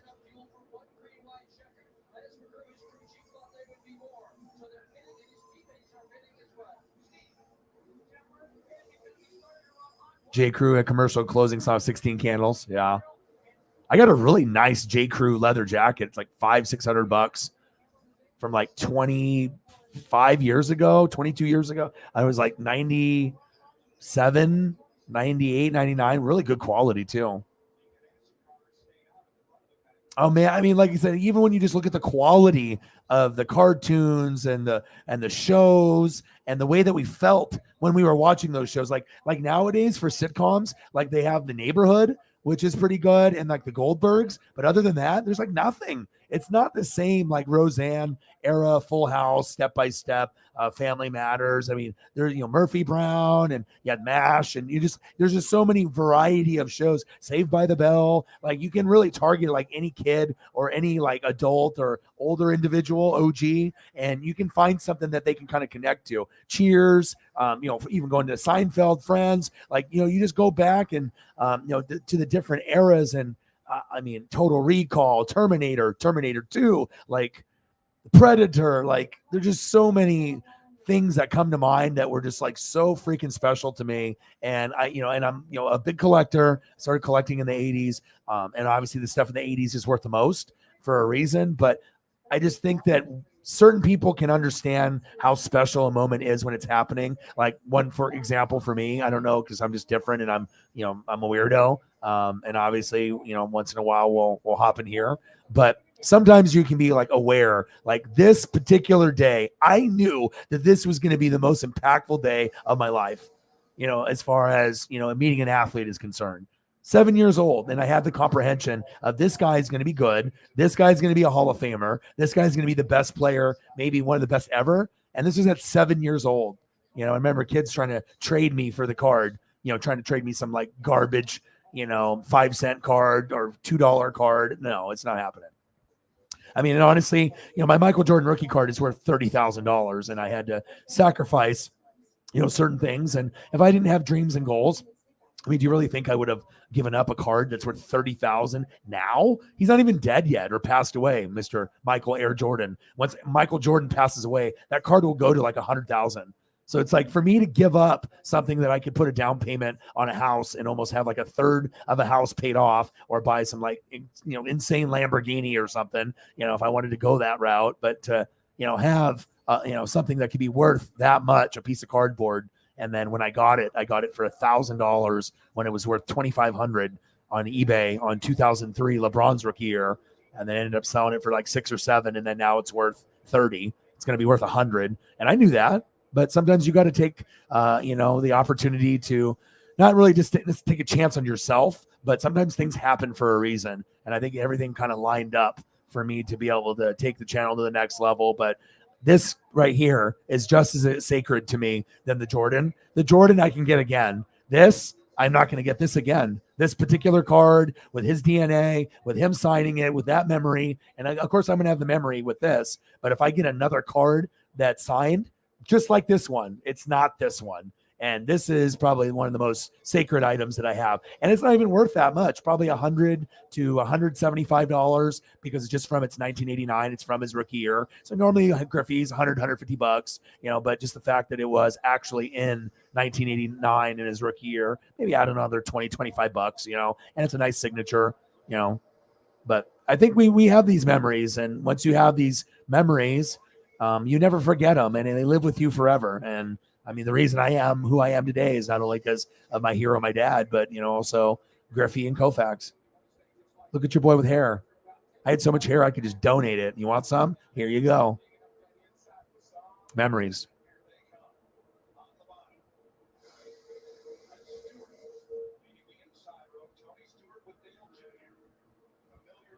Eight laps to go. Ooh, baby. And like I said, I think it's good to go back. And I would actually prefer if we did go back and we did shows or, movies and stuff, 80s and 90s.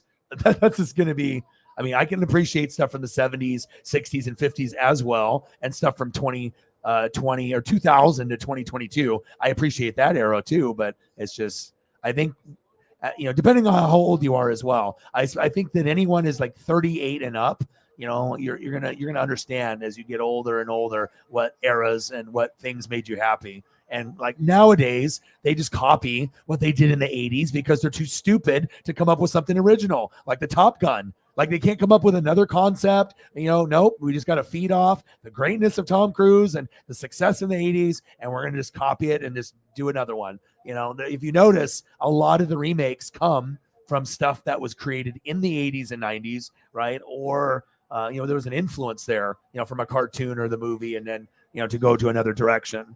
You get more stuff that's copied in, from 1900 to 2022 from the 80s and 90s than any other era, in my opinion. And you will, and it'll continue to grow. Oh, man. So the action movies, Terminator 2, Predator. I mean, just to name those right there. I mean, so many stuff. And then you even have Rocky, like a certain, like even if you don't give a shit about boxing, that movie can grab you and like kind of, make you believe and like get into that. You know what I'm saying? Like you don't have to enjoy all the Rocky movies, but most people have seen at least one in their life. Whether it was on TNT, TBS, or they grew up in that era, but it's super special.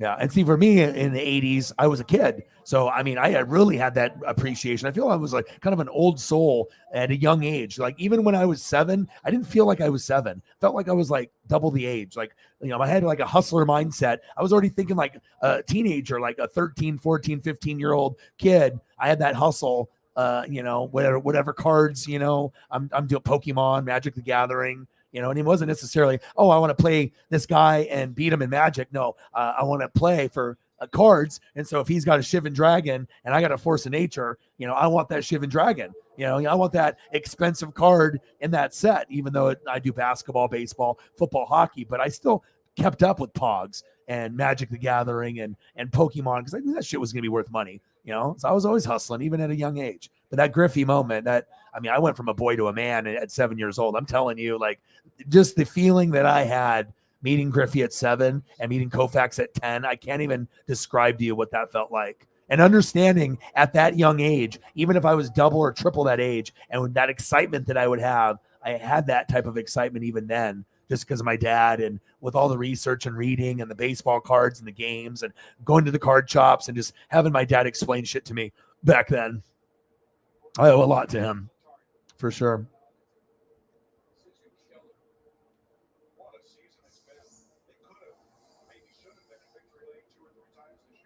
Movies don't grab you. Shows don't grab you. And it's got to be something insane like a Game of Thrones, or a Stranger Things. But what Stranger Things from the 80s, Goonies, that type of era, and that's why it's so good, because it was the best era. Because you get kids now that don't know anything. They don't shit about the 60s, 70s, 80s, or 90s. They could care less. They don't give a shit. They're on TikTok 10 hours a day, thinking that they're, going to watch some prank videos and they're going to be the new prankster. And they're going to be millionaires doing pranks on TikTok as you're warping your brain away with all the brain cells disappearing.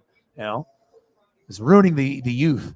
That's just facts. But Conan, yes, right. And like it's a blood sport. Yes, blood sport. Jean-Claude Van Damme. And also stuff like Big Trouble in Little China. That's one of my favorite movies of all time because you got the Kurt Russell. And then you get the funny and the sarcasm, and then you get like the Mortal Kombat ninja stuff that's kind of silly, you know what I mean? But you get like the fighting, and it's like two movies put into one, and you got someone that Kurt Russell that I don't know. I mean, there's just certain actors in the 80s and 90s that are very iconic in their performances, and what they did to make them famous in the 80s and 90s would never replicate what they did later. They will always be known for those certain roles, but damn, they just hit that shit out of the park. And some of that stuff is real special to me. But like I said, it's almost not, you have to have something insane to grab your attention. It can't be just good and like talked about. It has to be, this is the best show ever, or this is top 3 ever. Oh, really? Let me find out. And then you make the decision. So, oh, you did? Ooh. All of the above. I still need to go to the next one. I'm almost done. All right, so let me go back up. But I think like sometimes, me as like a psychologist, therapist, I'm just trying to make sure that people remember, who you are. And, a lot of times, people, can go to therapy and they can see a specialist and whatnot. But sometimes it's just talking to people that care about you and you care about them, and you can just talk like in a like-minded conversation, kind of like on the screen, except that we're just doing it over microphone and you listening to me in separate rooms in different parts of the United States or globally. But this is the type of vibe I feel when I'm hanging out with you guys. I can't see you, but if I could, I just feel like this is, one person's here, the other person's here, Holly's over here, Mike's here, Sarah's here. And it's, just that comfort and that vibe. And sometimes you got to be able to relate certain messages, because you're not going to get it anywhere else. You're just going to get a lot of fake stuff, fake podcast stuff, people being fake, people doing things that aren't authentic or real. And sometimes you just need to take a step back and remember, what are the little things that made you who you are? And if you're not in a good place right now, go back to your childhood. Go back to the shit that made you happy when you were 5 or 8 or 10 or 12 or 15. And trust me, if you do these things, your life will dramatically improve, because you could be having like a shitty day. Go back and do something that you really enjoyed, when you were a kid, and reconnect with whatever that was, with toys or a cartoon or a certain movie or a song, some VHS stuff. and you'll be really surprised on, like, it doesn't seem like it would be a big deal, but then you actually do it and then you just can't stop smiling, and it really gets you in a good mode, in a good mind state. If you aren't in a good one, water always helps, right? Talking to people that are good influences on your life is good, but water will, animals, water, those are the biggest that'll improve the depression, anxiety, or shit that we're going through, like idiot drivers on the road that don't signal. Don't get me started on that. Okay. Lots of finger symbols coming out, a lot of finger adjustments, out the window. We know that's what that's like. You got to be able to calm your temper. And luckily I'm not a hothead when I drive, but I mean, it seems like almost every day, if I'm going to like Safeway and I'm going to the store, there's at least one person, sometimes it might even be me, that's just not paying attention. And I'm not usually on the phone, because you don't want to be texting or on the phone, but obviously people do it. We know this, we're just attached and almost to the point where we're going to get an accident, put the phone down. Right. But something fucked up is always going around me. And most Oregon drivers aren't bad. I think the ones that I've incurred is like the California drivers, and the Washington drivers are more reckless because the speed limits are higher there. So when they come to Oregon, they drive like they're driving in Cali or in Washington. So we got the Robert Downey Jr. Perfect. We got the River Phoenix and Will Wheaton Classic. And Corey. Yes. Maybe I can just do Corey specifically.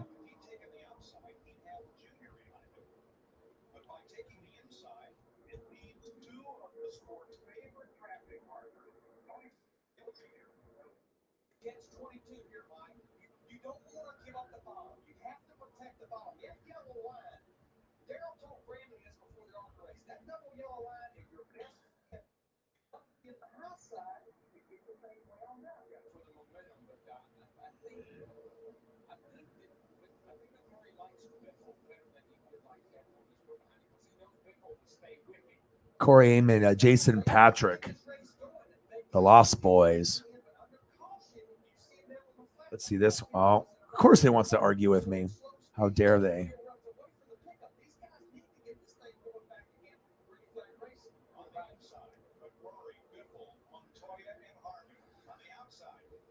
Oh, that doesn't want to come up either.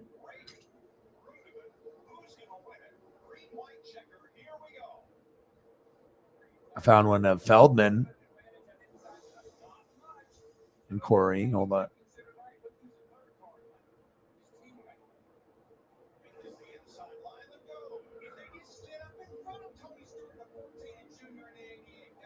Oh, how many laps? 2 laps to go. I probably should be looking over to the TV to see what's going on here.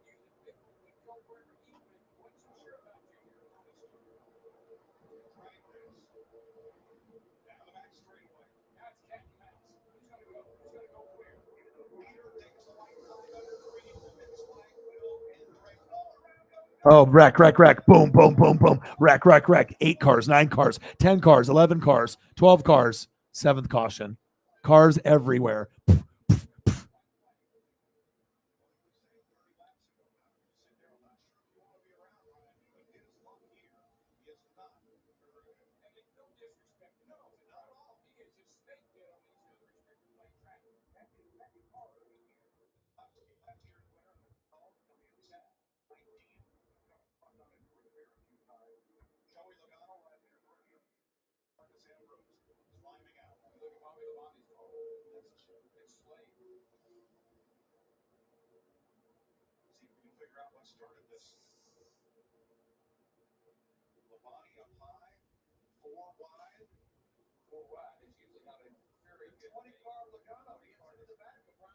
Space Kitty, boom, boom, boom. O Dog's dumb. 10:08. It's 10:33. Bang, bang, bang. Thank you.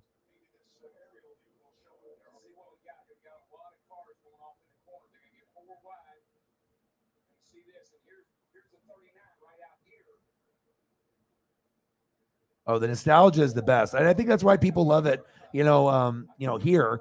And because like you said, you get the regulars, but if we ever get anyone new that can actually vibe with people that are, 18 to like 22, like an Elliot, but also we can have people that are 40 and up, and we can find a common ground. And it's also nice because a lot of the younger generation isn't willing to go back and understand that, hey, the 90s and the 80s and the 70s and the 60s and 50s were really dope. But I mean, every once in a while you'll get that old soul and the younger, because I've always felt like I was that person. So.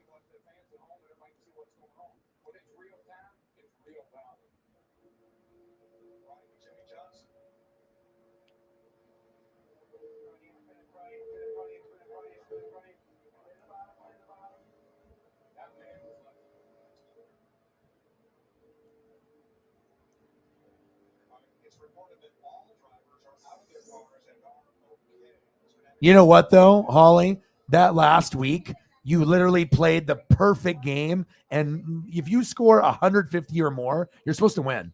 Normally teams are trying to get to 100, 120. And then if you go above and beyond and you're at like over 120 points, it's like, okay, you had a good team. But if you get to like the 150 mark, you're like, that's one of the best that you're going to have all season. And then if you go above and beyond that and you're almost at 165, and you lose, it's like if you'd have to be playing someone like me or Sarah or the individual, like a brute saint, got a big game from two people. So if you get two people that give you 80 or 85, sometimes you can't overcome that, but you should be 1-1. You just ran into the perfect storm, which would have been brute saint, me or Sarah in that type of week. But that was a perfect lineup that you had. You didn't leave any points on the bench, and you put everyone that you could to get the most maximum amount of points. And sometimes it's just unfair when you score 150 or more. Sometimes even scoring over 125 and more and you lose, you get mad, but especially if you get over 150, you're not supposed to lose.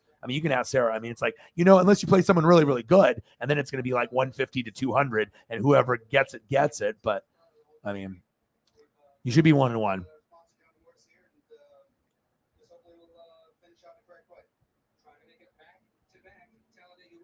Right. But you'll be up. But the thing is, you feel an improvement than you did from draft night, or when I told you, hey, you want to be in the league, and you were like a little overwhelmed. I don't understand why people like fantasy football. But now, there's a little camaraderie. We can talk about it. It makes you smarter. You can learn more players in the league. And then you become an expert, not only in your team, but a lot of the good teams. You might not dig deeper, maybe like me and Sarah for like the bad teams, and we can know who's good on the bad teams. But I know you read a lot too. And then you just become really, really smart. And then, you can understand the league differently and kind of start to see trends before other people. And that's why people do fantasy, because they want recognition and they want the money. They want the belt. They want the trophy. They want shit talking, bragging rights type of thing. But I like it just because I'm analytical and analytics and stats. And I like that aspect of it, to be able to learn more. And it's like a cool way to learn. And you can like flex your knowledge and see who actually knows the league the most. Oh yeah, I watched that. Yeah, it was actually good. People were talking shit about that and saying, "Oh, this is stupid." And then if you actually watch it, it was really good. It's not a movie you probably would watch back to back or watch it like, many, many times, but watch it once and then maybe wait a while and watch it again. You can enjoy it,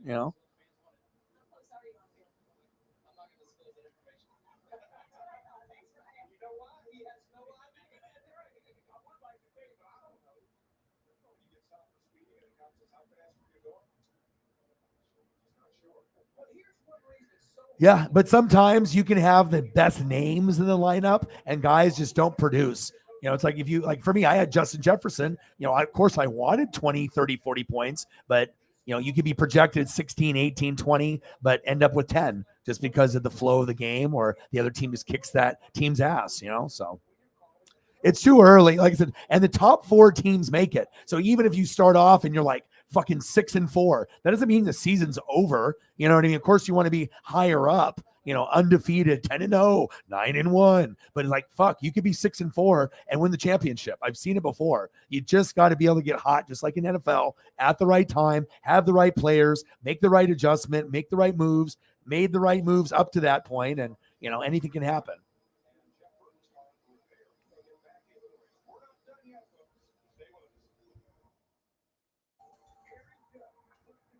You're going to become you're already intelligent, like through the roof, like, But on top of that, you're going to get the NFL knowledge, and then like Sarah and me and a few people where we're just insane, and all we're doing is just reading and watching stuff, reading and watching stuff. I'm watching this game, I'm watching that game, I'm watching this wrestling match, I'm watching this wrestling match, I'm watching this wrestling company, I'm watching this wrestling company. It's like you just get like this overflow of like knowledge and film and action. But like if you love it and you're a Northwest sports fanatic, that's just who you are. That's just the best way to describe it. You just love whatever you love, and you're just going to go after it. And it's not just like, oh, I'm just going to watch a couple of Chiefs games this year. Like, no, you're going to watch every game, and, you're going to read, and you're going to find out stuff about the rookies. And, it's kind of like an obligation of being that super fan.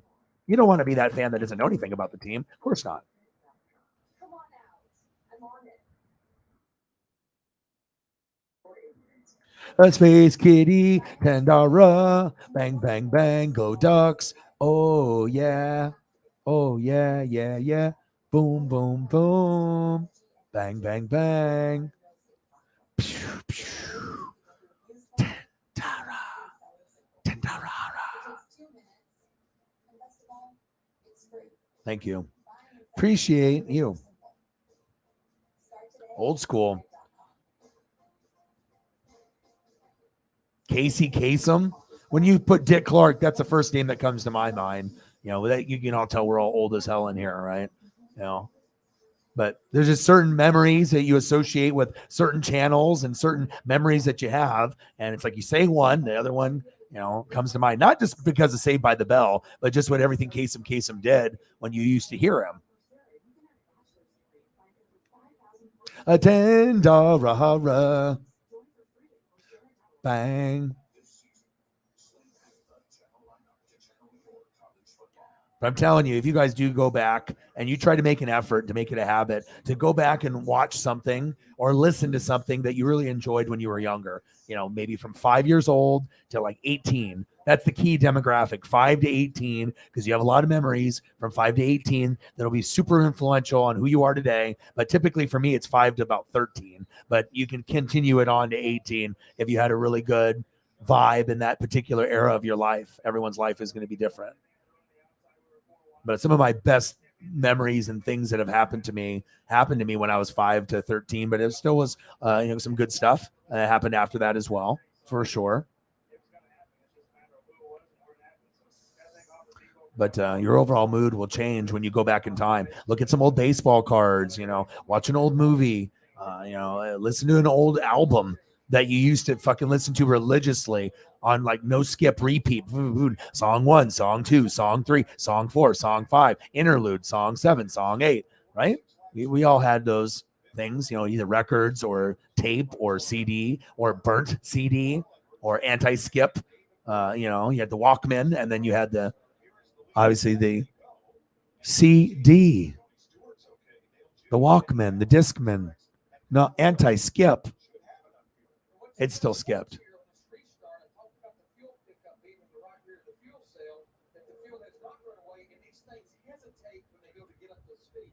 Oh, let me look at this picture. Oh, I like. Can I share this? Can I put this on the screen? I'll ask permission before asking, but it's cool. But you let me know. You let me know. Ooh, ooh, ooh, ooh, ooh, ooh.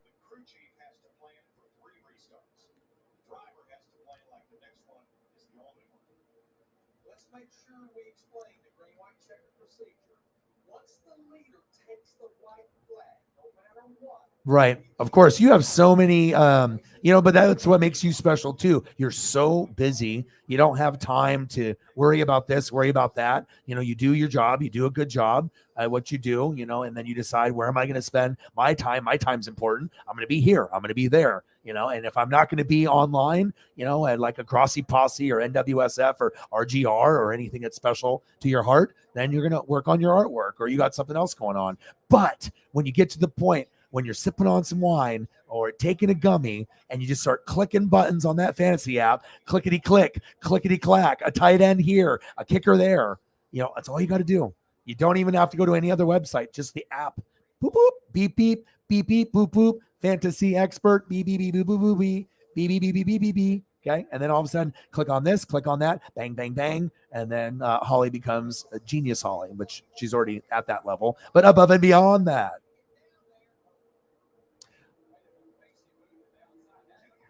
Clickety clack. Bing bong.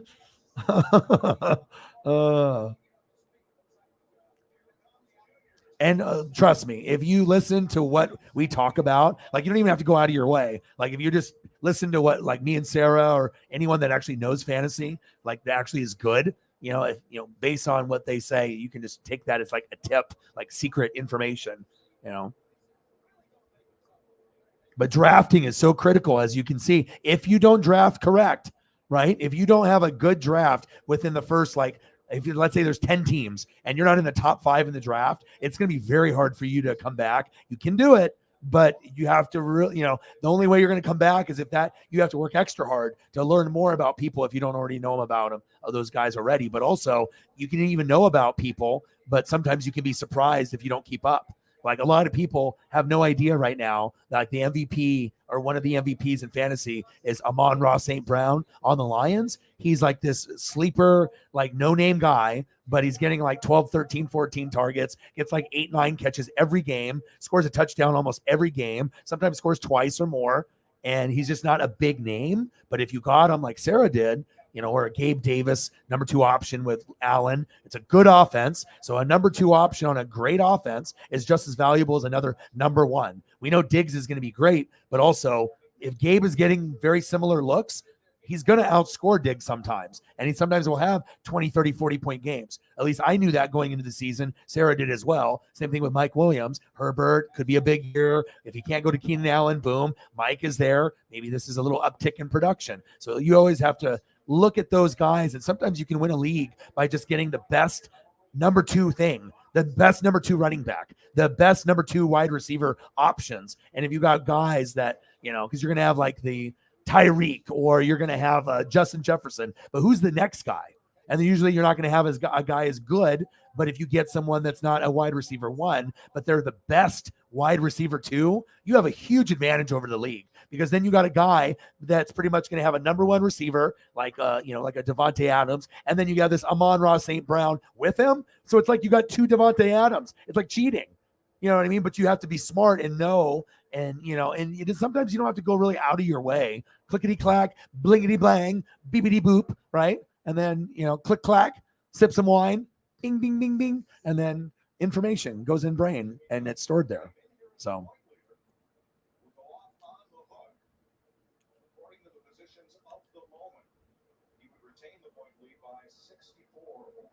And I think that even with the team that you have, I definitely think that if you make the proper adjustments on your bench, get that better, get it more well-rounded, and make sure you have a backup for the quarterback, a good backup maybe for the tight end, get some good backup running back, wide receivers. I think you could definitely finish in the top 4. It's not over. It's like, there's plenty of time to come back. And honestly, with the point score like that, if I had that, I would be pissed that I lost that game. I was like, look at the points that I got. There's no fucking way I lose this.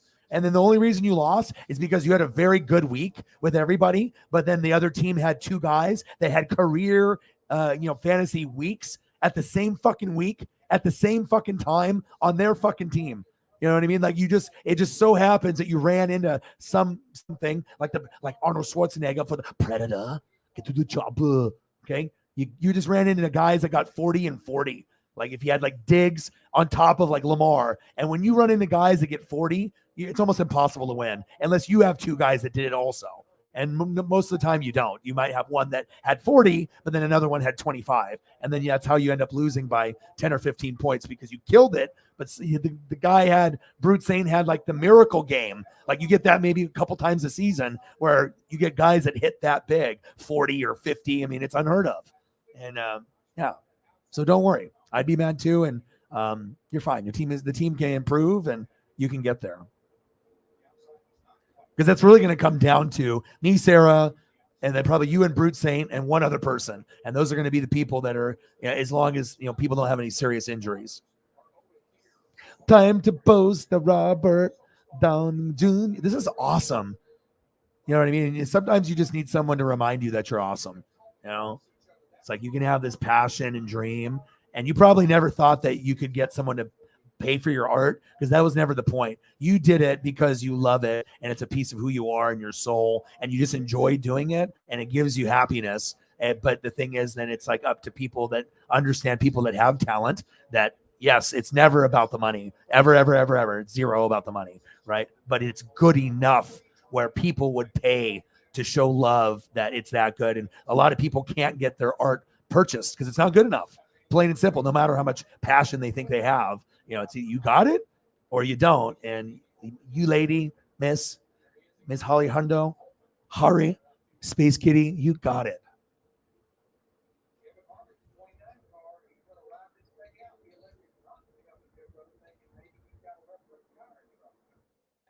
Oh, this is really good too.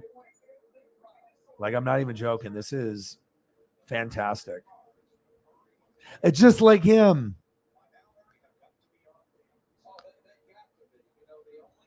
I think Casey Kasem passed away a long time ago. Bird Gang in the building.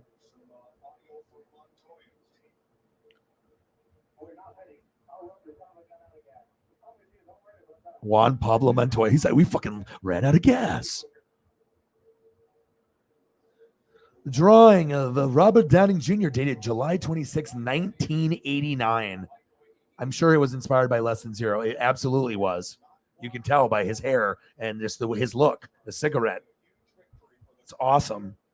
You had this kind of talent back then, and you still have it to this day. Even maybe you haven't, it's like riding a bike, I would assume, for certain people, certain, skills come natural, and everyone's got a gift and everyone's got that something. And some people like Holly is like a superwoman. She can be good at more than one thing. So it's like, you can have your love for the animals and whatnot, but then to be like, have this as like your side hustle, like your like love of what you are, like, your passion other than animals is like with the artwork. And I mean, you could be professional art, like plain and simple.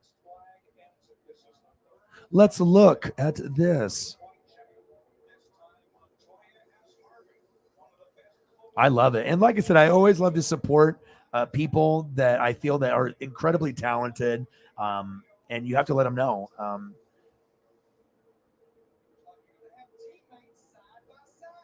And it's not necessarily about just like, oh, I'm the best, or have to be like cocky about it or anything like that. But it's like you're able to have self-expression. And if you can have self-expression, I have it here with the channel. You can have it with your art. People sometimes do it with like music or dance. And it's a real big thing to be able to have that something that you're proud of, that that you put a lot of time and effort in. And let's go to give you a quick breakdown. So here. Okay. The vibe, you feeling it? Okay. And here's Holly's art. Ooh, I got to change the background for this. It's way too good for the baseball.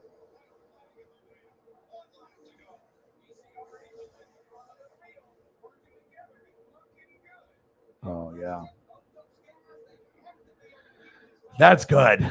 And that was back in 1989. I was 7 years old. This is the year I met Ken Griffey Jr.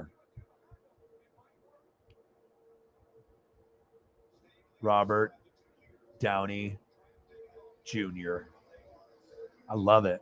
And honestly, like I was telling you with some of the artwork stuff, I like stuff that's like pencil sketch that looks like kind of rough draft. I honestly feel that that's kind of the most valuable. And it's like, you can have the end product, but I think, artists and certain people that have self-expression, sometimes that initial, like I've said in the past, that initial brainstorming thought to get you, to where you're going to go, you can kind of set the tone, like, okay, this is going to be the layout. And this is kind of like just a rough sketch, but it gives you that brainstorming, and then the personality comes out, and then you just let the pen and the paper come together and the pencils, and then you can have your self-expression. And it's just crazy, that sometimes stuff like even at a sketch level is better than most people's final product. That's when you're good, is when your sketch stuff or final product stuff, obviously the final product you want it to be, you would assume your best. But when you can end up having something that's like the first sketch, which I don't know if this is first sketch or final product or somewhere in between, but it's very, very good. But obviously it looks pretty complete as I'm looking at it. So I don't think necessarily is a rough sketch. This looks like a final product as I'm looking at it. Just maybe there would be, the clothes wouldn't be all shaded in. I think if Holly didn't have it as a final product. So since the clothes are all shaded in and it looks to me complete, I could be wrong, but I love it. Maybe it was a beginning sketch. Maybe that's the medium. Maybe that's the end.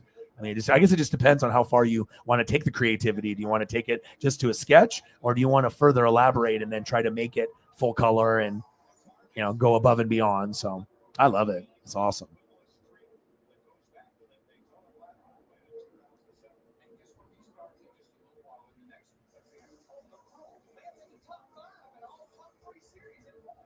Looks awesome.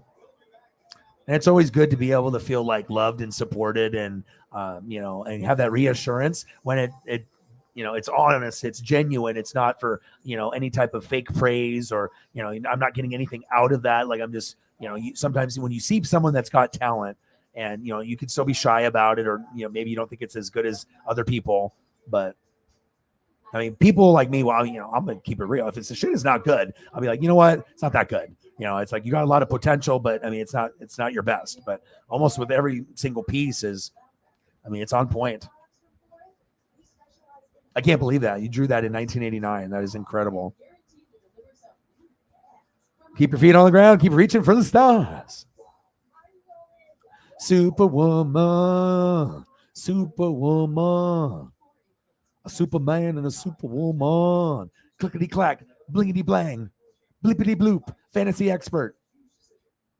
Clickety clack.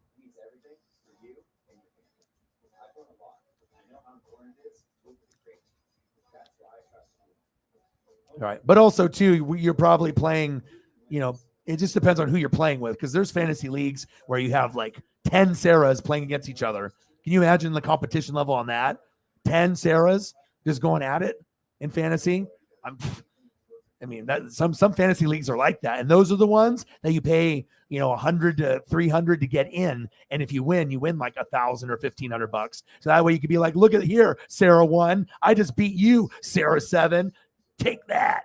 Right. I mean, that's kind of how it goes, because everyone is like so good.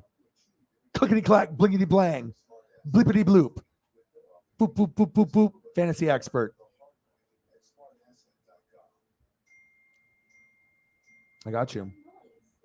Yeah, but you can tell me if I'm wrong. But for you, the art is not about the money. It's never been about the money. Sometimes you can just get to know somebody, and I feel I connect with people on a very deep level, almost like psychologist level. I'm not going to be right about everything, but I feel if I know you enough, even if I've never met you or in face to face, I don't need to. Like sometimes if you know enough details and you listen and you pay attention and you can connect, you can kind of understand like that person's vibe. And yeah, it's never been about the money. It's always just been about the pursuit of doing something that makes you happy and you're good at it. And it's just awesome that you're getting back into it and re-tapping in, because there's people that wish they had potential to have a little bit of what you have in your pinky, and then this right here. Like there's people that there's no way in hell you could try for 10 years and not even get close to this. So keep that in mind.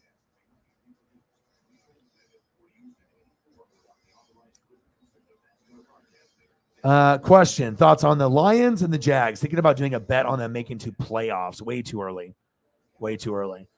Lions are going to be much better than they were. They'll probably finish in third place, but they just still have too many holes. They're going to win some games. They're going to lose some. But until you have solid pieces all the way around, obviously we know what Amon-Ra St. Brown has been doing, Jared Goff in the offense, but the defense is suspect. And I don't think the Lions will make it. You're going to get Vikings and Packers. Lions will finish above the Bears, though. And then with the Jags, just because they beat the Colts 24-0 doesn't necessarily mean they're going to the playoffs either. We don't really know Jags or Texans if they'll overachieve and be better. And then the Titans and Colts underachieve, even though they're the bigger name teams with more talent. I mean, you kind of have to just wait and see. But if it's me, way too early to even think about anything like that. But I would say no to both. I don't think either one will make it. And if a team had a better chance to make it, it would be the Jags. That would be the surprise team, because all the other teams in the division are not doing very well. I don't want to say it's the worst division in football, but probably Sarah knows it might be the worst division in football. It was just like in previous years, it was the NFC East, which they used to kid and joke and say NFC least. because they couldn't win anything. Nobody could. You'd win the division, with what, a 9-7 record, or something crazy, 7-9, 8-8. I mean, when you can win a division at 8-8, the division is not good, right? But the Lions are not going to be better than the Packers or the Vikings, but they will be better than the Bears, and they are improving. And in every 5 to 10 years, the Lions will make a wild card. But they have to have a team good enough and pray that there's injuries with the Bears, and the Packers and the Vikings to take advantage. Jags, though, with Trevor Lawrence, they've got some pickups. Christian Kirk, defense is kind of wishy-washy. Offensive line and the offensive weapons, it's still kind of a work in progress. But like I said, if there is a team out of those two, the one to bet to do better, to have a better chance to finish in first and second, is definitely the Jags, because they can finish fourth. But there's a big possibility if they get hot, they could finish first, second, or third. I mean, we just assume the Titans and Colts were based off their personnel. But if you have injuries or things start going sideways, you could lose a locker room and the Colts could end up having a top 10 pick. But I told Sarah, if you have a bad year, that could be a blessing. You had Reggie Wayne, you had Marvin Harrison. Imagine you just tank and you guys suck and you're just 5 to 6 wins. You're like, what the hell? But then you get the next Marvin Harrison in the draft. Or if you get Marvin Harrison Jr. and all of a sudden, boom, you get him top 10 pick if he's the best one, for example. And then you have your star wide receiver for the next 5 to 10 years. So sometimes it's better to have a shit year if you can get a guy that can boost you forward the next 3 or 4 or 5 years. So that's my mindset. I try to look at the positives out of the negative shit that's happening instead of being like, fuck this sucks, and nothing good can come out of it. You have to be able to look beyond, use the brain.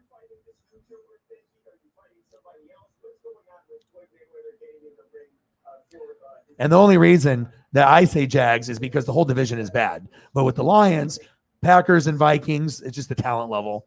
I just can't see, unless Aaron Rodgers goes down, or Justin Jefferson gets hurt for the year, I just can't see the Lions overtaking, 3 teams when they've been kind of at last for, you have to really improve. And they do have some improvement. You can tell they're fighting this year. They definitely are fighting, but that's my logic. We will see. We will see. Could be the Lions too. Nobody knows. Oh, yeah. Boom, boom, boom. Let's see. You can go with the Lions, but you see where I'm coming from? You know what I mean? You would assume everything's going to go great for the Titans and Colts, but it really hasn't this year. And, and the Jags and the Texans have looked better than we thought. So who's to say that the 2 bad teams leapfrog the 2 good teams if shit is going wrong? So final product as a kid. If you told me you did this yesterday, I would believe you. That's how good it is. And it looks awesome. And I love the shading on the left side of his face right there for the shadow. It's perfect. So you either have that skill set or you don't. And then the eyebrows and the nose and the glasses, lips and all that, that detail. People can do the shirt and the neck and everything, but when you can really get to the details of the face, that really separates the average from the great. When you can really cut and get into the detail, and look how much detail you put in the hair. That's the top of the line part of it. The glasses, cigarette, but the hair. The hair. You didn't have to go so elaborate with all the hair in all different directions, but that's what makes it spectacular. With the bicep flex. Looks pretty damn good. We love it. Experimenting. Let me see. Hello, Holly? 1989 Holly. Experimenting what? Oh, greatness. Greatness. Yes, it is greatness. Okay, bye. Experimenting greatness in 1989. Literally, you could have posted this on your Twitter and be like, "This is what I did last night." People be like, "Oh my God!" And then you tell them, "Actually, I did this when I was a kid." Oh my God!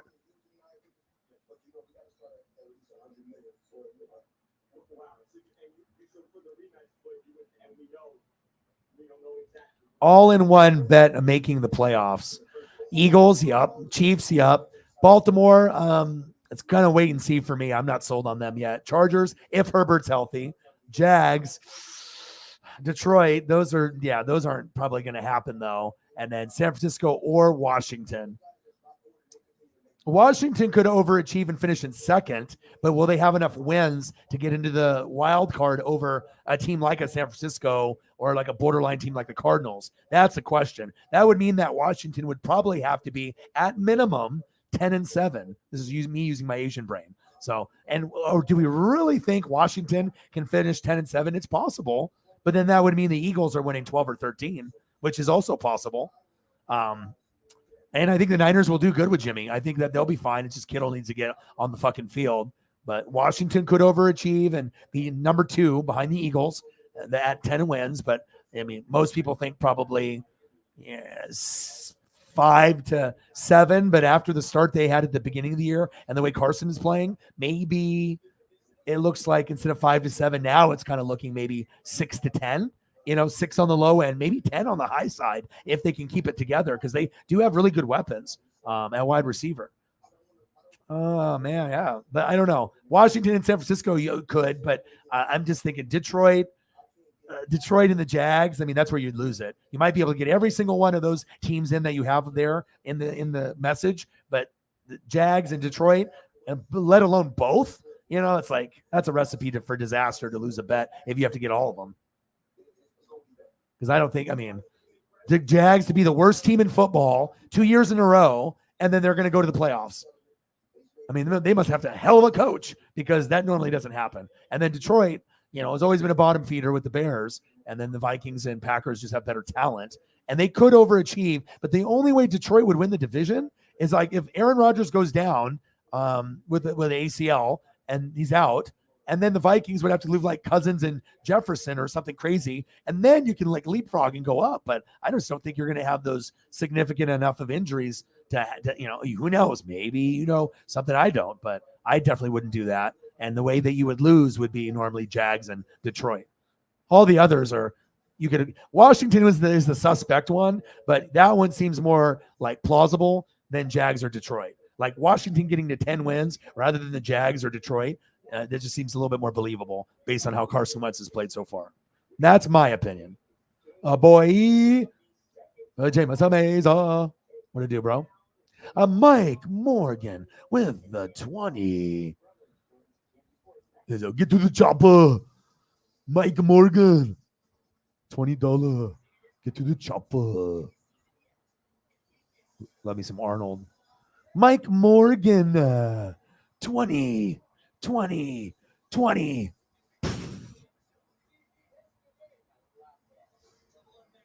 Bang, bang, bang. Bang, bang, bang. Bang, bang, bang. Mike, you are the man. Mike is a goat. Mike is a mod. Mike is this. Goat. Appreciate you. Thank you so much.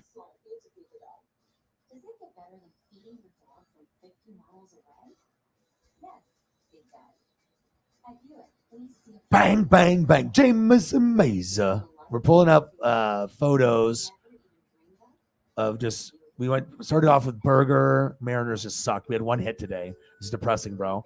Depressing, dog. I saw you made the playoffs. Congratulations. Braves. Chop, chop, chop, chop, chop. Chop, chop, chop, chop, chop, chop, chop. $2 for the Braves being in the playoffs. And then we did burgers. I did a couple of those.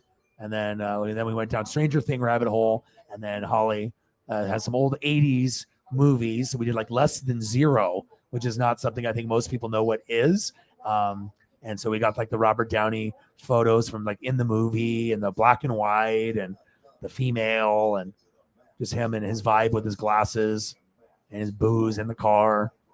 And then we did Stand By Me, and it's a group photo with all of them kind of knuckling up and like, ready, break, kind of like in sports. And then just them posing outside when they're looking, and then young studs, the River Phoenix and Will Wheaton.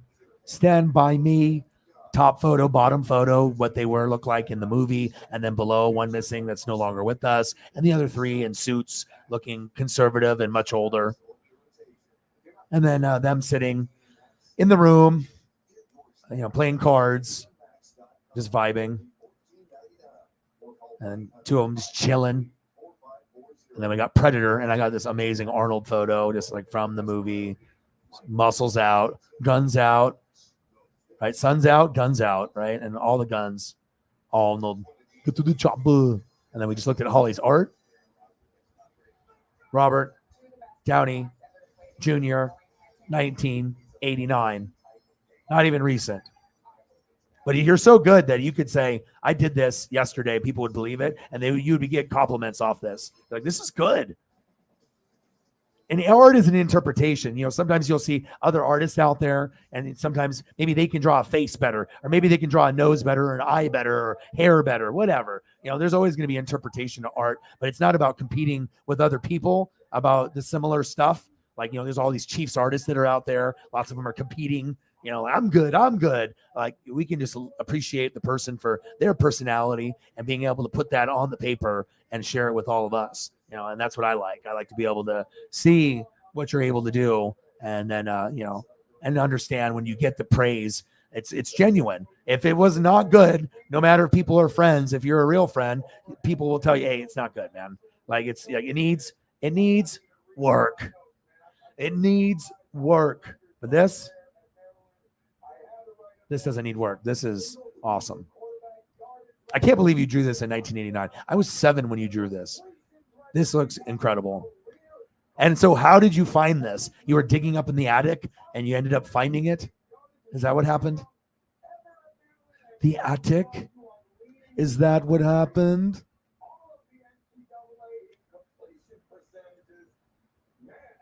Thank you. Thank you. Oh, they just got dominated on the road. It happens.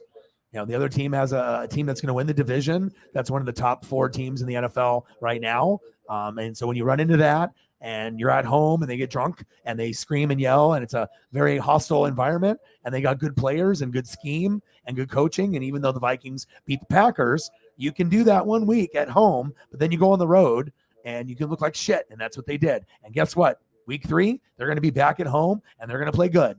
It's people are really fickle and they just only remember, the current, scenario. And sometimes you have to look at the long term. And, sometimes you can look really fucking bad, but that doesn't mean that you're going to be a bad football team. You just played a really, really good one. So.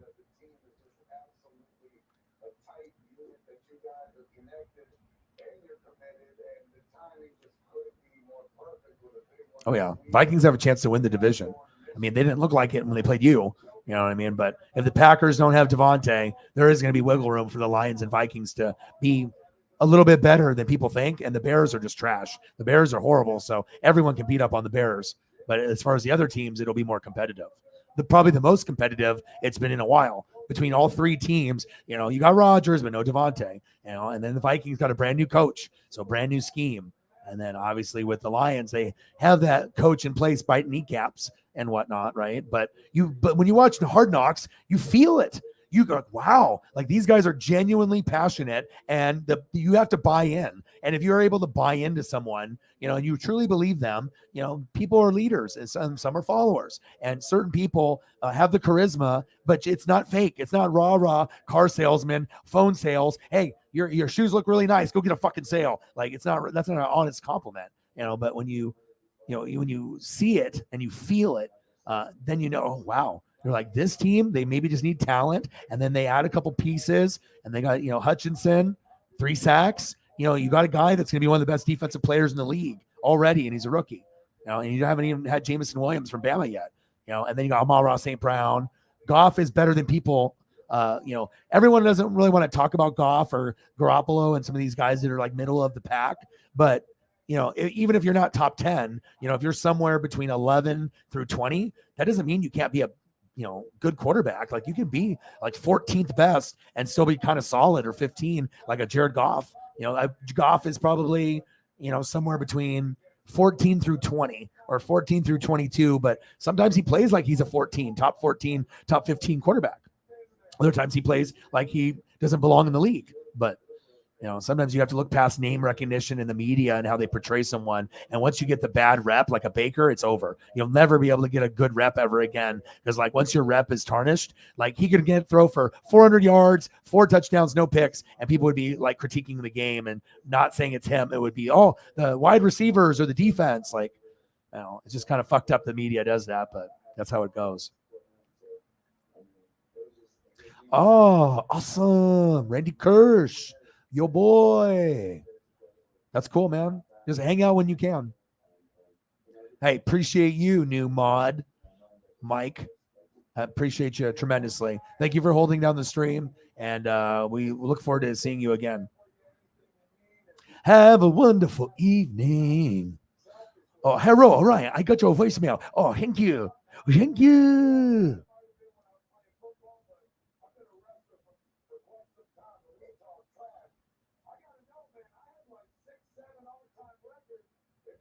You know, Eagles, John, you and Mike have a lot in common. Did you realize that? You just based off age and demographic and, you know, kind of love for similar things like college football. You guys have a lot in common. I mean, you guys are both different, but I feel that you guys have a connection. It's cool to be able to have that new connection with someone that's like maybe around your age. So certain little subtle details, if you say this name, maybe the younger crowd or the older crowd doesn't get it, but you guys will get it. You know, it's kind of cool to see that. It's your boy. Your boy sees everything.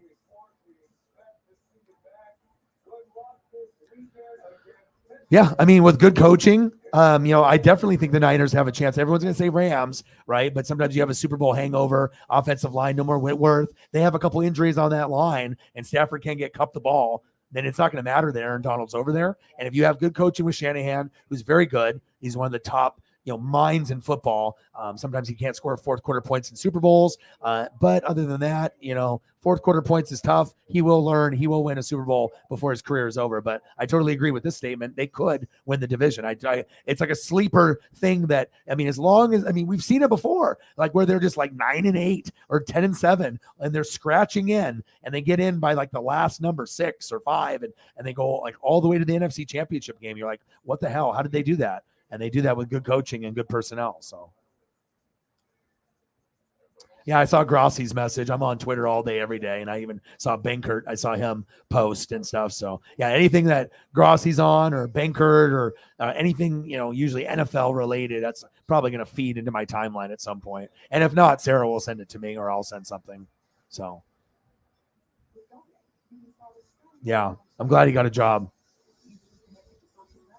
Yeah, and that's what makes you special. The digital art is cool, but I think a real artist is someone that can paint on canvas and someone can do, you know, with a brush or a colored pencil, you know, a pen, you know, something of that nature where you're doing it. You're not like clicking buttons in digital art. It's not about doing it like that. I need to see your skill set with what you got with your fingers, your eyes, and being able to see it in your head and then relay what you see and then doing your own version of it.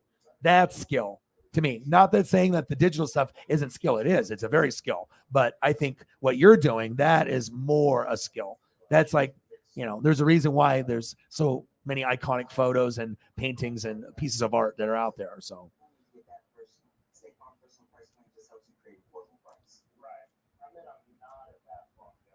Yeah. So you watch Guardians of the Galaxy, and then I got on the rabbit trail of Iron Man. Remember Robert Downey Jr. I knew I had drawing him in the basement. Ooh, see? And then how did you feel when you found it? When you started looking at those items? Probably pretty good. It probably made you smile like, oh, wow. Like just like the memories flooded back as soon as just you look at the paper. First like 10 seconds, just like flooded of memories, the dopamine, just the energy and just the positive vibes. I got to share this with O-Dog. This is too good. He will put it on the stream and we'll look at it. Yeah, it's good to have those connections. And you can get them. Like I said, I feel like I'm a lot closer to people in the room than even some of my friends here. I mean, obviously Justin and Preston are, you know, they're legit, you know, but besides them, then, you know, there's, you know, a few others that kind of know me, you know what I mean? But I don't spend enough time with them. But the ones that I spend the most, they know me the most just based off us road tripping. And that's when, you know, you have someone that's a best friend or a very trustworthy friend, is if you're willing to road trip out of the country or out of state or out of town, and you're going to share a room. And you're going to know that, there's not going to be like, oh, I got to babysit you. Are you going to get too drunk? Or are you going to get high and like wander the downtown and maybe get arrested? Like, you don't want to hang with someone like that. That's like, if you're going to go on a vacation, you want it to be just like easy breezy cover girl. Everything is cool. Like you have your little vibe, you get a little drunk or you smoke a little bit, gummy it up or whatever. But in the end of the day, we look out for each other and no one's doing anything stupid. Nobody's acting a fool and we're going to have a great time. And if you can have someone you can do that with, that's when the level of trust and friendship is on another level. You can have friends, but if you have friends that you road trip with, that is a true hardcore, like for life. Okay. Like NWO. No world order. For life, brother. That's true. Yeah, but it's nice to have those bonds. I can just see it because I can read people well, and I can just see how people are vibing. And plus, when you get older too, obviously with the internet era and social media, it's geared. You got the people doing the TikTok, and a lot of the people with what they get on TikTok and Instagram. You know what I mean? But it's nice. You got to be able to have something that can, be entertaining for the younger crowd. 10 to 20. And obviously 20 to 30. But then when you can have it appeal, from 10 to 90, that's when you got something special. But it's nice to be able to have the talk that's like 30 and up talk, 40 and up talk. Because there's certain people that are, much younger, like Elliot, he's lost. He gets some stuff that we talk about, but, he's our youngest mod. He's Mr. Pep, he's one of the boys. Plus, we got to have at least one younger person. And I couldn't think of a better person to have than him. So.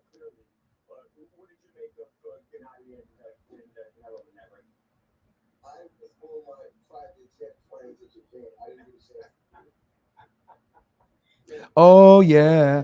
Will we in June 2nd, 1987? O-Dog was 5 watching Transformers. More than meets the eye.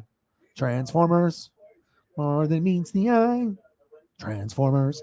Bum, bum, bum. Please do. I mean, this one's awesome.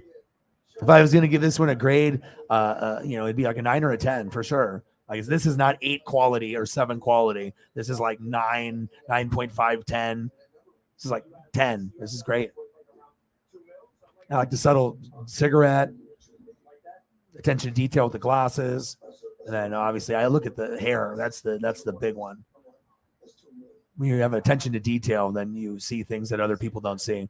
When certain people look at the photo or the drawing, there's certain things that catch your eye. But I think certain people understand a little bit more of the in-depth of what it takes to make a piece of greatness. Oh, yeah. The greatness.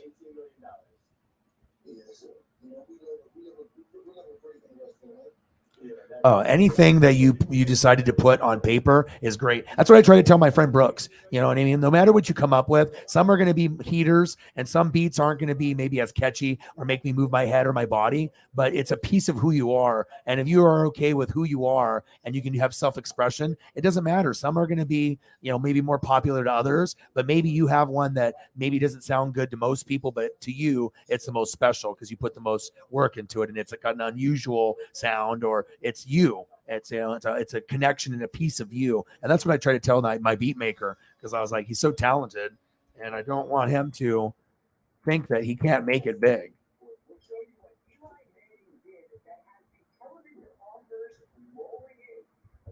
You just got to believe in yourself.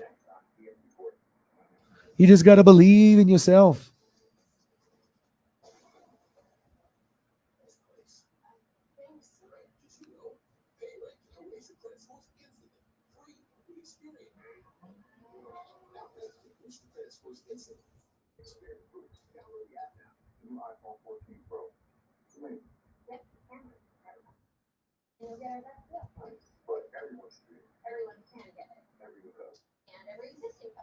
Oh, get to the chopper. Get to the chopper. All right, I got another one here. Where are we?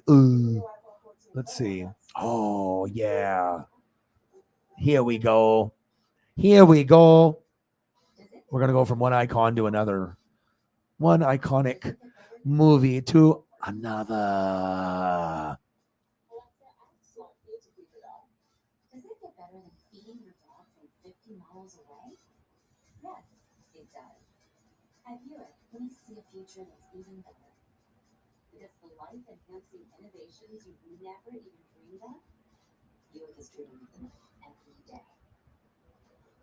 Team, I need a volunteer. We need promotional products. I'm on it. 4-imprint makes promotional product success easy.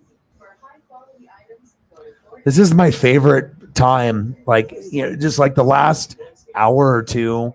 I mean, like I said, the game sucked, one hit, and you just grind, you do the job, you go through the commitment, doing the game. And then after the game, who knows? Where does it go? Who knows?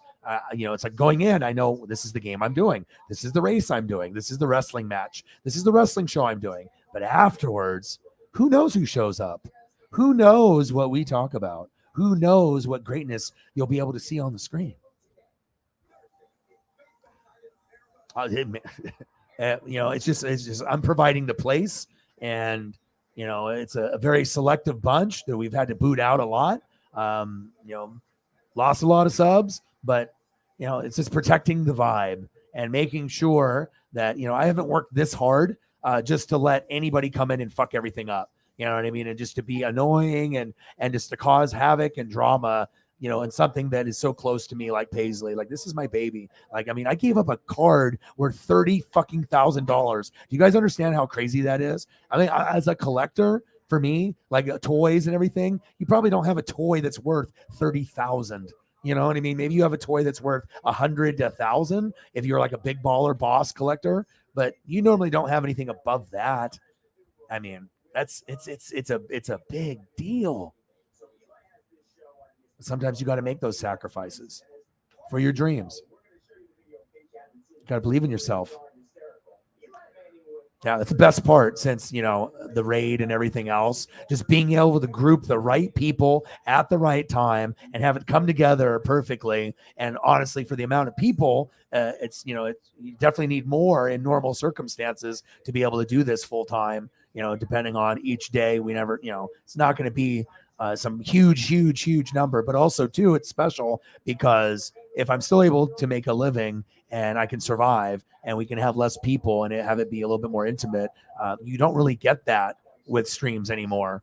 You know what I mean? It's very rare, especially where I feel that we should have way more on very many levels, obviously with the views and subs, but to be able to interact with every single person typically, just making people feel heard and special. And obviously as we get bigger, it'll just make me have to work harder and have to scroll faster and, try to do the best I can. But it's a special group. I mean, if I didn't appreciate you guys as much as I do, I love this. Oh yeah. And this was done 2 years prior.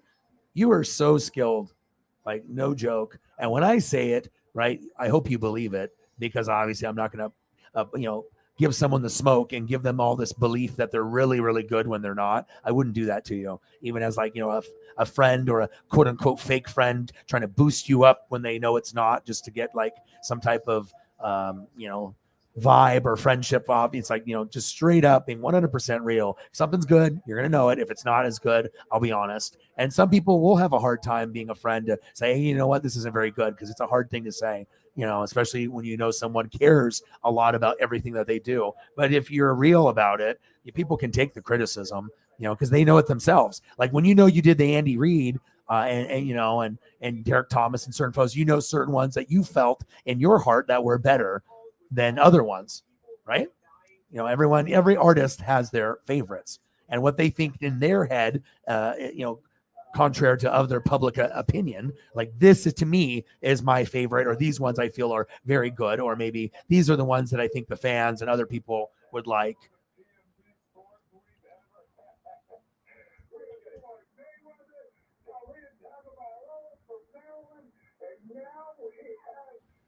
This is from 2 years. I can't believe that you were this good in 1987 and 1989. Like, no joke. Your attention to detail is magnificent at this age. I'm telling you.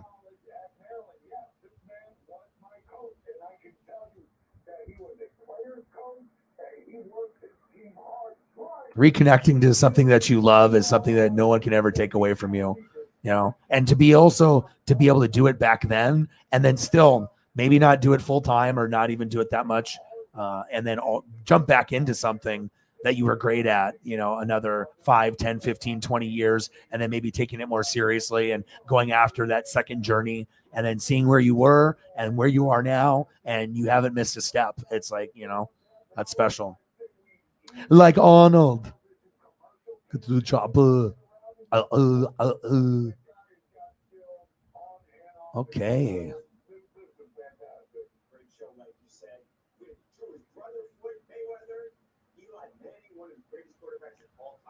All right.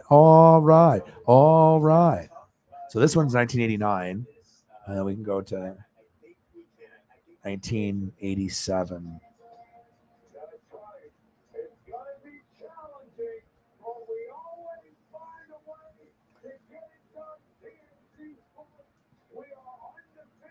Yeah, and another reason I think I like it too, the way that we do this is it's a fully interactive, stream altogether. Because I mean, how many hosts do you know would let the fans take control? I mean, there's stuff on Twitch where they do like video games and stuff, but most of the time, if you're a host of something, you're in control of everything, and you don't really let anyone do anything else. It's like you're the one running the whole operation.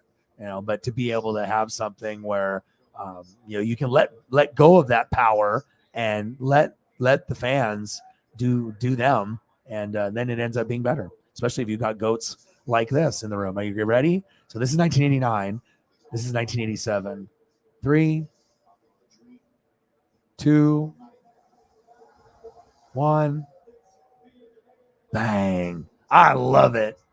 I mean, to do the teeth like that at that age, and cowboy hat detail. And every artist will tell you, and she'll probably tell you too, there's always something that's, the most difficult, whether it's like eyes or nose or mouth, or, there's always like that one thing that's got pain in the ass. Like certain stuff comes natural, with the pencil or pen, for an artist, for the greats, it just comes, the flow just comes, maybe doing the clothes and stuff down below isn't as difficult. But then once you get on the face and all the details that go there, that's, it takes a lot of skill, because that really does separate the people that are, okay, good, and the ones that are great, and it's like, you can see like the representation on even people that are famous, like Picasso. Like, sometimes people are like, oh, this is just a bunch of fucking scribbles or dots and shit. But if you actually go and look and compare like each famous one and how they kind of connect with each other, and you can see why they did it the way they did, and then you can kind of get a better understanding. But I think a lot of people are so like closed-minded. They only have the focus of tunnel vision of what they want to hear and what they want to see. And sometimes you got to put yourself in like, the other person's shoes. That's why I try to put myself in like Holly's shoes. Like, okay, what would it be like to be Holly? Okay, it's like, if I'm doing artwork, like how would I feel and everything? And I think it's just really, really cool. Because like I said, if I got anybody that I know that's got something that they can make money off of and get appreciation and get notoriety, but that's not the reason you're doing it. You're doing it just for the love and because you enjoy doing it. But if it's good enough where you can profit off of your stuff, as well as be able to get money for other supplies, better paper, better pencils, and continue the dream of putting pieces of art in people's homes, and having something inspirational. That's not something that many people can say that they can do. That they can just make a picture, even just like a sketch with pencil, and if you did something, people would buy it. Ask anybody in the room, not even just the regulars, if they've seen your stuff before, hey, would you buy my art? You know what I mean? You're not going to get very many people telling you no. I'll tell you that. And it's also not who you are, because we're buying you.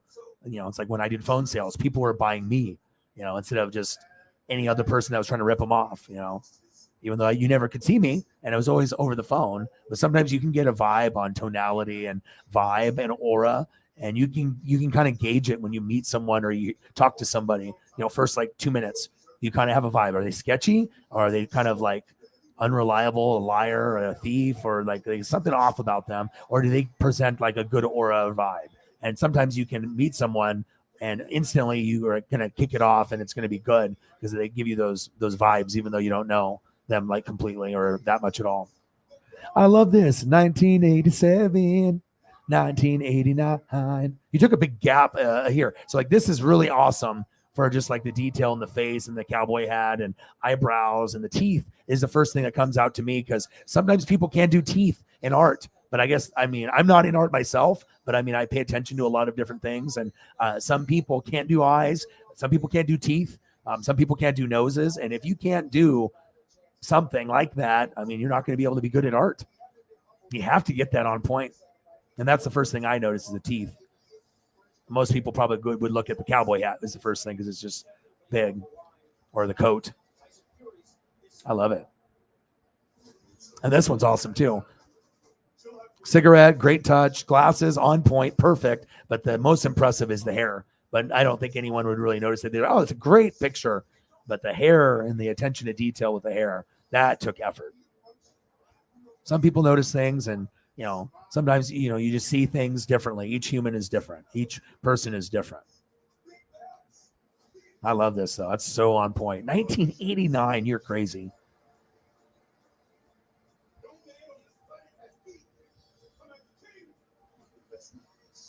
We do. I swear, like, you know, some of you, I'm very close, more than people here. You know, like I got a couple, but I mean, for like my occasional friends, you guys know me a hell of a lot more because they don't come here. You know what I mean? Whether they're rooting for me or down low hating on me, you know, hoping that I fail or whatever. But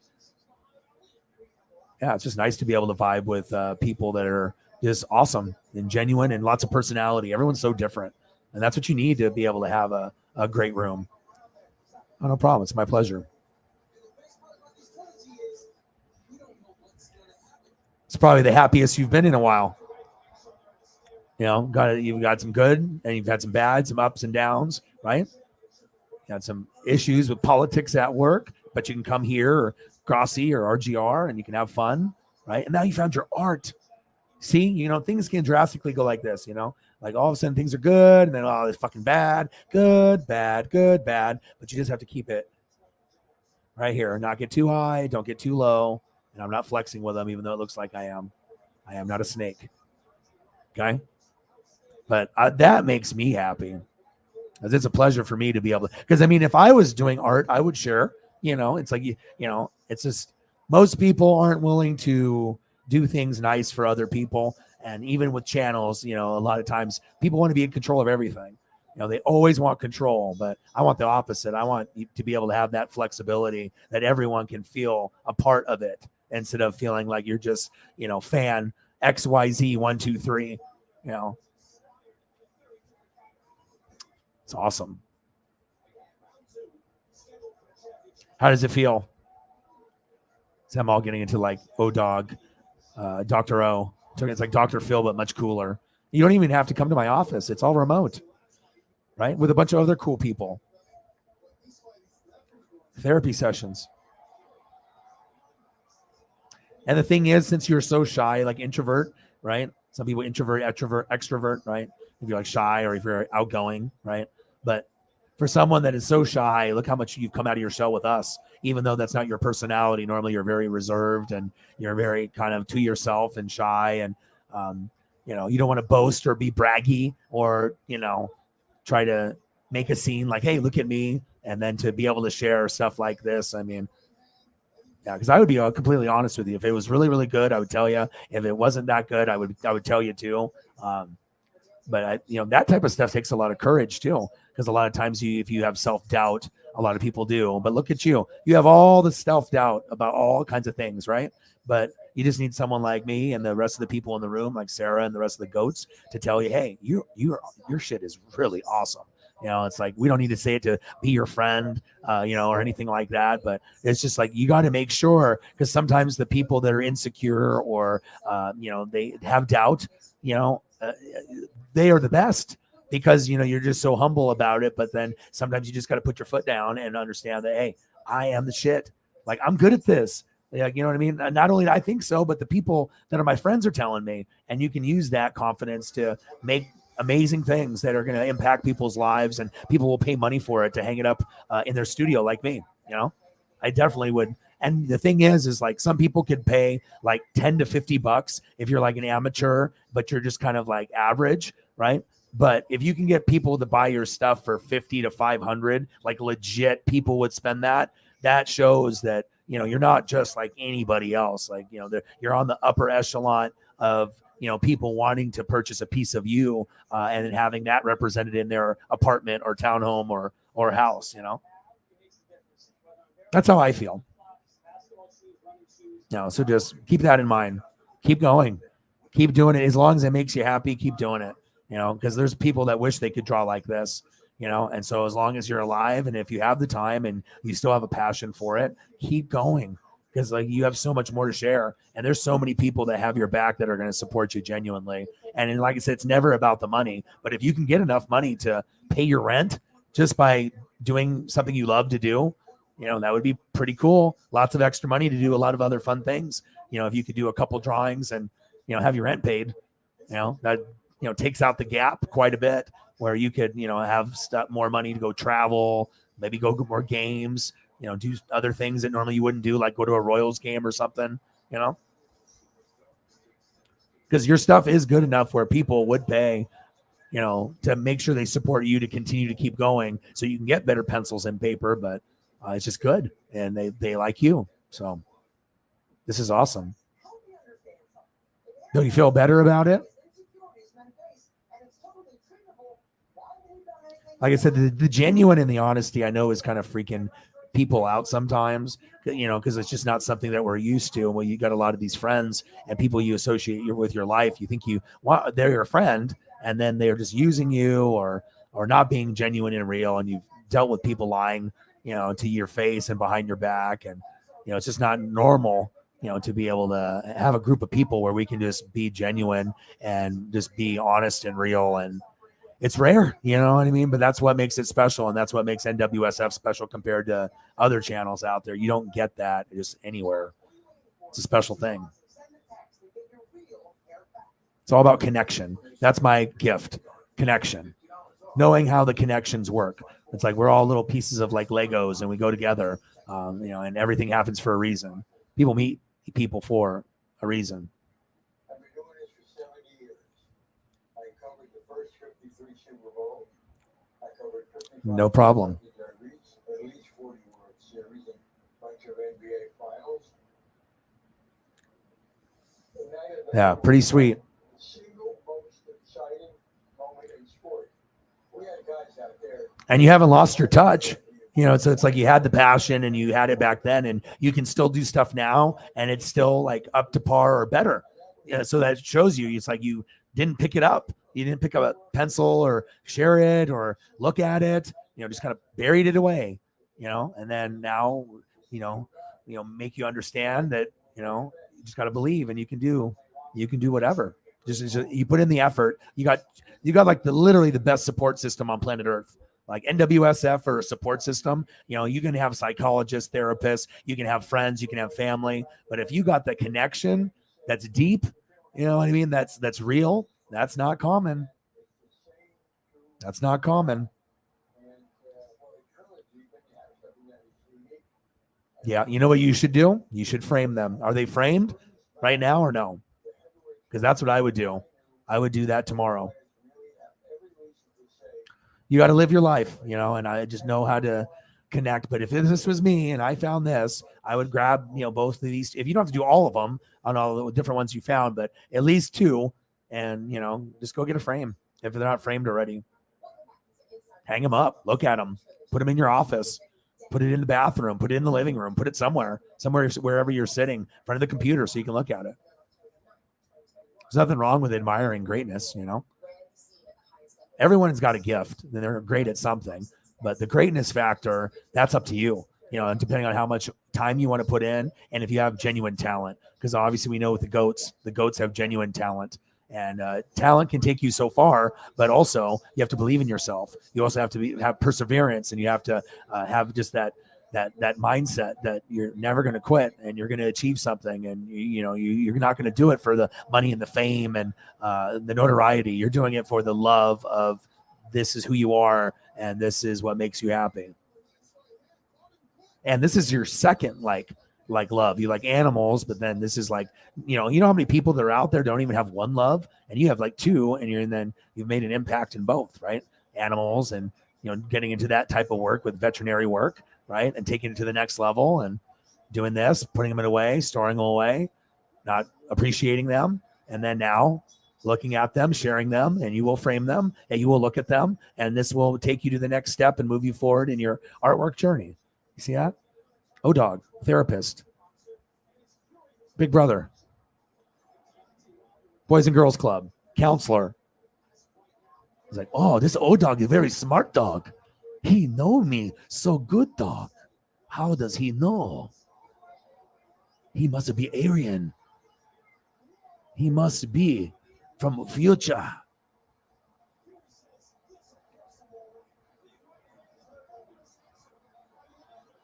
Yeah, but I feel I have that connection with a lot of people. Yeah, got to frame it. Got to frame it. That made me happy. And that's why, I think I feel I'm different than most people, just to be able to acknowledge someone else. And it doesn't always have to be, about yourself. You can always give praise and make someone's day. It's not everyone's job to do that, to go out of your way to make someone's day. But when you are selfless and you are someone that puts someone else before yourself, and you do it for a lot of people, right?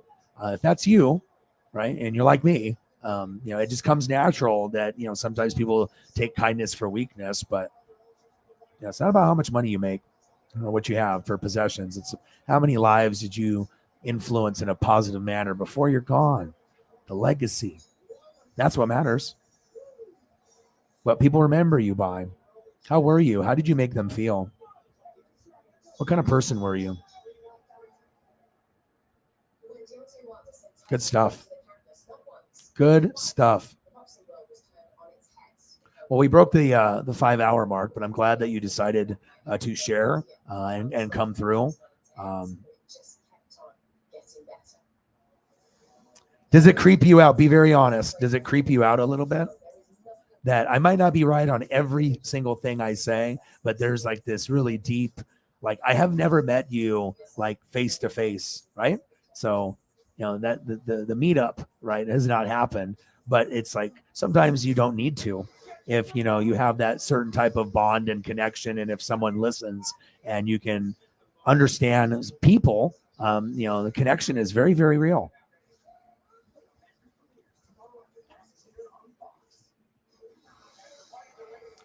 But maybe, things happen for a reason. Not only did, you enjoy Grossi, but, when the raid happened and then you were a part of this channel, maybe all in all, it was not only, you liked the channel and you liked me and what I was doing then, and you wanted to support, right? And you never knew it was going to blossom into this, but to be able to get your artwork on here and to be able to, hear what we say and be able to be comfortable and not be so shy about stuff, and then you get a little bit more brave, a little bit more, and and then, oh wow, maybe my shit is good. Maybe I should keep going. It's all about just that support system, and most people lack that support system. They don't have it in their real life, and most people don't have it online. Are you kidding me? That's not something that's common. And that's why NWSF is not just a sport channel. People don't know. People are sleeping. This show could go many, many directions, many, many topics, not just sports. Yeah, I from my heart, I feel it makes me feel really good that you had the courage to do that. And it's an honor for me to, for me, I don't have to post anybody's stuff on anything. I don't have to. I could just do everything myself. Never get suggestions and not try to have people interact and whatnot. But yeah, that's awesome. Because not only did it make you feel good, you can pass that good vibes along, and we can pass it along. I can pass it along,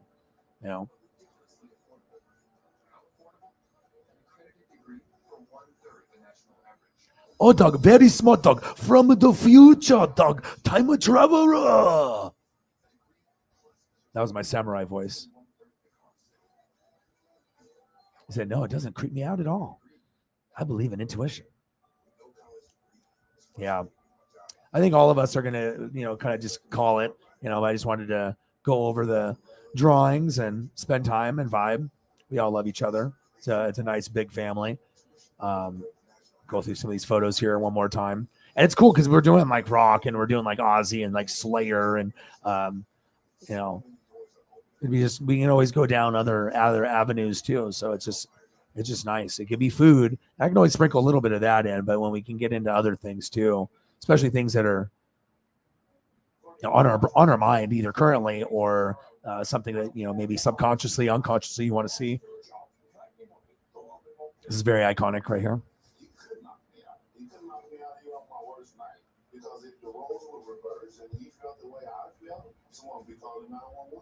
You send me more pictures. I want to see them. I want to see them and I want to share them if you want me to share them. If you don't want me to share them, I won't share them. But if you do, then I can share them. Oh, Space Kitty. Oh, look, 5 minutes ago, $20. Thank you.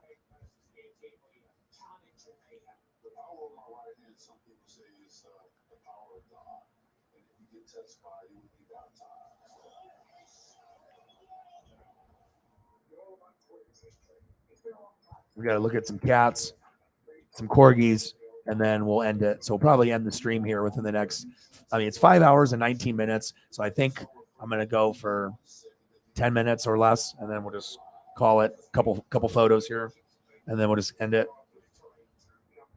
Thank you so much. But even with the intuition part, right? You can have a connection with someone either, from long, you could be here, I could be there, and other people in different cities and states and vibing, and right. But it's not common to have people, it seems like nowadays, that are just real and genuine, that actually want other people to win. Everyone wants to win themselves, but it's rare to be somewhere where people are genuinely rooting for others to win, and that shouldn't be an uncommon thing, but it is an uncommon thing. And that's why it makes this so much, like a special situation. Oh, bang, bang, bang, Space Kitty, $20. $20. This is worth more than $20. More than $20. Incredible detail. Both. Love it.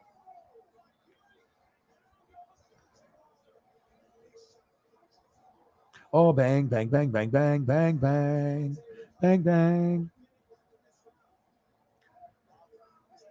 All right. So 9 more minutes. See? You know what I mean? And think about the things that have happened to us. Like, these things don't happen to just regular people. Like, you got to meet like your favorite, right? And it wasn't at a game, and you could have met anybody on the team, anybody, and him. Like, that's not normal. Me going to a fucking baseball game and getting a Julio and Aaron Judge ball. Like, those are the two biggest superstars that are like playing right now, and to actually get memorabilia from both in a rookie year and in a career home run breaking year. Like, I don't know. Like, I've always had like this very, like, if a opportunity comes up, I take advantage every time. It's like they're presenting some kind of greatness in front of me, but I have to make the last move to get it. I'm going to do it. And sometimes I have these magical things that I get presented to me, and then I can make like stuff happen. That's why we're very similar, I feel, too, Yeah, me too. Yeah, and I feel a lot of us have that genuine heart. You have like Sarah and Jameson and Eagles John. I mean, there's so many people. Like, even though it's based off type and keyboard, you can kind of get someone's mannerisms based on how they type and what they say. You can kind of tell like the intellect and like how old they are, and how they speak. Even if it's like not face to face, but you can learn a lot even by someone typing in the chat or listening to what I'm saying. So.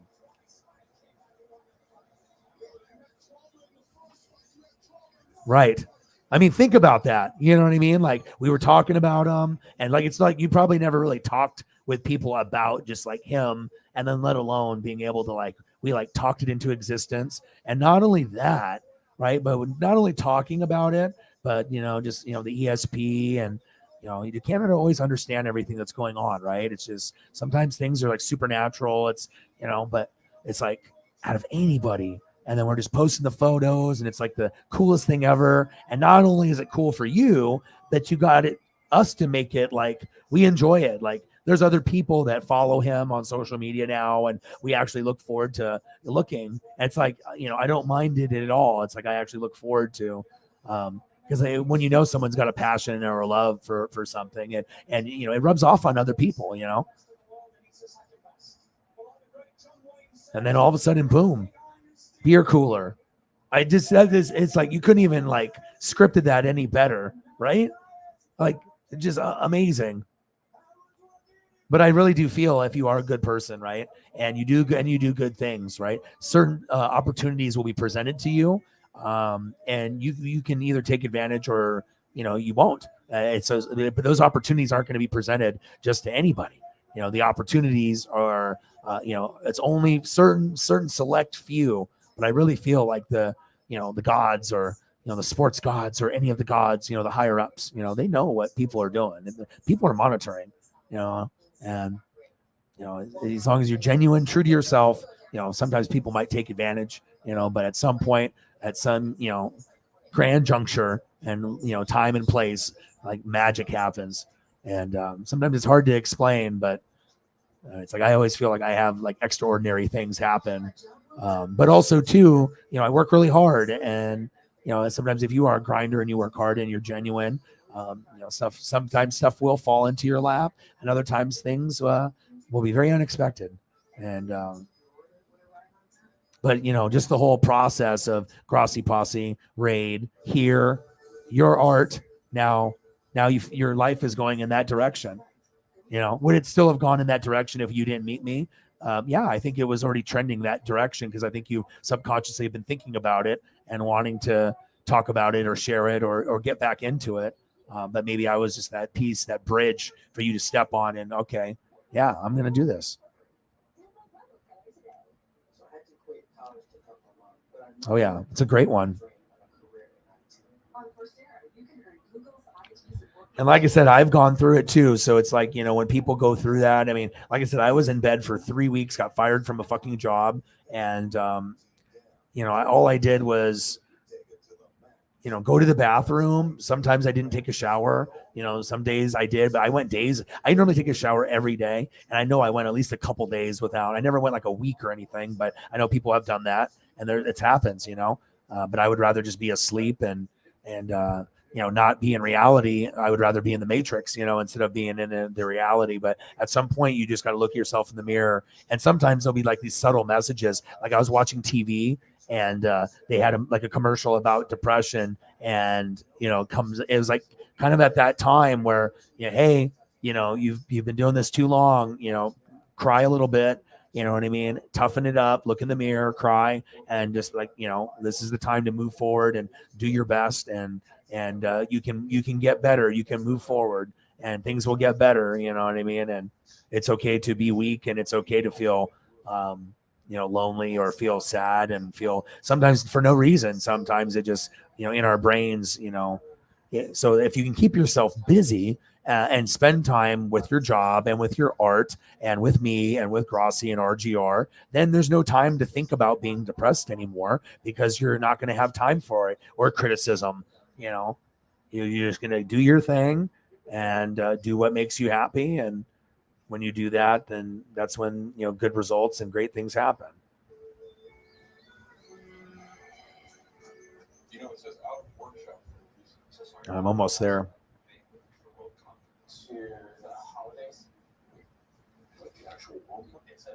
Yeah, but that's Martin's time to shine. Get what's in before I gotta Okay, finally. It's from July 12th. And I appreciate you. Appreciate you. A bang, bang, bang, bang, bang. All right, so Jim Carrey, and we'll take down that. No problem. So he said, Jim Carrey, I quote, "I believe depression is legitimate. It is real. It is legitimate. But I also believe that if you don't exercise, eat nutritious food, get sunlight, get enough sleep, but not too much, right? Consume positive material, surround yourself with support, and then I threw in listen to music, then you aren't giving yourself a fighting chance. And I think music is very important because not every person can sing or rap or, but music makes you feel. And I think you need to feel. So if you can't do it with, maybe a TV show or a movie and you're not in that mood, maybe a song could do it. So I believe depression is legitimate, but I also believe that if you don't exercise, eat nutritious food, get sunlight, get enough sleep, consume positive material, surround yourself with support, then you aren't giving yourself a fighting chance. And it's so true. And if you can, you got all your bases covered, and if you don't do those things, which when I was in my hole, I did none of those, absolutely nothing. And the only thing that wasn't in that was the music part. But I thought for, how I think, if you're an empath, and I know you are one too. And, you just have to be able to learn to have people not take advantage of you. And that's the biggest thing, you got to be able to put your foot down, and you want to help everyone, but some people are not good people, and sometimes you can't just make someone better. It's like some people are good, some people are bad and they turn into good, but some people are just fucking shady. And it's just, it's better that just don't associate or cut off, but music is very important. Yeah. And like I said, you got a great support group here too. So you guys always make it fun for me. I appreciate everything that you guys do. And it's fun. Every day is so much fun. It's like I can do the game, and we lost. We lost and got our ass kicked. And they got one hit, Holly, one for the whole game. The most depressing shit ever, right? But then I can start going here. And then I knew some goats would show up.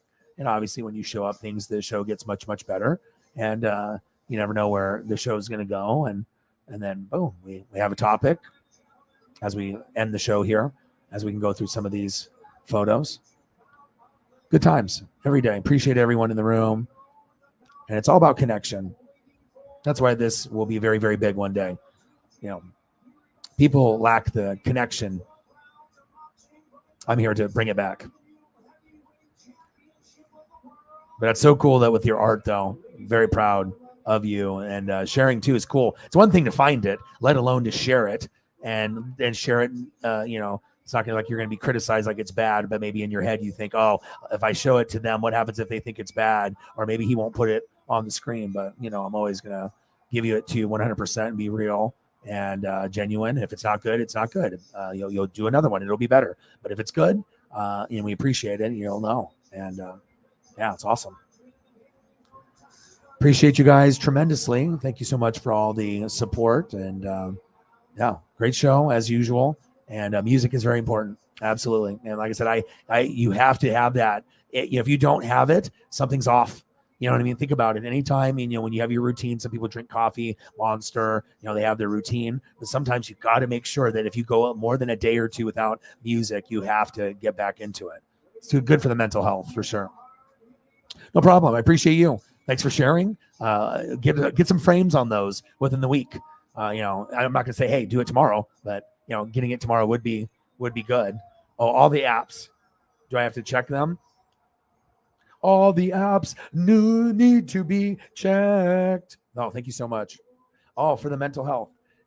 Do I help with that for you? I think I do for a lot of people. Some people may think it's not helping people's mental health, but I think it is. And it's an amazing group of people. Thank you so much too. Always coming through. And I know sometimes, you can't. I get it. I totally get it. You got lots of responsibilities and everything that you do, but just having you in the room and just being, because the vibe definitely goes up when you're in the room. Same thing with like Cyberpunk and Mr. Williams and Shep and Chief Will Chief and Sarah Jameson. There's a lot. But you can just tell, obviously, with certain people, the vibe goes up. And I appreciate you. Thank you so much. She's like, hey, check it while I'm still on here, dummy. Okay. Oh, Space Kitty 100 Dara on the cash up. Bang, bang. Bang, bang, bang, bang, bang to end the stream. And it's just an amazing way to be able to go through different things. And like I said, you can go to therapy sessions. You can do a lot of that, but if you know that they don't like you, they're not your friend, how do you know they're really just doing what's good for them or it's good for the patient? But when you can, be yourself, let your guard down, right? Hang out, look at some ridiculous picture of a Bob Saget lookalike, rest in peace, Bob Saget. Okay. Full House, right? And all the other great stuff that he did, America's Funniest Home Videos. But we can vibe and then go down this path. It means a lot. And like I said, it's good for the mental health. And I would definitely get a frame for those, if those two. I don't know how many you found, you know what I mean? But I would definitely go and at least get two and put them in front of you. Put them in the office, in the computer, bathroom, living room, wherever, somewhere where you're going to be, and to take a appreciation. They've been sitting in the closet way too long, or in the basement, or in like a chest, magically tucked away like Zelda, or like Resident Evil, where you actually have to open the chest to see what's in there. Sometimes it's good to, be able to see what's out there and then reconnect. I'm proud of you. It was awesome. And like I said, keep them coming, so that way I can keep sharing them. And like I said, not only does it help with my mental health, it helps with your mental health. And I think it helps with a lot of the other people as well. So I appreciate you guys tremendously. Thank you so much for everything that you do. 4 drawings, need to get frames for. No problem. Thank you. Hopefully I inspire you, and I hope you feel that, you are more confident than ever. And it's just awesome to be able to reconnect with something that you had so much love for at a younger age. And it's just awesome to be able to see it blossom, not only in front of your eyes again, but for us as well. And it's a pleasure of mine to be able to share that journey of yours with me as well. So keep doing you, keep being great. I'll see you whenever you can come the next time through. Appreciate everyone in the stream. You guys are the best fans on planet Earth. And I got one question for you. Who talk sports like us? Your boy Ryan, Northwest Sports Fanatics. And I'm out. Gang. Appreciate you guys. Thank you. Hari Anda.